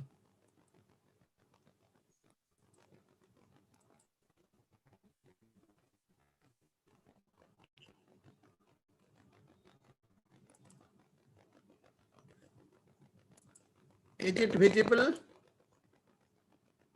Is it visible? Yes, yes, it's visible. Friends, is it visible? Okay, okay. Thank you very much, friends, for the time you have given me. I am asked to speak on freshwater aquaculture only in the coastal ecosystem. So my talk will be confined to that. Besides this, Dr. Vijayan and his colleagues also will be there to speak on brachywater sector and other sectors people will be speaking. So I don't want to encroach to their area. I would try to complete within 15 to 20 minutes, whatever time allotted to me. I request Dr. Vijayan Saab to just give me maybe warning to me when I complete my time. That's fine. Friends, all of us are very much aware about the growth of fisheries sector over the years. All those who are associated with this sector, we take pride all the time to say that this is a sector which has been giving unparalleled growth. If you see the growth rate to the GDP or GVA of the country, almost 18% per year in last 5 years, which is unparalleled. Probably all of you can, all of you know very well. I don't want to discuss much. We say in last 70 years, the growth of 19-fold growth with country achieving something we must cherish. And when we see the aquaculture growth over the years, the last 30 years, the growth has been to the extent of 6 to 7% on an average annually. And if we see last 4 decades where we see the significant production increase has been there, it is mainly because of the aquaculture. And even 1980, if you see the figures in aquaculture, we were producing somewhere around 3.7 lakh ton of fish from aquaculture. That means 0.37 million ton from aquaculture, which today we say about 9 million ton, somewhere around 20-fold increase, unparalleled. We say the contribution to the agri-export to the extent of about $7 billion, all has been possible because of the growth in aquaculture and major contribution from the coastal aquaculture, as you know, with a single commodity stream contributing more than 30,000. So how coastal region is important, all of us are very much aware. If we again try to analyze the production over the years, we know how marine catch is stagnating. You can see that blue bars, it is getting almost stagnating last almost 30 years. Everybody is looking at aquaculture, and the sector has given that growth which we wanted.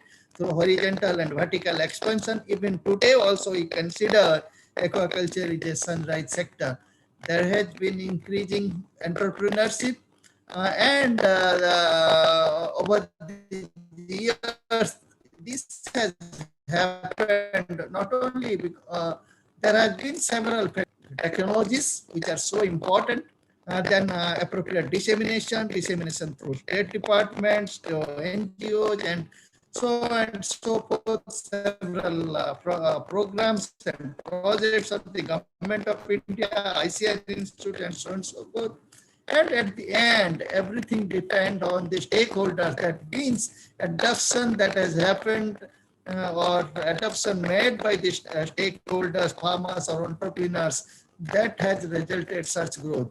There has been investment, good investment, but most of the investment in the aquaculture has been from the private sector. Maybe there has been good investment happened in several of the infrastructure and all, but largely it has been the private investment. Policy, of course, and recent years there has been growing partnership.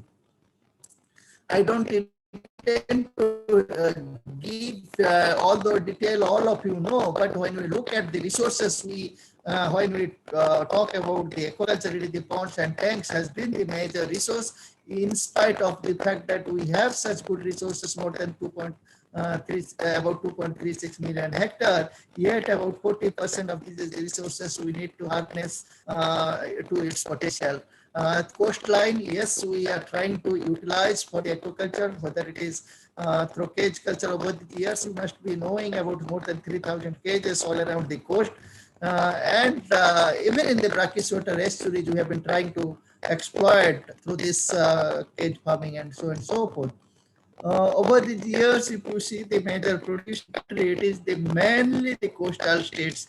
If you see past 1, 2, 3, 4, 5, Andhra Pradesh, West Bengal, Gujarat, Odisha, and Tamil Nadu, major states in the coastal region, which are contributing only the 6th case, Uttar Pradesh, then Maharashtra, Karnataka, and all have been the contribution by the coastal region. And when you look at again the production by major producer like Andhra Pradesh, out of about 4 million ton, about 3 million ton comes from 3 million ton plus 3.2 or so comes from only aquaculture. And we know the aquaculture has been in the front. We started with Indian major carps initially, but we have a host of other species today. We have seen how the production has grown from less than a ton, so more precisely about 600 kg in 70s to today we are talking of 3.5 ton per hectare. This is a national average. We are not talking of individual pond, individual state or a region. It is national average. That means to get that 3.5 ton on a national average, people are producing 15 ton, 20 ton and all, one side, other side, still production remains as low as 500 kilo.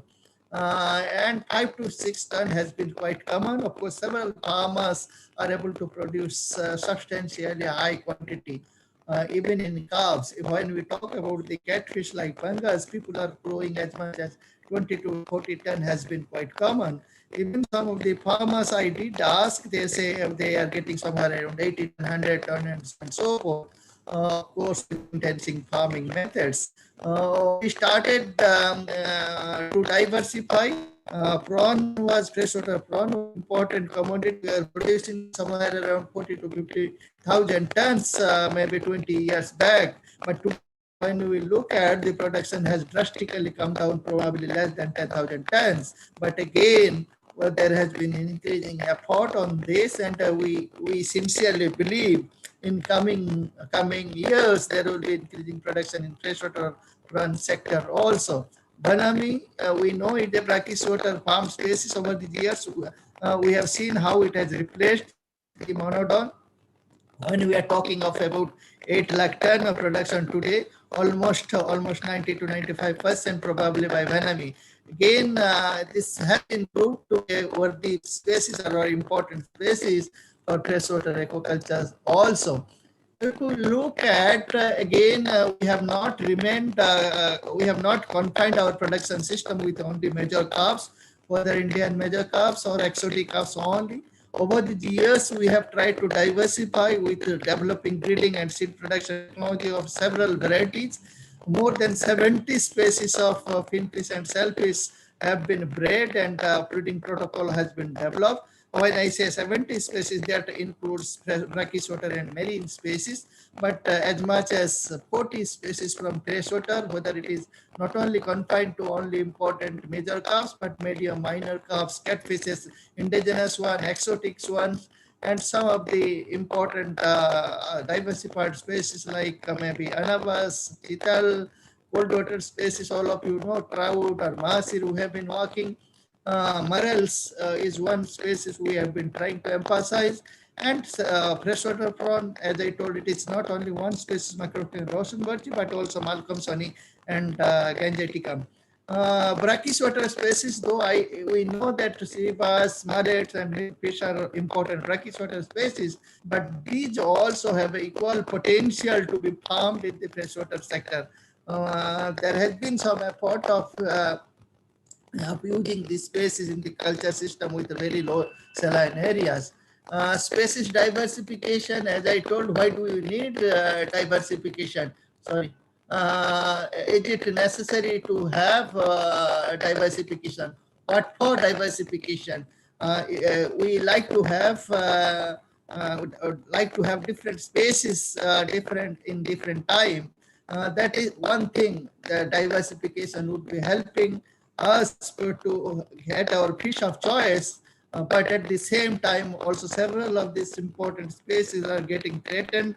Some are in the state of endangered state. So it would also help in conservation when we are going to adopt in a large scale farming. Of course, in a regional basis and all, we are not talking of the same species being farmed at all the places of the country.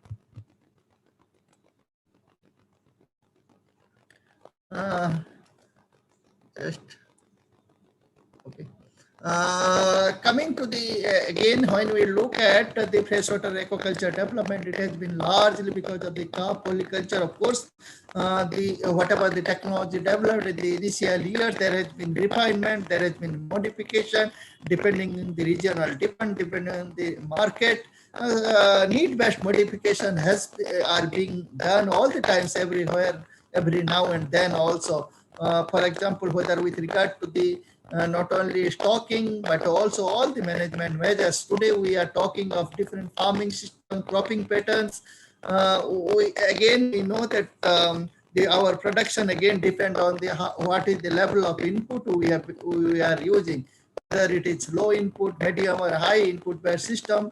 So depending on the investment capacity of the farmers, people are able to, or even the production potential of the areas, people are adopting different farming practice. Over the years, again, we have seen that there has been a shift from demand shift. For example, a small family of only 2, 3, 4 people, people like to have fish, daily fresh fish. That means half a kilo to 600 grams, probably good enough. Maybe we don't need to have 2 kilo size of fish. So can we think for, instead of going for 1 year crop or 1.5 year crop, can we think for multiple stocking, multiple harvesting, or multiple cropping systems? So there has been some modification over the years, and which has proved to be to have lowering the investment in the input level. For example, when we were going for the single stocking and multiple harvesting, to reduce at least 30 to 40% expenditure towards the feed cost, which is the major expenditure, recurring expenditure, and so on and so forth. There are several short places in the country, for example, Madhya Pradesh, part of Orissa, or Jharkhand, Chhattisgarh. Many of the water bodies where water tension is only 6 to 8 months. So you don't have enough water for whole year. So you need to think for short duration culture. Several protocols have been developed and advocated.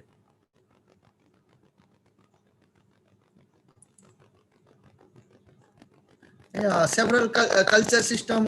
We know. I do not like to narrate all those. All of you are aware. We started with crop culture. Over the years, there has been a great shift, or rather diversification with fungus or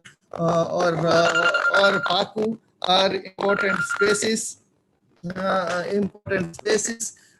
Integrated farming, which we are trying to focus all the time. We have been trying to focus all the time. Of course, recent years there has been greater focus on integrated farming also, so that the how do we recycle our waste generated from one system to other.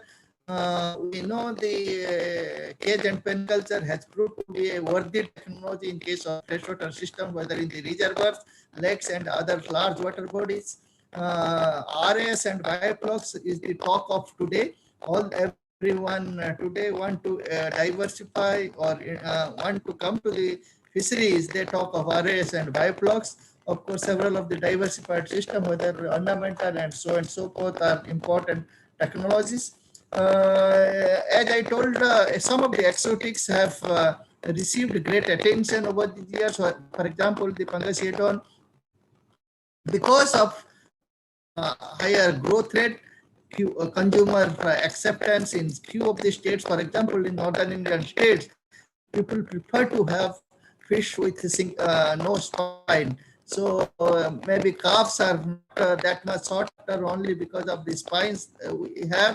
So these species are receiving more attention, greater attention over the years. Pacu is another species because of the same fact, good growth over there. And if you see the rate of in last maybe few years, this figure is up to 2015 given, and today, as I am given to understand that more than about 4,000 hectares farming of Pacu is going on. That means there has been a significant increase of the area under adoption of some of the diversified species. Tilapia is one of the important species which are being talked, monosex tilapia mainly. Few years back, people, we were not sure whether we are permitted or not. Now Government of India has got the clear-cut guidelines for tilapia farming or even the hatchery establishment and so on and so forth. We have been talking of producing seed as how much required quantity. Yes, we have been able to achieve good production level, total shift from river and collection to total production coming from the hatcheries, from more than 3,000 hatcheries and so forth. We say that we are self-sufficient with more than 52 billion of fry that we produce, but the quality has remained concerned definitely. We are talking of hybrid, back process, yet we are talking of whether we are not getting the species of choice at right time. Issues of fingerlings or stunted fingerlings or rearlings have been issues. Timely availability, distance of transportation, all those has been problem. But as I told, there is with the concern of the quality, definitely the effort done on the stock improvement program on selective breeding with rohu, katla or freshwater prawn, there has been significant development over the years. Probably I would, if time is there, then I will be able to speak something more. We did have some of the technology like cryopreservation, which we thought probably it is a technology cannot be taken to the farm, but over the last 2-3 years, the technology has been used by these farmers, used by the hatchery. Several of the hatchery has been able to use the cryopreserved sperm, effectively producing good seed. So probably in coming years, we need to see that this technology goes to every hatchery wherever possible, at least. Off-season breeding and so forth. Several of the concepts we have been talking, but yet there are concern of quality. That is why we are talking of the hatchery accreditation, seed certification, seed village concept we want to bring. There has been effort, definitely. If some of the places of the country you can find, there are huge areas, at least in the Andhra Pradesh, you see big areas, only adoption of seed. And we have seen how the mass scale seed production we have been able to achieve, total shift. And important thing is all those hatcheries, whatever we are talking, they are scale neutral. Scale neutral means if you have a less investment, you can go for small scale hatcheries. If you go for larger hatcheries with multiple numbers or larger numbers, whatever you need. Small hatcheries like portable ones, and so forth. Different modification has been made over the years. Seed is one thing there has been concern from all the time. We are trying to have quality seed, we know, but there has been over the years, there has been some shift of seed production in some of the areas. We used to have all the time only 1 or 2 crops of seed when we talk of nursery during June to probably August, September. but with the use of outdoor concrete systems, you are able to have about 5 to 6 crop in a month, in a season. And if you are using again during November to February for again common crop and all, another 4 crops you should be able to take. So almost year round, you should be able to use this sort of system, producing maybe 50-60% of survival compared to about 25 to 30% in case of other nurseries. And similar is the case in case of fingerling system and all. And again, in situ rearing in the reservoirs with pens and all are some of the other important things. I was talking of the stock upgradation program. All of you have been hearing about the giant Rohu, which has been showing consistent growth, higher growth potential over the years. And today we have been able to demonstrate at least 50% higher growth of Rohu, the 10th generation Rohu in the farmers field. And even at the second generation of Katla selection, we have been able to demonstrate about 30% higher growth. And the same as that of about 30% higher growth in case of freshwater prawn. But country like India with a huge demand and all, our maybe if you look at the future, probably we need to work much more. We need to see that this technology or this seed are disseminated and goes to every hatcheries of the country, so that in the next 4-5 years, if we are able to replace about 40 to 50% of the stock what we are using, probably we will be doing a huge service in coming days. This is when you talk of again the seed, the price what we produce. That means if we are producing about 52 billion of seed, we say price. That means if we have about on an average 25% survival, somewhere around 20,000 crores, or about 20,000 crores or 200 billion of spawn. And bulk comes from again one of the state of the coastal region, that is West Bengal. Out of maybe about as I told you, to 200 billion of spawn that we produce, about 60% are produced by only one state, West Bengal.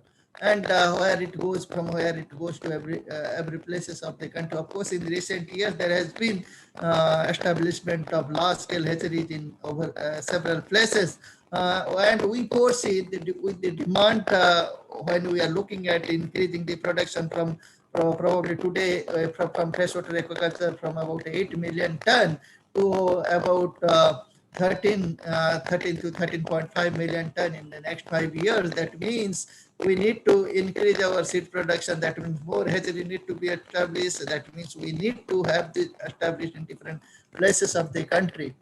Enclosure aquaculture, as I told, it has taken a big boost over the years. So some of the states like small state, even Jharkhand, Chhattisgarh has come up in big way with, of course, the species or the fungus is at present is the main species being found over the years. And you know, even the small cages of 6 to 8 meters or maybe 4 meter by 6 meter, you are able to demonstrate a production somewhere around 3 ton or so.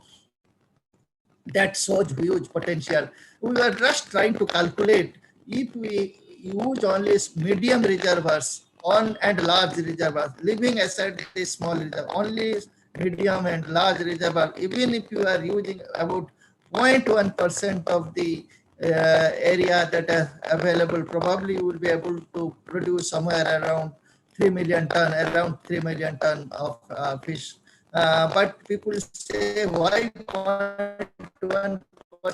It can be 1%, 2%, why not? But let us start with, we are just beginning only at this point of time. Let us see that how best we are able to apply the potential resources that are available before the country. Integrated farming, that I was talking how important is, mainly in the northeastern states. This has been picking up very higher pace.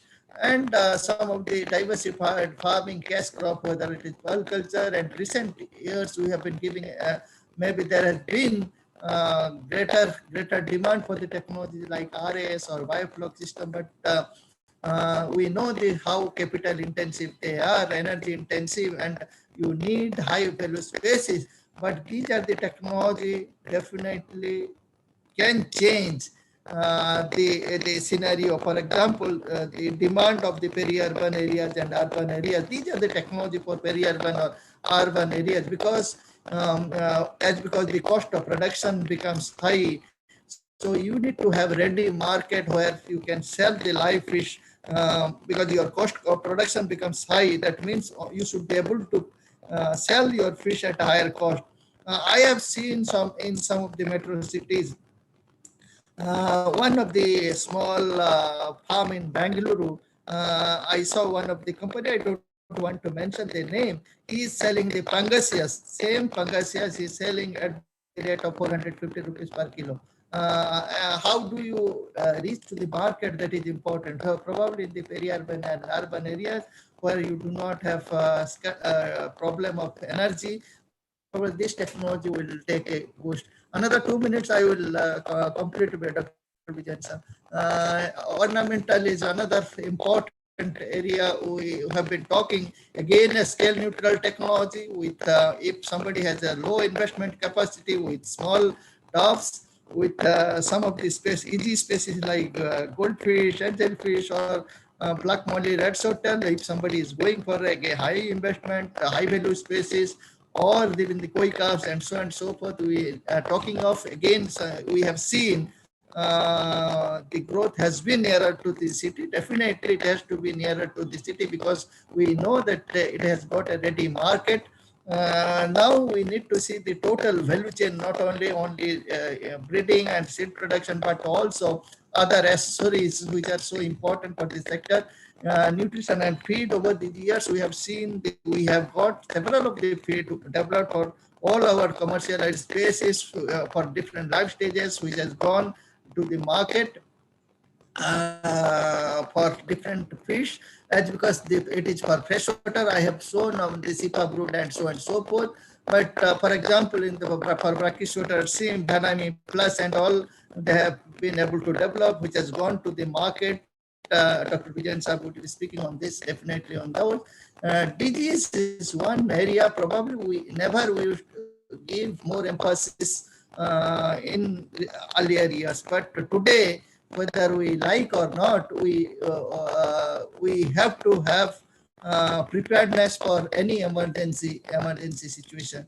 We do not know what type of pathogens will come to our sector. All of us are quite experienced after the COVID.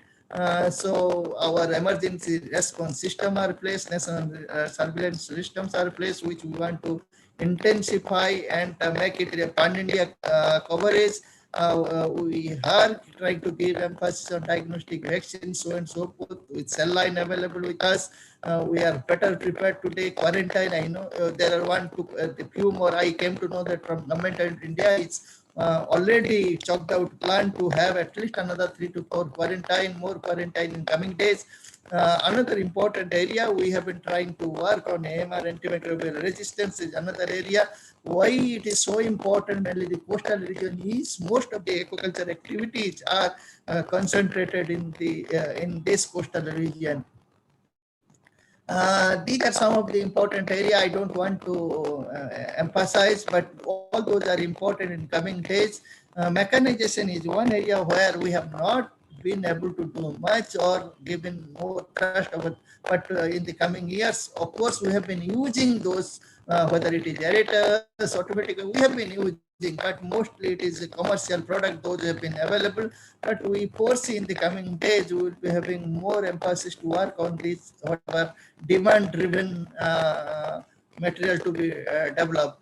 As I told you, a huge task before us, huge target before us, but how do you do that? Whether which type of species, where and how are important, and everybody is looking at freshwater aquaculture sector. That is what I was talking, 13 to 14 million ton. If you want to produce, what are those you want to focus? High value species, diversified species, and so on and so forth. There has been several focus area vertical expansion, we are talking of all those we did discuss.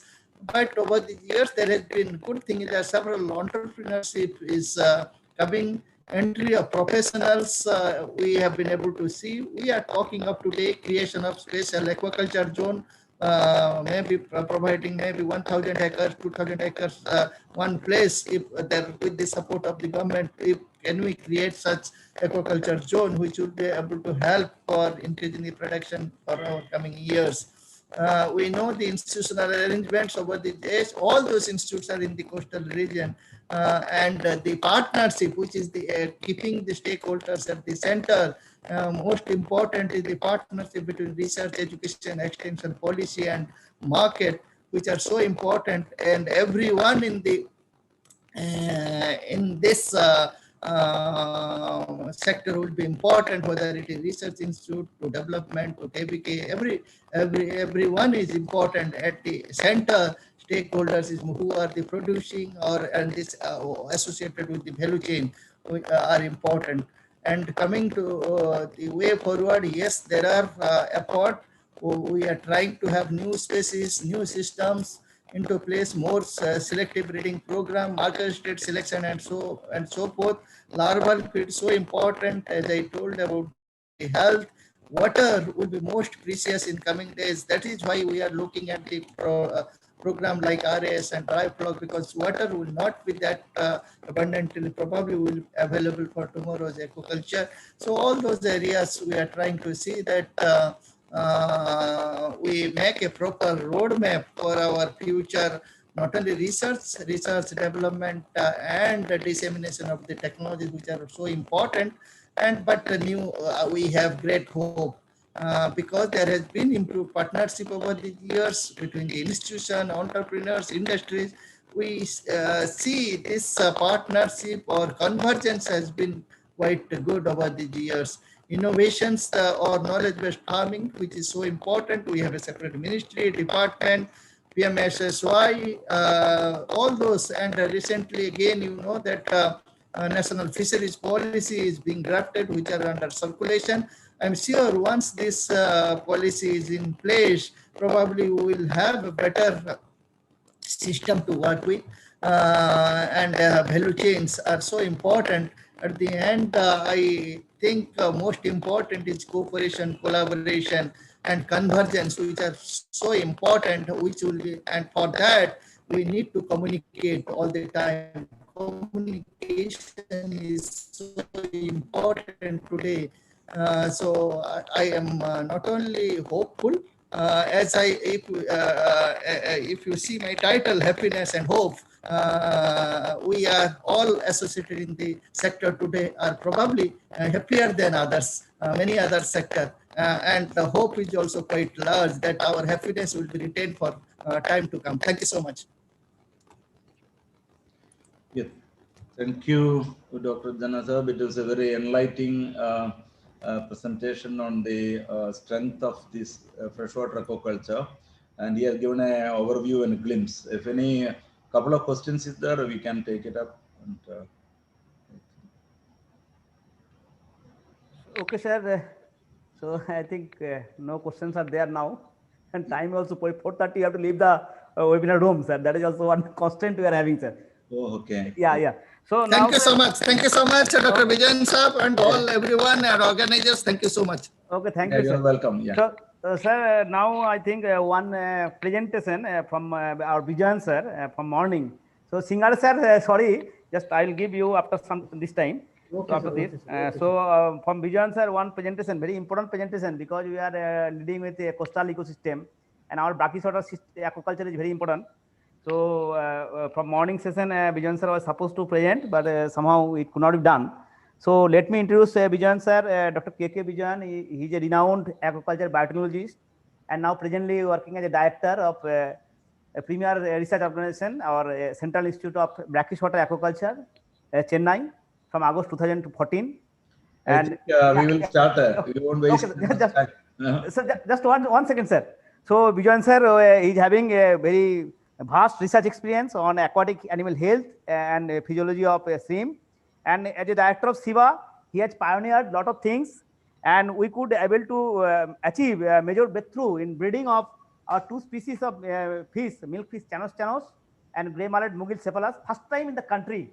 I think this is one of the very big milestone in our brachycephalic aquaculture.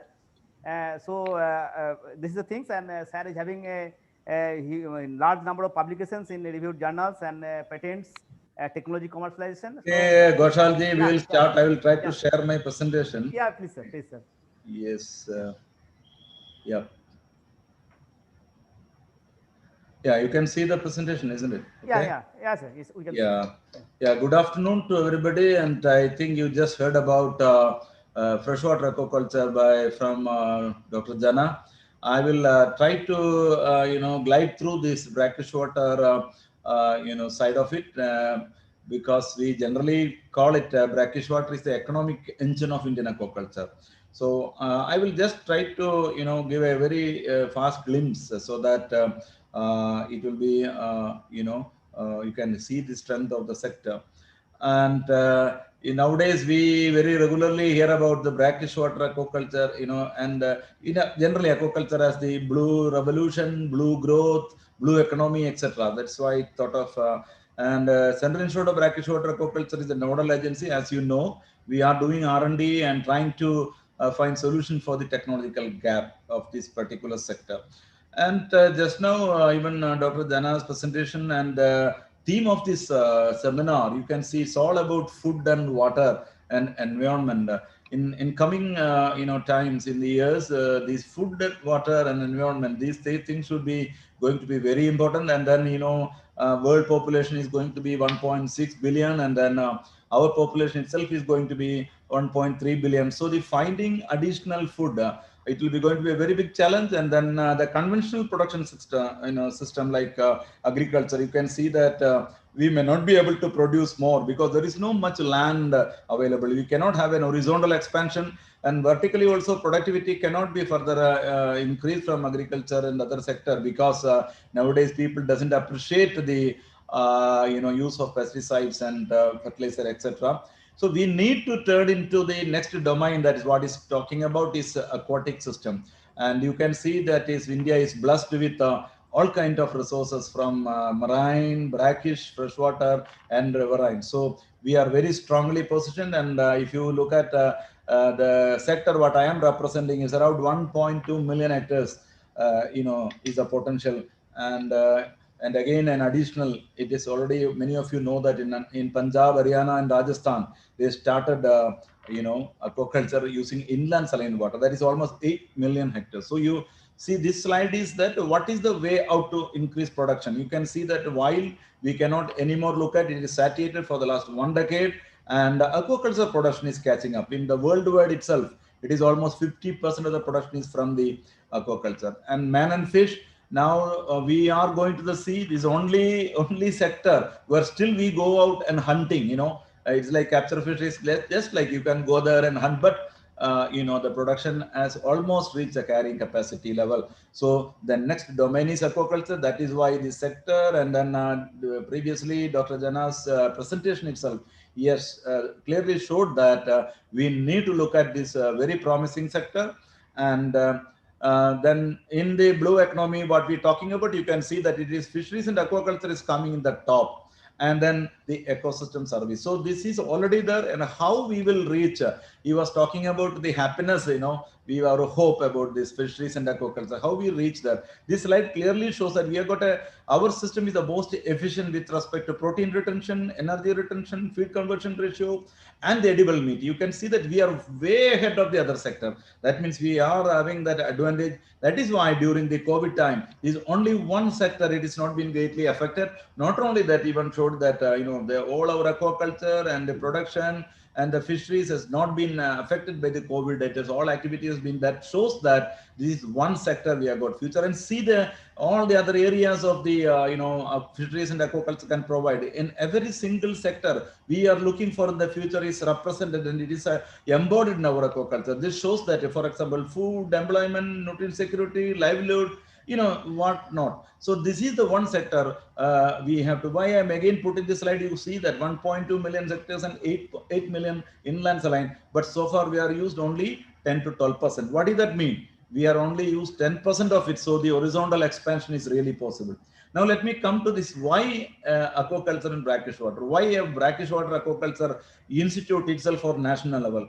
Because this is one sector, this resource, which is not competing with the conventional thing. That is the agriculture. Brackish water resource cannot use for aquaculture, for the agriculture.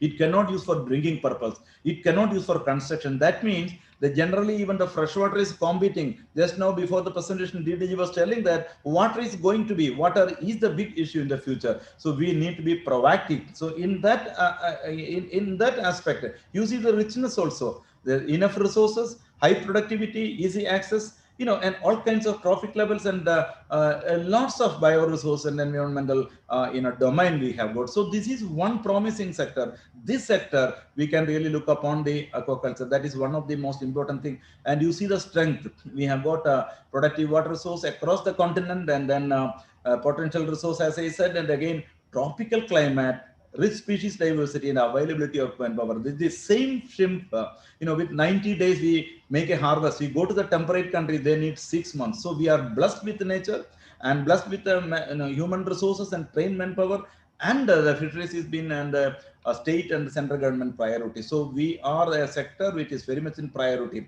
But the problem is that you can see that when we talk about the brackish water itself, almost 0.7 million tons of shrimp alone we produce, and 7,000 crores of export revenue. That is about 7 billion. But it is from just one species, and that species not even our native species. It's an exotic species, an American shrimp. This is a promise as well as a problem. So we have got, we have seen that even one species using the science and technology, but selective breed, fast growing, we could able to, grow in such it's a quantum jump from around 1 lakh tons in 2010 to almost 0.7 lakh, 7 lakhs in 2019. That means this is the most important sector. But can we put all our eggs in one basket, one species? That is the biggest question. So when we talk about sustainability and food production, we need to look at this is the food basket, the species basket of brackish water. But you can see that we are almost there. You can see that shrimp, all the species we have bred,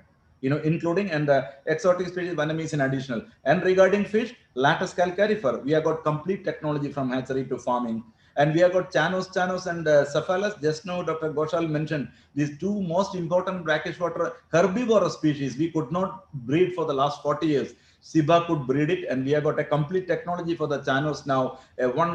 One hatchery is coming up in private sector in Calcutta. It's a very encouraging thing. And then the promising as if has so much large berries, we can see kind of a revolution. And Mughal Cephalus, we just bred it. We will be coming in another year, again, red snapper, Siganus, and all other Atroplus and all kind of these species are there ideally. And using this R&D and initiatives by institutions like SIBA, we could able to come with the complete technology. So we are almost there. But then what are the components of aquaculture? This is very important, because unless we have all these components addressed, we may not be able to progress, or that growth, sustainable growth, what we are talking, we may not be able to. But that is one is reproduction breeding. You have seen, unless we can have a control breeding and a hatchery, we cannot have a species. You need seed produced in hatchery. Then the production system research. That is, I will come to the last different area: cage, biofloc, recirculation.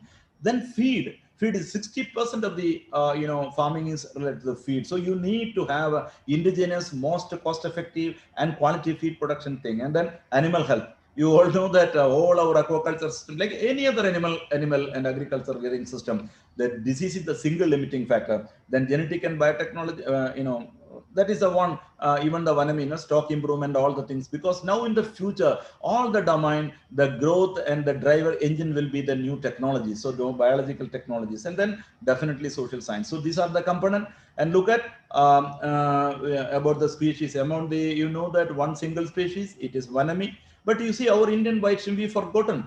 So we need a backup, we need a complementary species. So it is high time. We have done demonstration from Bengal to Gujarat. This species we need to take up. Maybe when we are having a 7 billion, 45,000 crore, 30,000 crores alone from shrimp, maybe we should allot some 200 crore for stock improvement program for Indica. This we have demonstrated. If you look at, and these things are left behind, then if something happened to Vanami, what will do? We don't have a system in place for the 45,000 crore in the export industry. So this is the thing we should think. This is what I was telling about. All these species we have got technology. You look at all the shrimps, from tiger shrimp, Vanami, Indicus, Marguensis, even the Japonicas. We have got complete technology at SIBA. Anybody is having the diversification, we can give the technology. And look at the sea bass, we have got a value chain. That means the hatchery to plate, we have got complete thing including the feed and channels also. So we have the one beauty about this brackish water species. What we are doing, talking about the technology, is that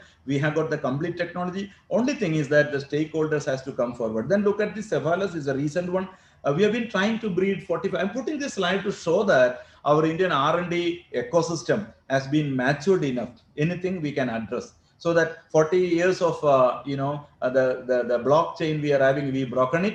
Now we can also, that means we are having all these ideal species, and with what is the importance of the species? The market price.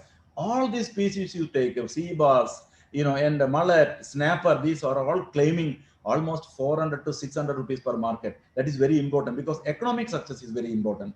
And then this is what I was telling, the sea bass rearing system. Once we have the hatchery technology, feed technology, it is catching up. It is going into the different local systems, and all these resources can be used. You see this from the, just as an egg, I think earlier one day's presentation it was there, I think, from a 20 paise to per egg, it goes up to 500, 600 rupees per kilo. Means each stage, the rearing system, the farmer, the stakeholder can make money. This is the most important thing I was talking about. And the Chanos is a beautiful species, it's a herbivorous species. We say, it is almost similar to, I think, a lot of audience from West Bengal, like Hilsa. It is having spines, and we even named it as Deccan Hilsa, because even Hilsa we need to pay 1,500 rupees, 1,000 rupees for a kilo. Here it is only 150 to 200, but the fish is very tasty. You want all the spines it has. I think the cost of production is only around 100 rupees. So the farmer also, even if you sell for 150, you will make 50 rupees profit per kilo. And coming to the feed is very important. Now institution like SIBA, we have got complete expertise in technology. We have to produce any feed from the broodstock, larva rearing. That means functional feed and growth. All the species what we bred, we have the feed available. This is very important to take the sector forward. And you can see this is our SIBA's experimental feed mill at Muthukadu. We have got a similar one in Kakadweep Research Center. That means all the species, we can give you the feed from brood to grow. This is important, and all these technologies are at par with any imported feed technology available. It has been vouched by for the Vanami Plus, Sea Bass Plus, Etro Plus. The farmers are increasingly, because the cost advantage will give them a lot of profit margin, because we have got a national program doubling of the farmers. How we can increase the profit? By saving the cost and the cost effective feed. This is what we're talking about, the disease, emerging disease. 93 white spot was emerging disease. After that, now you see the way it has spread across the world. Similar to the COVID, what we are seeing nowadays, it's a viral disease. So that means, that is what the DDG was telling, that we should be prepared to how to tackle, unless we have got a strategy. You see, when we're talking about the disease management system, all these components has to be looked at. So how many parameters are there? Unless we have got all these capacities in place, we may not be able to manage the aquatic animal diseases and increase our growth or whatever in aquaculture. And for that, we need very novel diagnostics. Because nowadays you are listening, or hearing day in day out RT-PCR, vaccine. So we have been done PCR from the start of the 2000 for the white spot. Then we developed real-time PCR. So our aquaculture sector in freshwater or in brackish water, we are already the expertise is that we can tackle any even including disease. So we have even released the diagnostic is long back. That time it was a PCR. Then later on RT-PCR came. We are even released RT-PCR of the white spot. But you see that earlier, virus disease was the most important thing in the shrimp. But now a microsporidian parasite is the important thing. So immediately we could able to characterize the pathogen. We could able to come out with the diagnostic. Even the real time we have to come out. So this is what's most important to make that the hope and happiness of the aquaculture sector. And this is a surveillance program DDG was mentioned, we have got a national program in place. So that means if you can see that the components of aquaculture, whether in any other sector, we have all the technologies of components in, especially when I'm talking about brackish water, we have the technologies. And then we know that there is no treatment for a viral disease and etc. So we need other strategies like prebiotics and probiotics. You can see that SIBA itself has been developed, including the latest, phage technology to control the microbial pathogen disease in the hatchery. So we have even commercialized this. That means we are showcasing our capacities. And then now you are listening about the genome, full genome and bioinformatics. And very recently we have completed the full genome of the Indian white shrimp. This shows that the genomics and bioinformatics capacities also we have developed and we have with us. So this makes us to take the very ambitious program like selective breeding of any species, including the Indian white shrimp. This is actually all the major pathogens. Now we have completely white spot virus, Vibrio campbelli, and all such things. So that I've been just mentioning about that seed, feed, health, and genetics. Now this is a diversified rearing system. Once you have that, India is such a huge country. We have got different localities, logistics. For example, look at the West Bengal, huge berries, huge brackish water area, huge freshwater area. So we need to have a location specific technologies and approaches. So you can grow these, even in the reservoir, in the backwaters, you can see the pen. These are all sea bass rearing, systems. And this is an integrated multi-trophic aquaculture system. We are having Sundarbans, because our KRC Center of SIBA at Calcutta is doing a very beautiful work with the communities in Sundarbans. You can see this in the ponds, where you can see that fish and shrimp is growing in the pond and the vegetables are cultivated in the bund. And so that you can say that that particular family is holding even at 10 cents of the pond, is getting some revenue along with the nutritional security. They can make the money also. I think this is, we need all very high-tech system along with this. This is the most important message we should understand.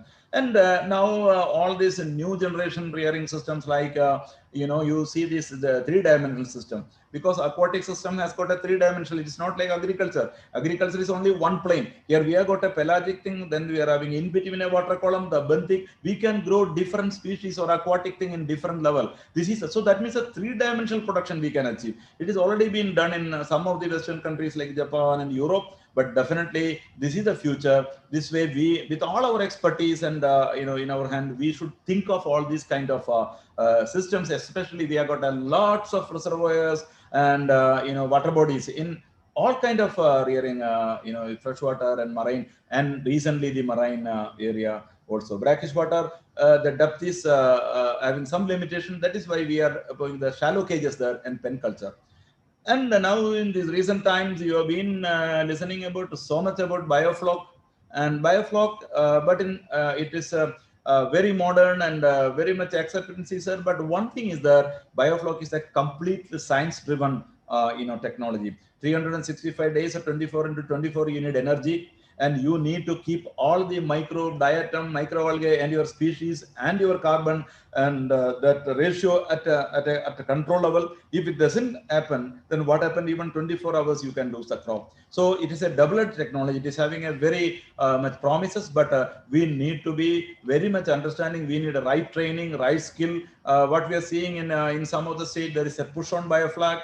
But these kind of cutting edge technologies, unless you take it forward with the proper skill and science, it may fail sometimes. So it is a most important thing that institutions, and we have got a responsibility to tell both the strength and weakness of technology. And this is a recirculation we are talking about it. Many people are trying to, but again, the most important part is that RAs have been generally initially developed again by countries like Israel and many European and Australians. So we have imported many units by spending 75 lakhs, 1 crore.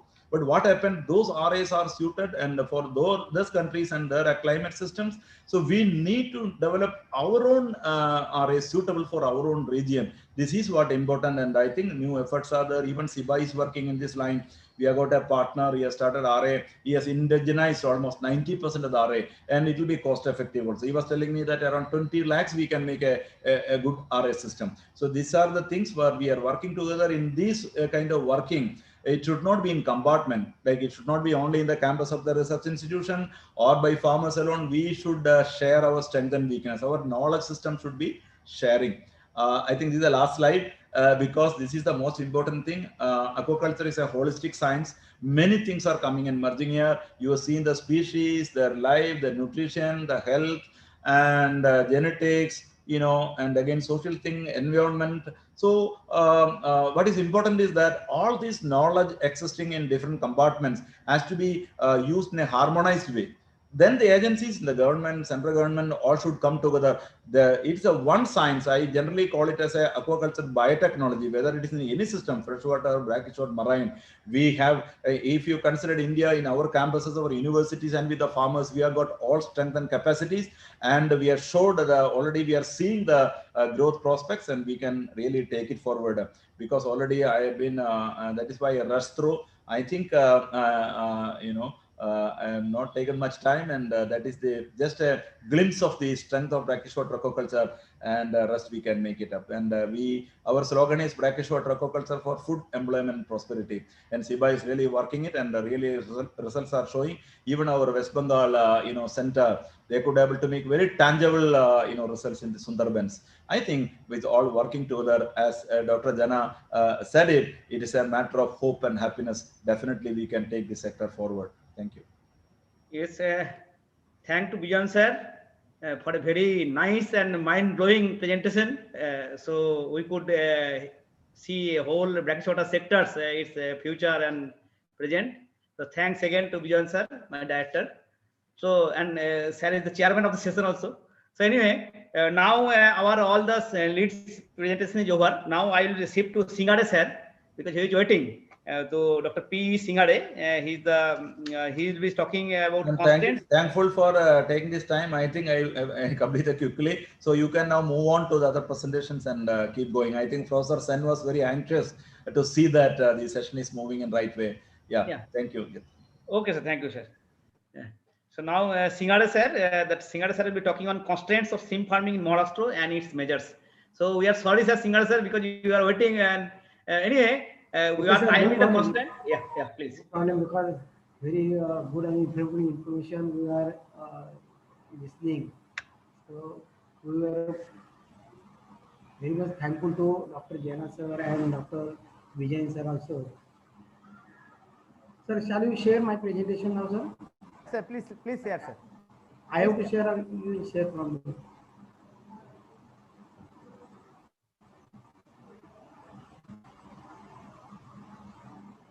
Yes, sir. It has come, sir. Okay. Okay, sir. Yes, sir. It has come. Please. Good afternoon, respected Dr. Jana sir, DDG ICR, and chairman of the technical session, Dr. Vijayan sir, co-chairman Dr. Gosal sir, Dr. J.K. Sundarai, Dr. J.K. Sahu, and rapporteur Dr. G. Biswas, audience, and other presenters. I am first of all very much thankful to the ISCAR for being given opportunity to present the paper on the constraint of shrimp farming in Maharashtra. And actually, as far as Maharashtra is considered, Maharashtra is having 3 water bodies, and our main area of the water body is the coastal area, and it comprises the 7 districts. It is from Palghar to the Sindhurgarh districts, and there are large under and unutilized brackish water resources, also the freshwater resources. But as Dr. Vijayan sir has told regarding the scope of the brackish water resources, because it doesn't compete with the agriculture resources, and the agriculture farmers, they cannot use this brackish water for the agriculture production. So it is the better prospectus for the fisherman community or fish farming community in the brackish water area to develop this brackish water fish farm or fish ponds for the different species. Here, as far as the shrimp farming is concerned, actually in our Maharashtra, the production is mainly for the export and also to meet the domestic market from the local area. and also to create the employment, also generate the income of the farming community, and to enhance the food and livelihood security. Maharashtra is having total brackish water area of the 80,000 hectares. Very large brackish water areas are available. Out of that, as per the survey taken in the year 1988, the suitable area for the brackish water shrimp farming or brackish water fish farming is 12,445 hectare area. And the land allotted out of this 12,445 hectare is only 3,067 hectare area. And that has been, the allotment has been done since 1988 to 1994-96 period, or that last 10 years period. And later on, there is no allotment of the land to the farming community. And if we see the culture land under the government, from the government land, it is just 942 hectare area is under cultivation. Although land is allotted is the 3,067 hectares. Out of that, only 942 hectare area is under the shrimp culture, and private area is 114 hectares. So total area under the shrimp culture, it is 1,056 hectares out of 12,000 hectares. So it is not more less than the 10%. And number of shrimp culture projects implemented in the Maharashtra, there are 213 shrimp culture projects are there. Now, if we see, there is the development in the Maharashtra, it is very slow, whether it is stagnant or it is very slow. And it is because of some constraints they are facing in the Maharashtra for the development of the shrimp farming. The first of all, the major constraint is the shrimp farming is not declared as agriculture activity. As we just now we have listened from the Dr. Vijayan sir, there is no complete between the agriculture and the brackish water. But this shrimp farming, it is considered as the industrial activity. It is not considered as the agriculture activity, but it is parallel to the agriculture activity, because as in agriculture we are doing drying, plowing and other activities. In the same way, we are doing in our shrimp farming also. We are drying the pond, we are plowing, there we are protecting this pond from the pest and disease. So same practice we are following as agriculture. And in spite of that, the farmers are kept away from the benefit of this subsidy. So farmers are not getting subsidy as compared to the agriculture farmers. So they are not getting subsidy on seed, feed and medicine.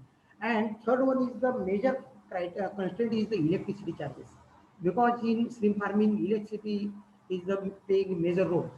And also generator is also required for 24 hours if there is failure of the electricity. And if we see the commercial rate which is applied to the shrimp farming for the electricity, it is on the industrial basis.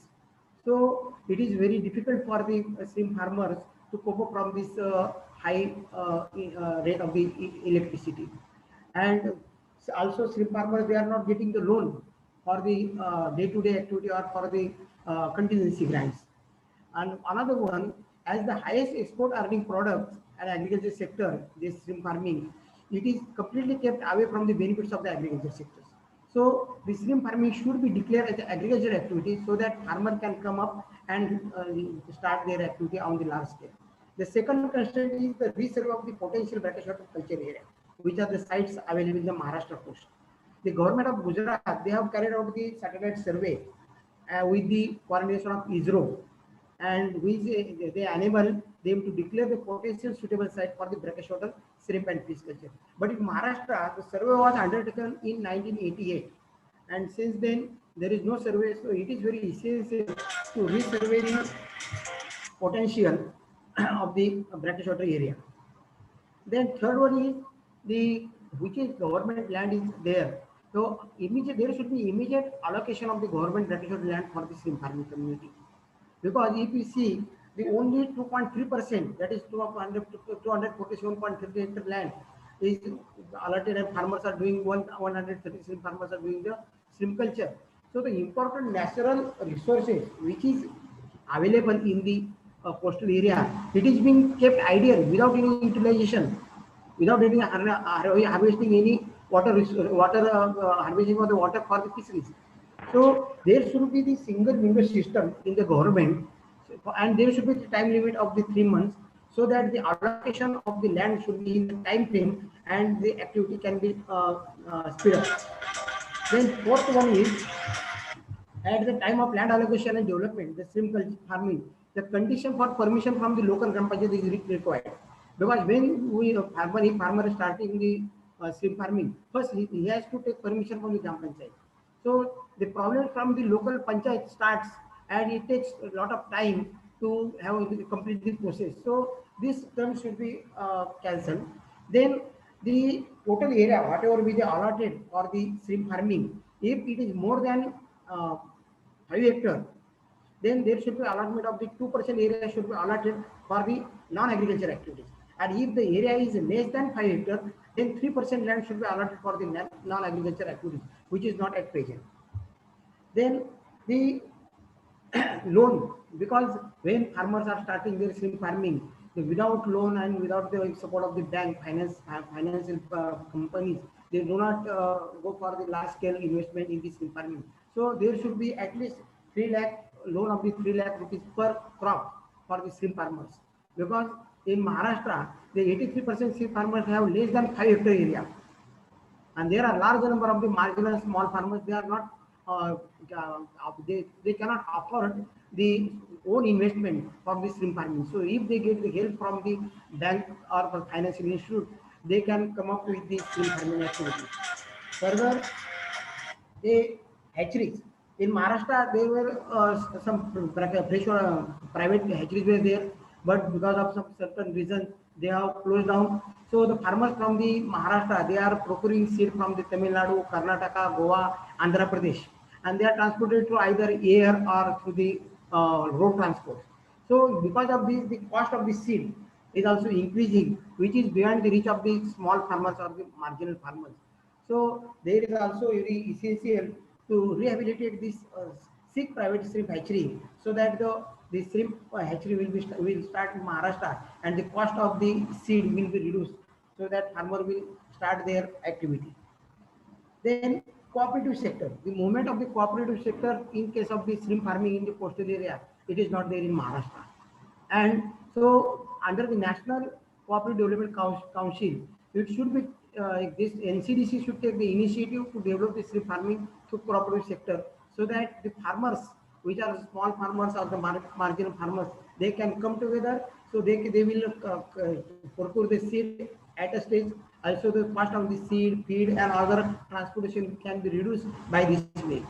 Then provision of the mobile laboratories for the shrimp farming, because whenever the problem comes because of the water deterioration or because of the disease or soil problem, then farmers have to run to the private laboratories or to the universities for the testing of the soil and water. So there should be the mobile extension or laboratory van. So it will move around the south zone of the Konkan, that is 2 districts in the south zone and 5 districts in the north zone. So this van can move around these farmers to solve their problems. Then the domestic market, if we see the international market price of the shrimp are slashed down, then developing countries are the producers, while the developed countries, they are the net importers of the shrimps. So developing countries are working on the sort of anti-dumping duty fear in recent years. So the processors and exporters of the shrimp farmer, they do not extend the good price, they give good price to the culture shrimp. So if the farmers are getting the good price in the domestic market, they can partially harvest the shrimp and they will price from the sale of this price. So domestic market promotion is the one very important activity. Most of the farmers, small farmers are doing. But on the large scale, if we start the domestic market, the price of the shrimp will be get more in the more terms of the higher price will get to the shrimp farmers. And last one is the crop insurance, because as agriculture farmers, they are getting the insurance for their crop. But in case of the shrimp farmers, they are not able to get the crop insurance. So at 2.5% of the sum insured for the shrimp crop orientation, the marginal and shrimp farmers, they are not affordable to pay this 2.4%, and it is not economically viable for the shrimp farmers. So the government should give the support for the crop insurance for the marginal small farmers, so that they can get the assurance to have the crop because of some viral disease, white spot disease. If there is some problem, they can get some money return back to start the new crop. So these are the constraints which is faced by the our Maharashtra, coastal area of the Maharashtra. Thank you very much. Thank you, sir. Okay, so, Dr. Singare. So thank you, Dr. Singare. So we had a very good presentation. Though time was limited, so I request next presenter to be restricted in 5 minutes time, 5 minutes per discussion if we have any for 1 minute. So total 6 minutes. Now I request Dr. Mohammad Aklakur, who from Motipur Ganna Kendra, Muzaffarpur campus, Bihar, India. Aklakur sir is there. Dr. Aklakur. So yes, sir. Namaskar. Is it audible? Yeah, please. Yeah, you are audible. So 3-phase, 3-cycle, a novel model of mixed farming in aquaculture. So Dr. Aklakur, please. Sir, my screen is able to you, sir. It is coming. It is coming. Slide. It has not come. It will come, I think. You are sharing the slide. It will come within a second. Okay. Yeah, it has come. It has come. Yes. It has come now. Please restrict. Yeah. Please restrict in 5 minutes time, sir. Yeah, I will try to respected fishery Dr. Jana sir and chairman of the session, Dr. K. Jens, co-chairman, Dr. Gosal sir, and all dignitaries. I am going to present before you regarding a new model of mixed farming, which we are working over here at the Motipur Center of ICRCIF Mumbai. So let me discuss something what actually aquaculture, why is going to have so much significance in the present scenario. We know that agriculture profit margin is diminishing, it is decreasing day by day. And with this, the overall per capita agriculture land with the people is going to reduce due to increasing or burgeoning population. That's why people are migrating from the rural area to the urban places in search of livelihood or job. So if we want to give the rural livelihood, or aquaculture is coming as a big hope for them. And another advantage with aquaculture is that the production and produce of value both are better than the other agriculture system or agriculture crop. Till now, we have not used water as a resource parallel to soil. That's why now the aquaculture is being seen with a more and more hope for the development of the country and for generating the rural economy. But there are certain problems that we face in aquaculture also. In aquaculture, the sustainability, if we target, we need to consider on two things. First is the productivity, that is production, and profitability. If these two things are ensured, then only the aquaculture can grow in economic or industrial mode. So for that, we need to go for cost-effective production and efficient production system.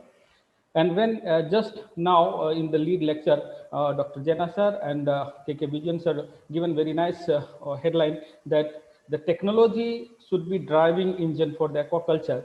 And there we need to have a resource-specific approach.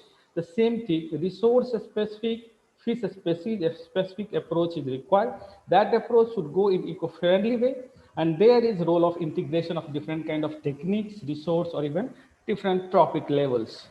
When we talk of the integration, the same principle we are working, how best we can integrate two different systems and two different kind of culture species, which is going to be prevailing in freshwater aquariums.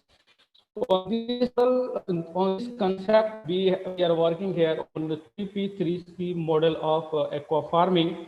Here, carp culture and fish culture integrate and two systems. One is the integration system of biofloc farming and another is pond culture. These two have been integrated. So all this integration has given a better production efficiency compared to the existing one.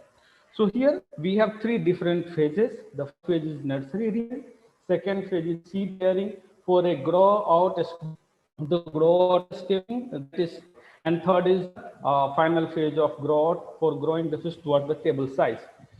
So in 3P3C model, in first phase, all these three phases are on 90 days. Phase 90 days, it goes in monoculture, either in pond or biofloc, and there we grow the fish from a spawn to fingerling size, and Next, in the second phase 2 is also 90 days go in mix or monoculture in a flock system. There is grown 50 to 200 grams. That size we call it 0 or 0 size, 0 point. As it is prevalent other for this.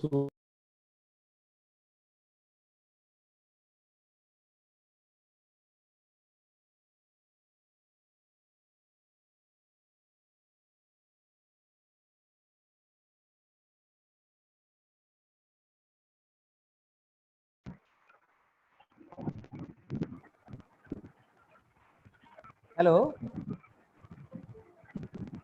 Yes, Some issue is there? he has been disconnected, I think. Yes, sir. He has been Oh. He lost his. Yeah, got disconnected. Okay, so whether we will go for the next presenter or what to do? Wait for 1 minute. Hello, hello, Dr. A.K. Sahu is there? Or co-chairman and Vishwas, rapporteur. Yeah. So can you switch Yeah, over? I am here. Can you switch Yes, over? sir. So Yeah, we can move to next. Okay. So Miss Sujata Mahapatra, next speaker, next oral presentation by Miss Sujata Mahapatra. Yes, sir. Yeah. So please share your slide. Yes, sir.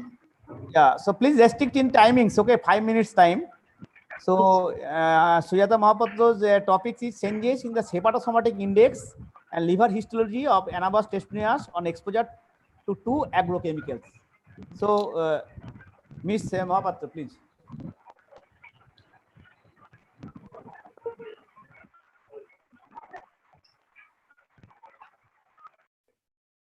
Respected Chairman and Co-Chairman, sir, my topic is changes in hepatosomatic index and liver histology of Anabas testosterone on exposure to 2 agrochemicals. Nowadays, pesticides and herbicides are vigorously used in agricultural fields to increase crop production.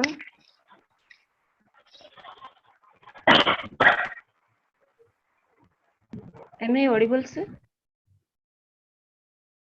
Sir?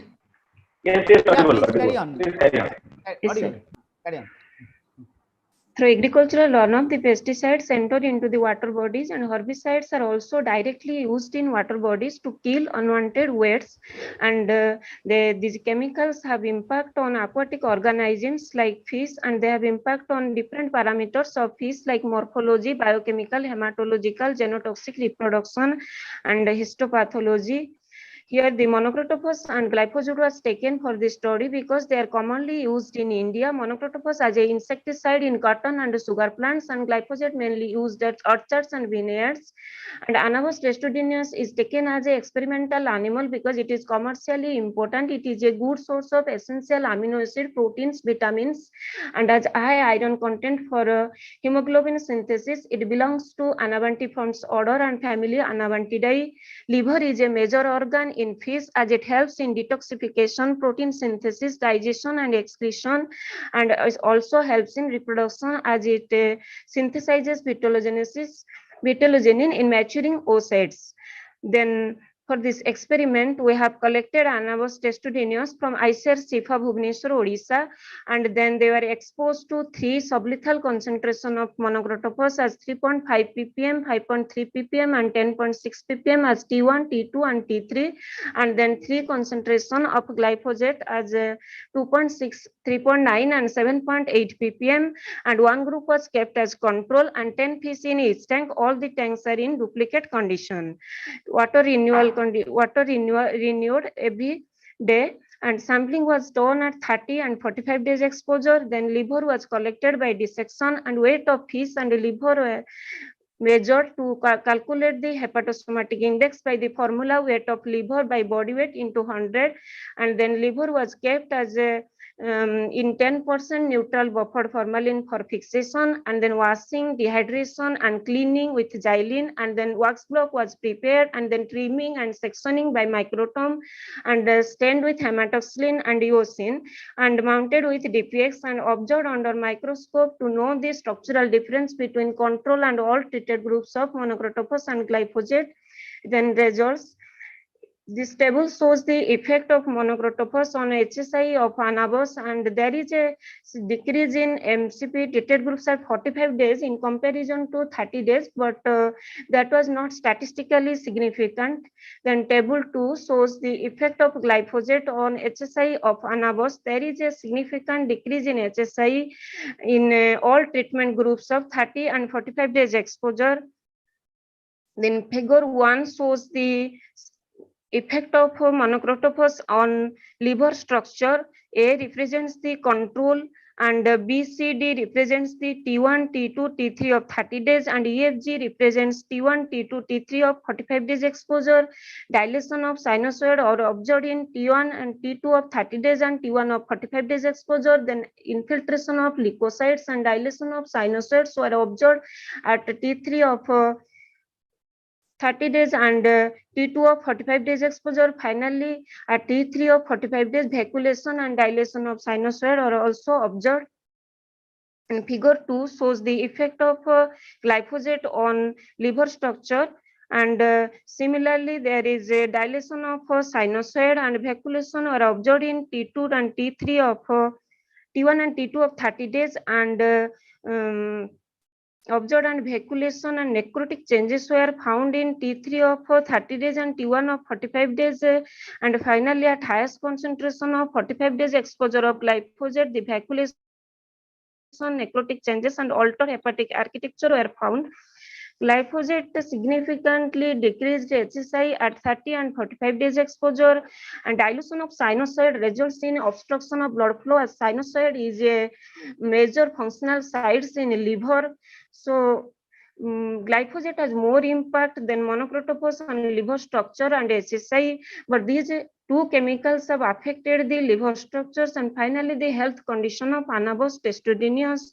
So more strict rules must be followed on the use of these chemicals on agricultural fields for the survival of aquatic organisms, and further work, molecular and chemical work, can be done to know the toxic effect of these agrochemicals on fish and aquatic organisms' health condition. Thank you.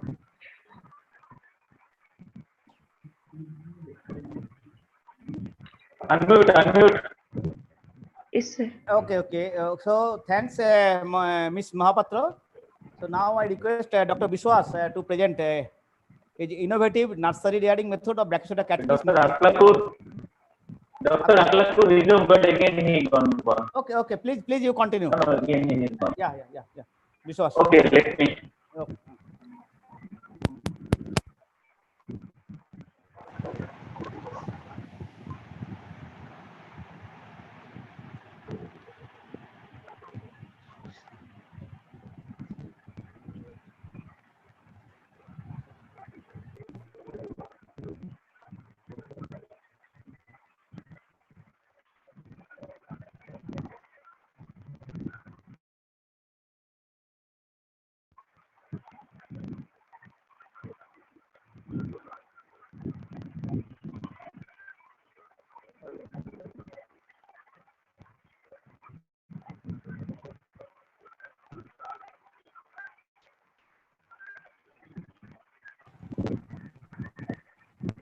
Is it coming?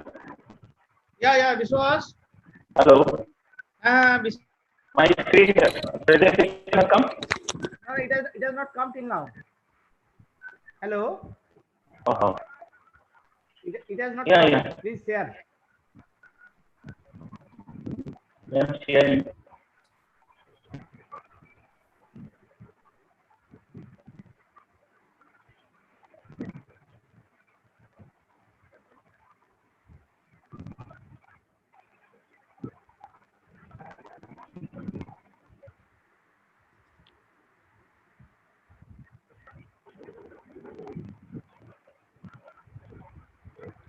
There is some problem.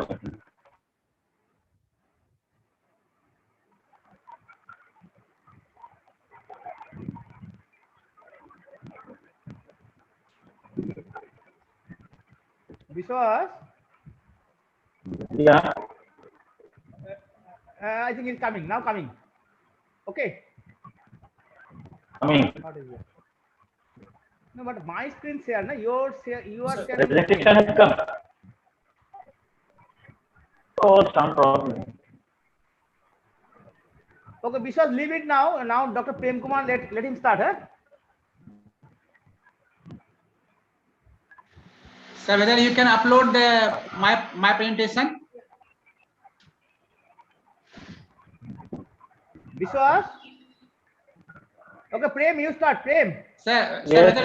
whether you will upload my presentation or shall I? No, same thing will be problem. Actually, if we keep, suppose can you open from your mail? Yeah, I can open, but it will take time, na. At least then Dr. there. Rashmi Ranjan, I will try. Huh? I can do from my here. Frame also same problem. Same problem, huh? Shall I try to share my slide? Yeah, try. Prem, try.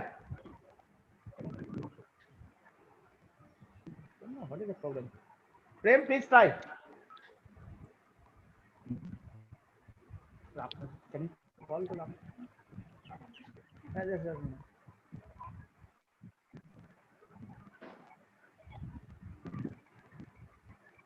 Just to call Ramkrishna.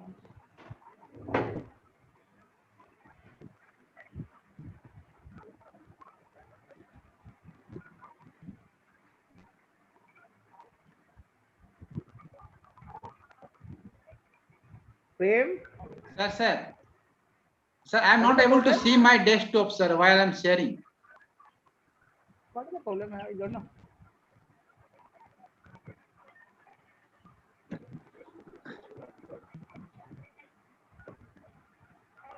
Just 1 second. It is sharing, sir. Okay.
ওটা নিয়ে করতে পারবে না এই প্রেজেন্টেশনটা নিতে পারবে?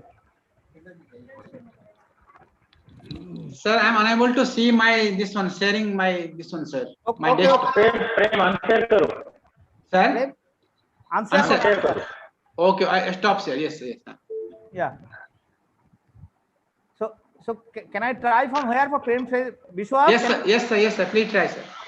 Vishwas, can you do? Vishwas?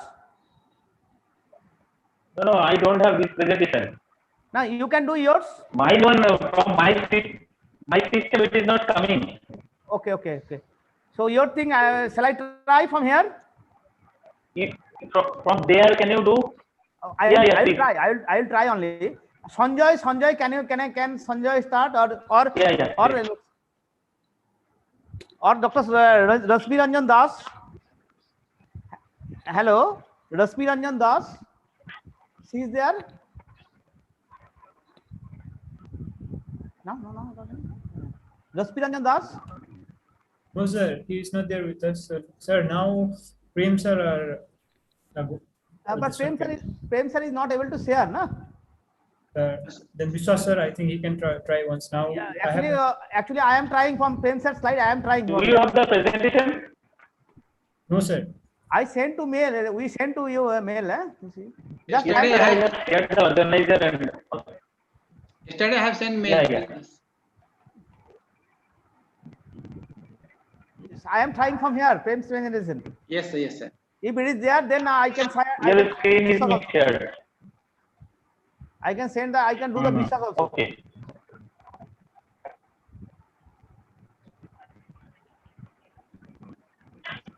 It is coming, but you will find the PowerPoint.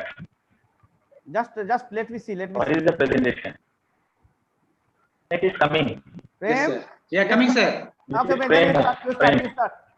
Yes, sir. Okay, sir. Vishak also I'll do. No problem. But yeah, by this time you get it from the mail, sir. Okay. Prem? Yes, sir. Let's start, sir. Okay, you start. Quick. Yes, sir. Start. Respected chairperson, co-chair, and all the senior colleagues, my dear friends, ladies and gentlemen, very good afternoon to all of you. The topic is whether this estradiol dependent stimulation and inhibition of brain dopamine system in the female gold spot mullet, Ligia parcia. Next slide. Here we want to, Ligia parcia is a very important fish, important brackish water fish.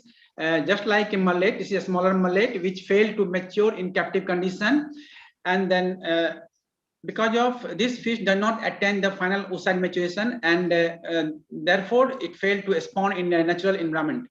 So root cause of this could be the dopamine activity in the brain, which prevents the release of LH, which is responsible for the release of this oocyte from this ovary. So this is similar to mullet. So we in this study we try to find whether this dopamine activity is present in this fish or not. Yes, and then we try to find whether this dopamine activity is getting regulated by the estradiol once we administer this estradiol through the injection. So because it is also found in many fishes and other mullet and larger eel and all, that yes, estradiol regulates the dopamine activity. So we want to validate in this Ligia parcia whether the dopamine activity is present or not, and whether this activity is controlled by the estradiol injection or not.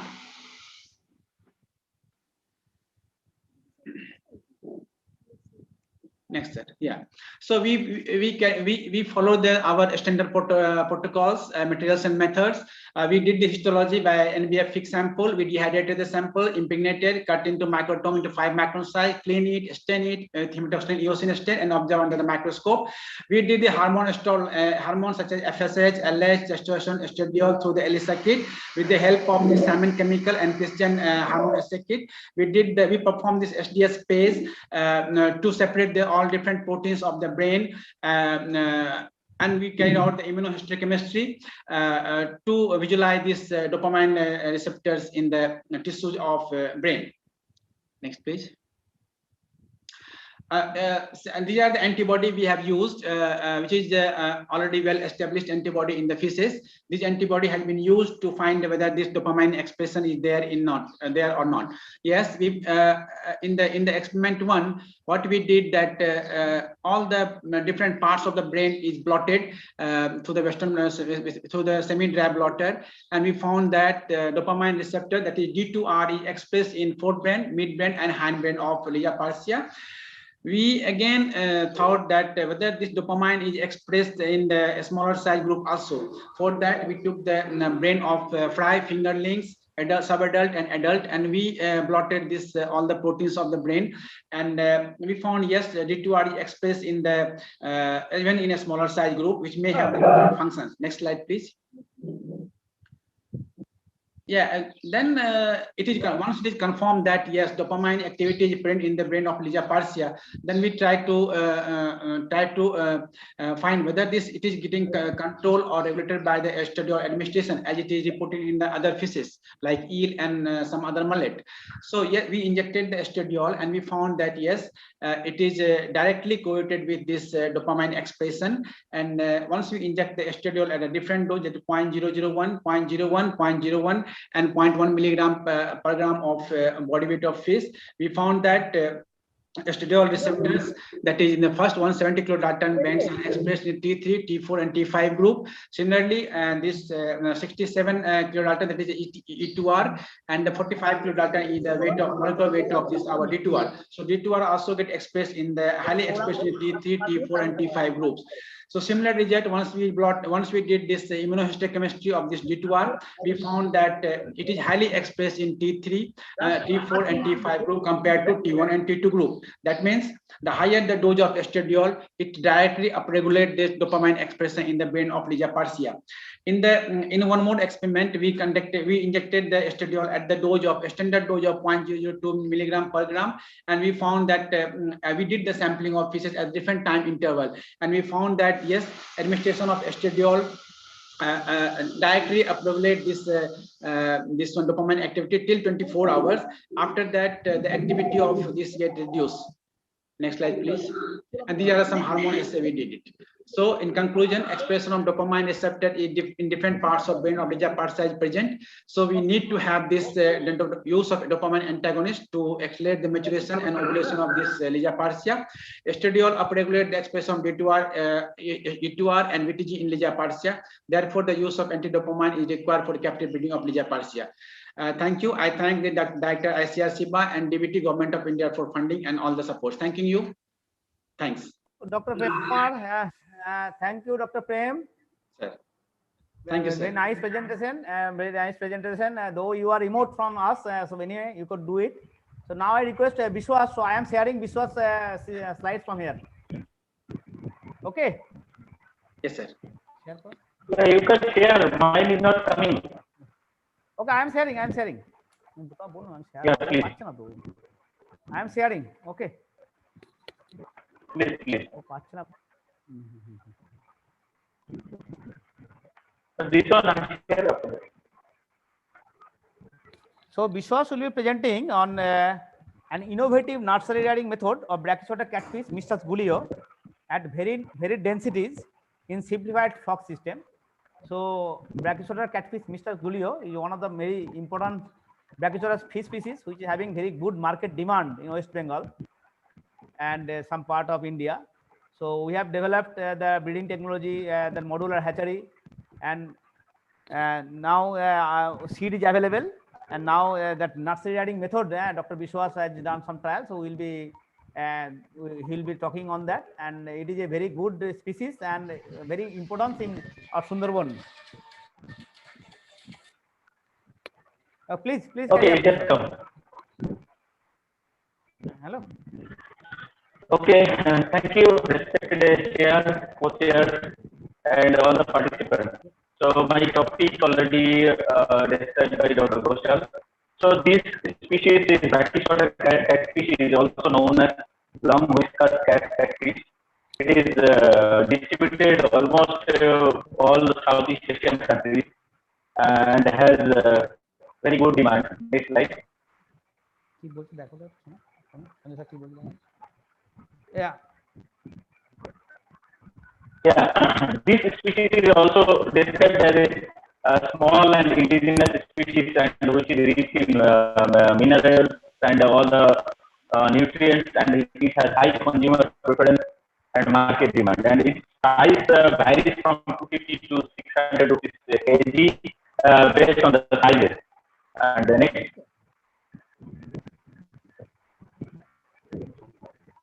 So the ICR Central Institute of Brachycephalic Aquaculture has standardized technology, and also those have been transferred to different farmers and also state government of Andhra Pradesh. And this hatchery produce 20 days, 25 days old fry is further rearing in nursery before stocking to grow pond. So there are other systems like upper rearing and then pond rearing, but in the biostock system, there is no trial has been done for this species, and we define that system as a simplified stock system because it is less intensive than the biostock system. So this is a new trial for this species. What we did is 25 years old fry was used. Before 10 days of stocking, the water was added with molasses, then plankton blast, which is a plankton booster developed by SIVA feed, and also the bacterial strain Bacillus subtilis was added to make the CN ratio 15:1 for the development of crop. Then feeding was done with a SIVA formulated feed with 30% food protein. And feeding rate started to 20% and slowly reduced to 8% at 10 days interval. Actually, the feed was 50% of the feed quantity was used. And we tested this trial, conducted this trial in 20 capacity and under a transparent shade. This is a 40 days trial. So, in three densities, 50, 75, and 100 number per meter cube,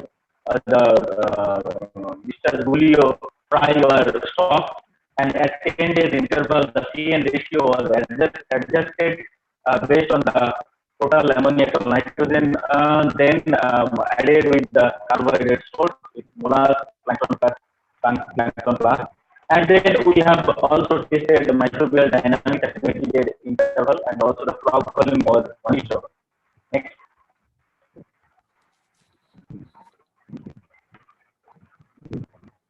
So, approximate composition of the feed, it was like 30% protein, and also the carbon and nitrogen contents of the carbohydrate sources, molasses, plankton feed was done.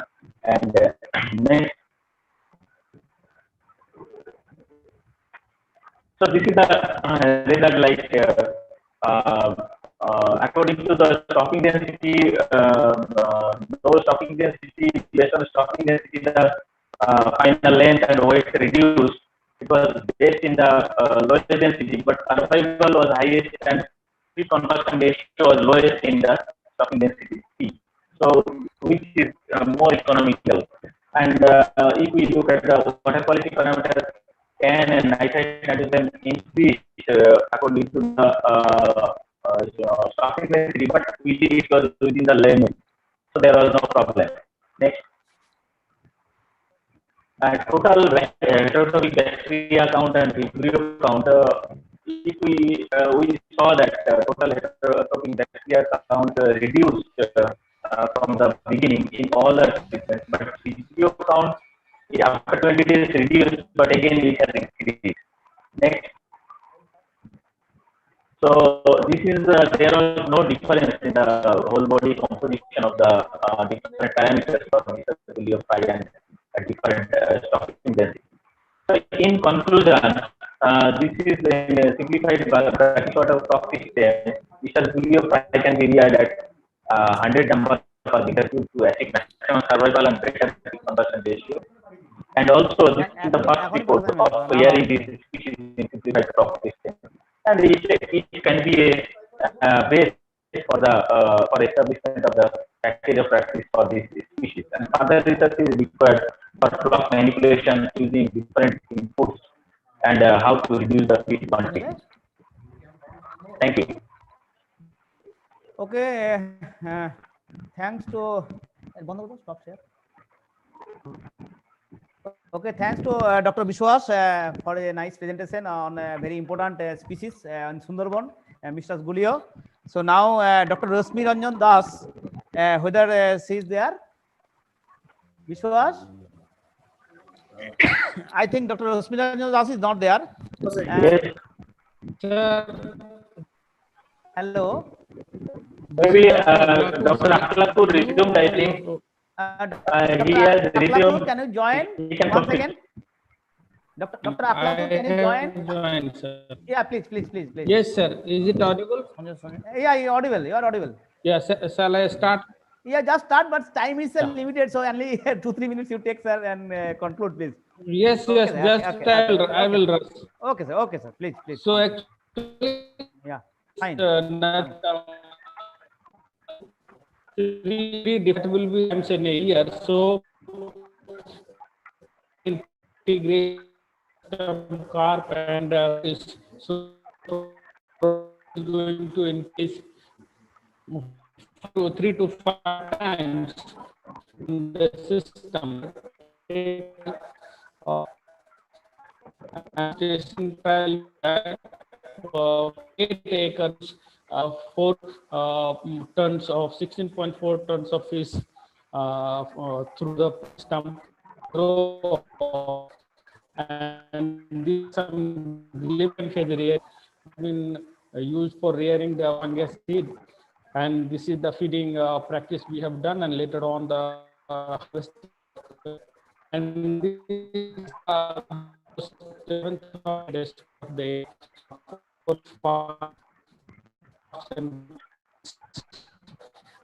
get full harvest.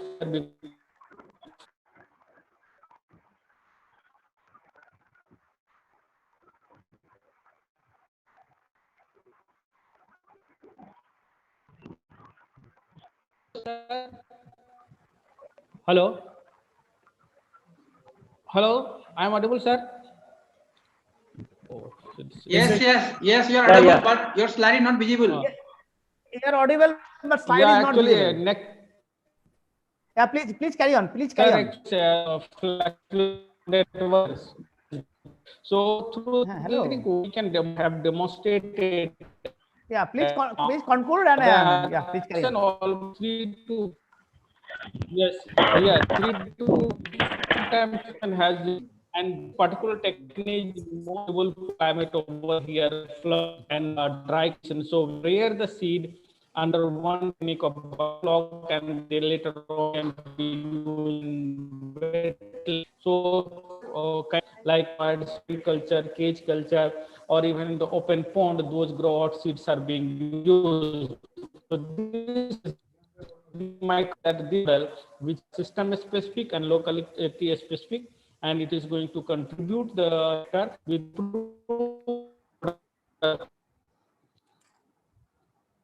Okay, so thanks to Dr. Aklatur, and now I think Dr. Rosmi Ranjan Das is not there, and last presenter Dr. Sanjay Das. Hello, could I audible? Am I audible? Yes, sir. You're audible. So yeah. Yeah, actually, network is too much fluctuating. So okay, that was my concern. Yeah, the mixed kind of culture system is better, which gives almost 5 to 6 kg per meter production when we are going to this kind of culture. So production is in. Yes, that is. Thank you, sir. If any questions or something is there, I will. No, Aklatur sir, if some question is there, you can keep in the chat box. You can chat it, because the time is limiting. So anyway, thanks. Yeah. Thank you. Now the last presenter today, Dr. Sanjay Das. Hello, I am audible. Am I audible? Yeah, you are audible. Please, very quick. 5 minutes. Yeah, I am sorry. Here my internet is very slow at Bhubaneswar today. Only 5 minutes time.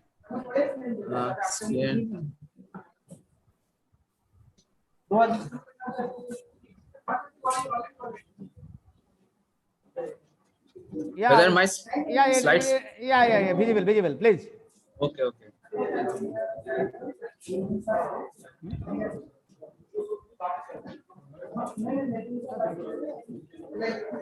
Okay, carry on, Sanjay. Okay. Respected chairman, co-chairman, rapporteur, and other dignitaries. Today I am going to present my oral presentation on beneficial effects of guava leaf extract on its potential application in aquaculture. Guava, we all know that it is. We all like it. It is very delicious fruit. It is very rich in vitamin C, and it is very rich in immunity is concerned. And from ancient time, it is used in folk medicine, and in case of both in case of animal and human being. And it is also used as a medicinal plant in different countries, particularly in some African. And it is being used for treating the human diarrheal case as well as animal diarrheal case. And it has very important role in maintaining both human and animal health because of high content of vitamin C, and which plays a very key role in as far innate immunity is concerned. And leaf of guava leaf, leaf extract of guava leaf is being used in aquaculture by many countries as a ITK. ITK, just like also this, in some areas of Midnapur and South 24 Parganas district of West Bengal, some farmers are using guava leaf extract in treatment of white fecal disease of shrimp. So based on this observation, I got the idea so that I will conduct a study. We will conduct a study based on the extract of guava leaf, because based on its potential in inhibition of bacterial pathogen, or as well as an antioxidant effect. So this is the part of study of one of my MSc student, Ms. Riya De, and this study has got two objectives. One is study the antibacterial effect and as well as study the phytochemical studies with special reference to antioxidant effect. The guava leaves was collected from this area, from Kakdeep area. There is this longitude. And the pathogen tested Vibrio mimicus, Vibrio campbelli, Aeromonas hydrophila, and Edwardsia latrata. We incorporated 2 brackish water pathogens and 2 freshwater pathogens, and pathogens were maintained as reserve stock before study. We have done the 3 extraction method. One is aqueous, ethanolic, and methanolic. Antibiotic was dissolved in dimethyl sulfoxide. Inhibition of pathogen was studied by this diffusion method, and minimum inhibitory concentration, the minimum concentration which could inhibit that particular pathogen was also determined. And phytochemical studies were conducted using the dried powder, dried crushed powder. It was air dried without exposing to sunlight to protect the phytochemicals. These are the tests, qualitative tests were done for saponin, alkaloids, phenols, tannin, quinines, anthraquinone, glycosides, and terpenoids. I am not going details in methodology. An antioxidant study was done by DPPH scavenging assay. And these are the results that guava leaf actually, as a positive control, we used that antibiotic chloramphenicol. Guava leaf was highly inhibitory to all 4 pathogens, and it most susceptible, most sensitive was Edwardsia latrata with this more than 25 millimeter zone of inhibition, and other 3 are also very much susceptible. And these are the results of chloramphenicol. Obviously, chloramphenicol is an antibiotic. It is giving more zone of inhibition, but guava leaf is also comparable. You can see. Obviously, chloramphenicol is giving more zone of inhibition. And minimum, most interesting observation of this study is that minimum of inhibitory concentration was too low. It is, in case of Vibrio campbelli, it is just 1.25 ethanolic, and methanolic it is 1.50. It's a very much, it shows how much potential it is having in inhibiting the pathogens. It is slightly higher in case of Vibrio mimicus and Aeromonas hydrophila. And this is the qualitative study of that guava leaves contains saponin, alkaloids, phenolics, tannins, quinines, terpenoids in sufficient quantity, and that phenolics, tannins, saponins. These 3 played the key role in antibacterial effect. This is that antioxidant study that it is the, we determined the inhibitory concentration IC50 value. IC50 value is a 50% scavenging assay. It is only very low in case of guava. It is ethanolic extract 11. Or almost similar. Both ethanolic and methanolic extract is showing 11.23 microgram per ml. So based on this study, this it can be stated that guava leaf extracts so very highly potential antibacterial activities as well as antioxidant activities against all the 4 pathogens tested, and it contains most of the phytochemicals needed for that antibacterial activities. So the guava leaf extract can be stated that it is a very good, it can be used as very good candidate for future development of aquaculture medicine. Thank you very much. Okay, thanks to Dr. Sanjay Das for a very nice presentation actually on health. So so now I request, I think with this today we will wrap up the session. So today we had a very lengthy keynote address of 7 speakers, starting with our DDG sir, Dr. J.K. Jana, Director sir Bijayan, then Dr. A.K. Sahu, Dr. Piotr, Dr. Poilan, Dr. Demasis De, Dr. Neela Rekha, and after that we had 5 oral presentation. So with this, today's deliberations was very good, and I think let me ask my our other chairman, Dr. A.K. Sahu, to speak a few words. Dr. Sahu is there? Hello? Dr. Sahu is there? Yes, sir, he is there. Okay, please, Dr. Sahu.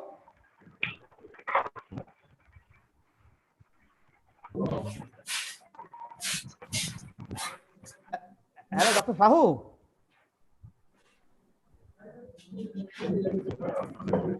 I think he has gone somewhere. Okay, then I request our reporter, Dr. Biswas, to speak How few to, words. excuse me, how to stop the sharing here?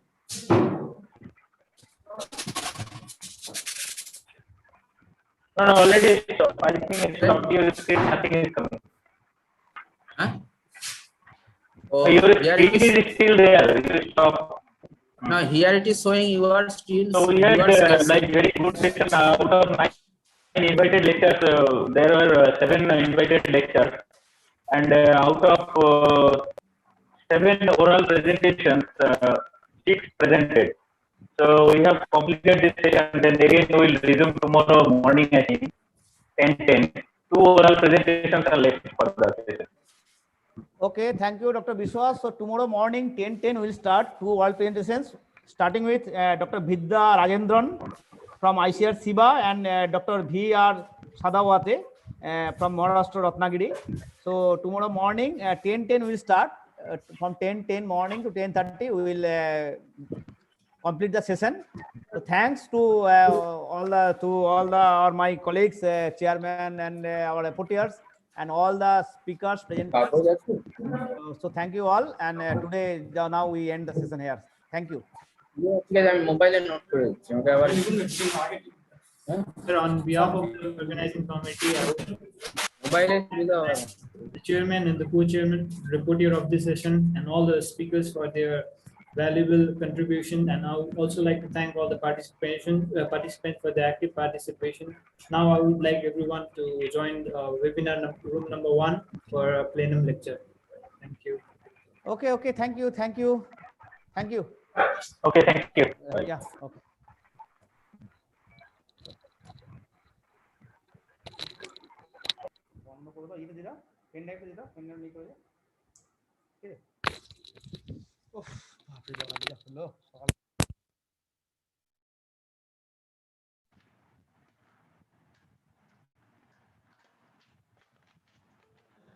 ছেড়ে দেওয়া হলো আমাকে।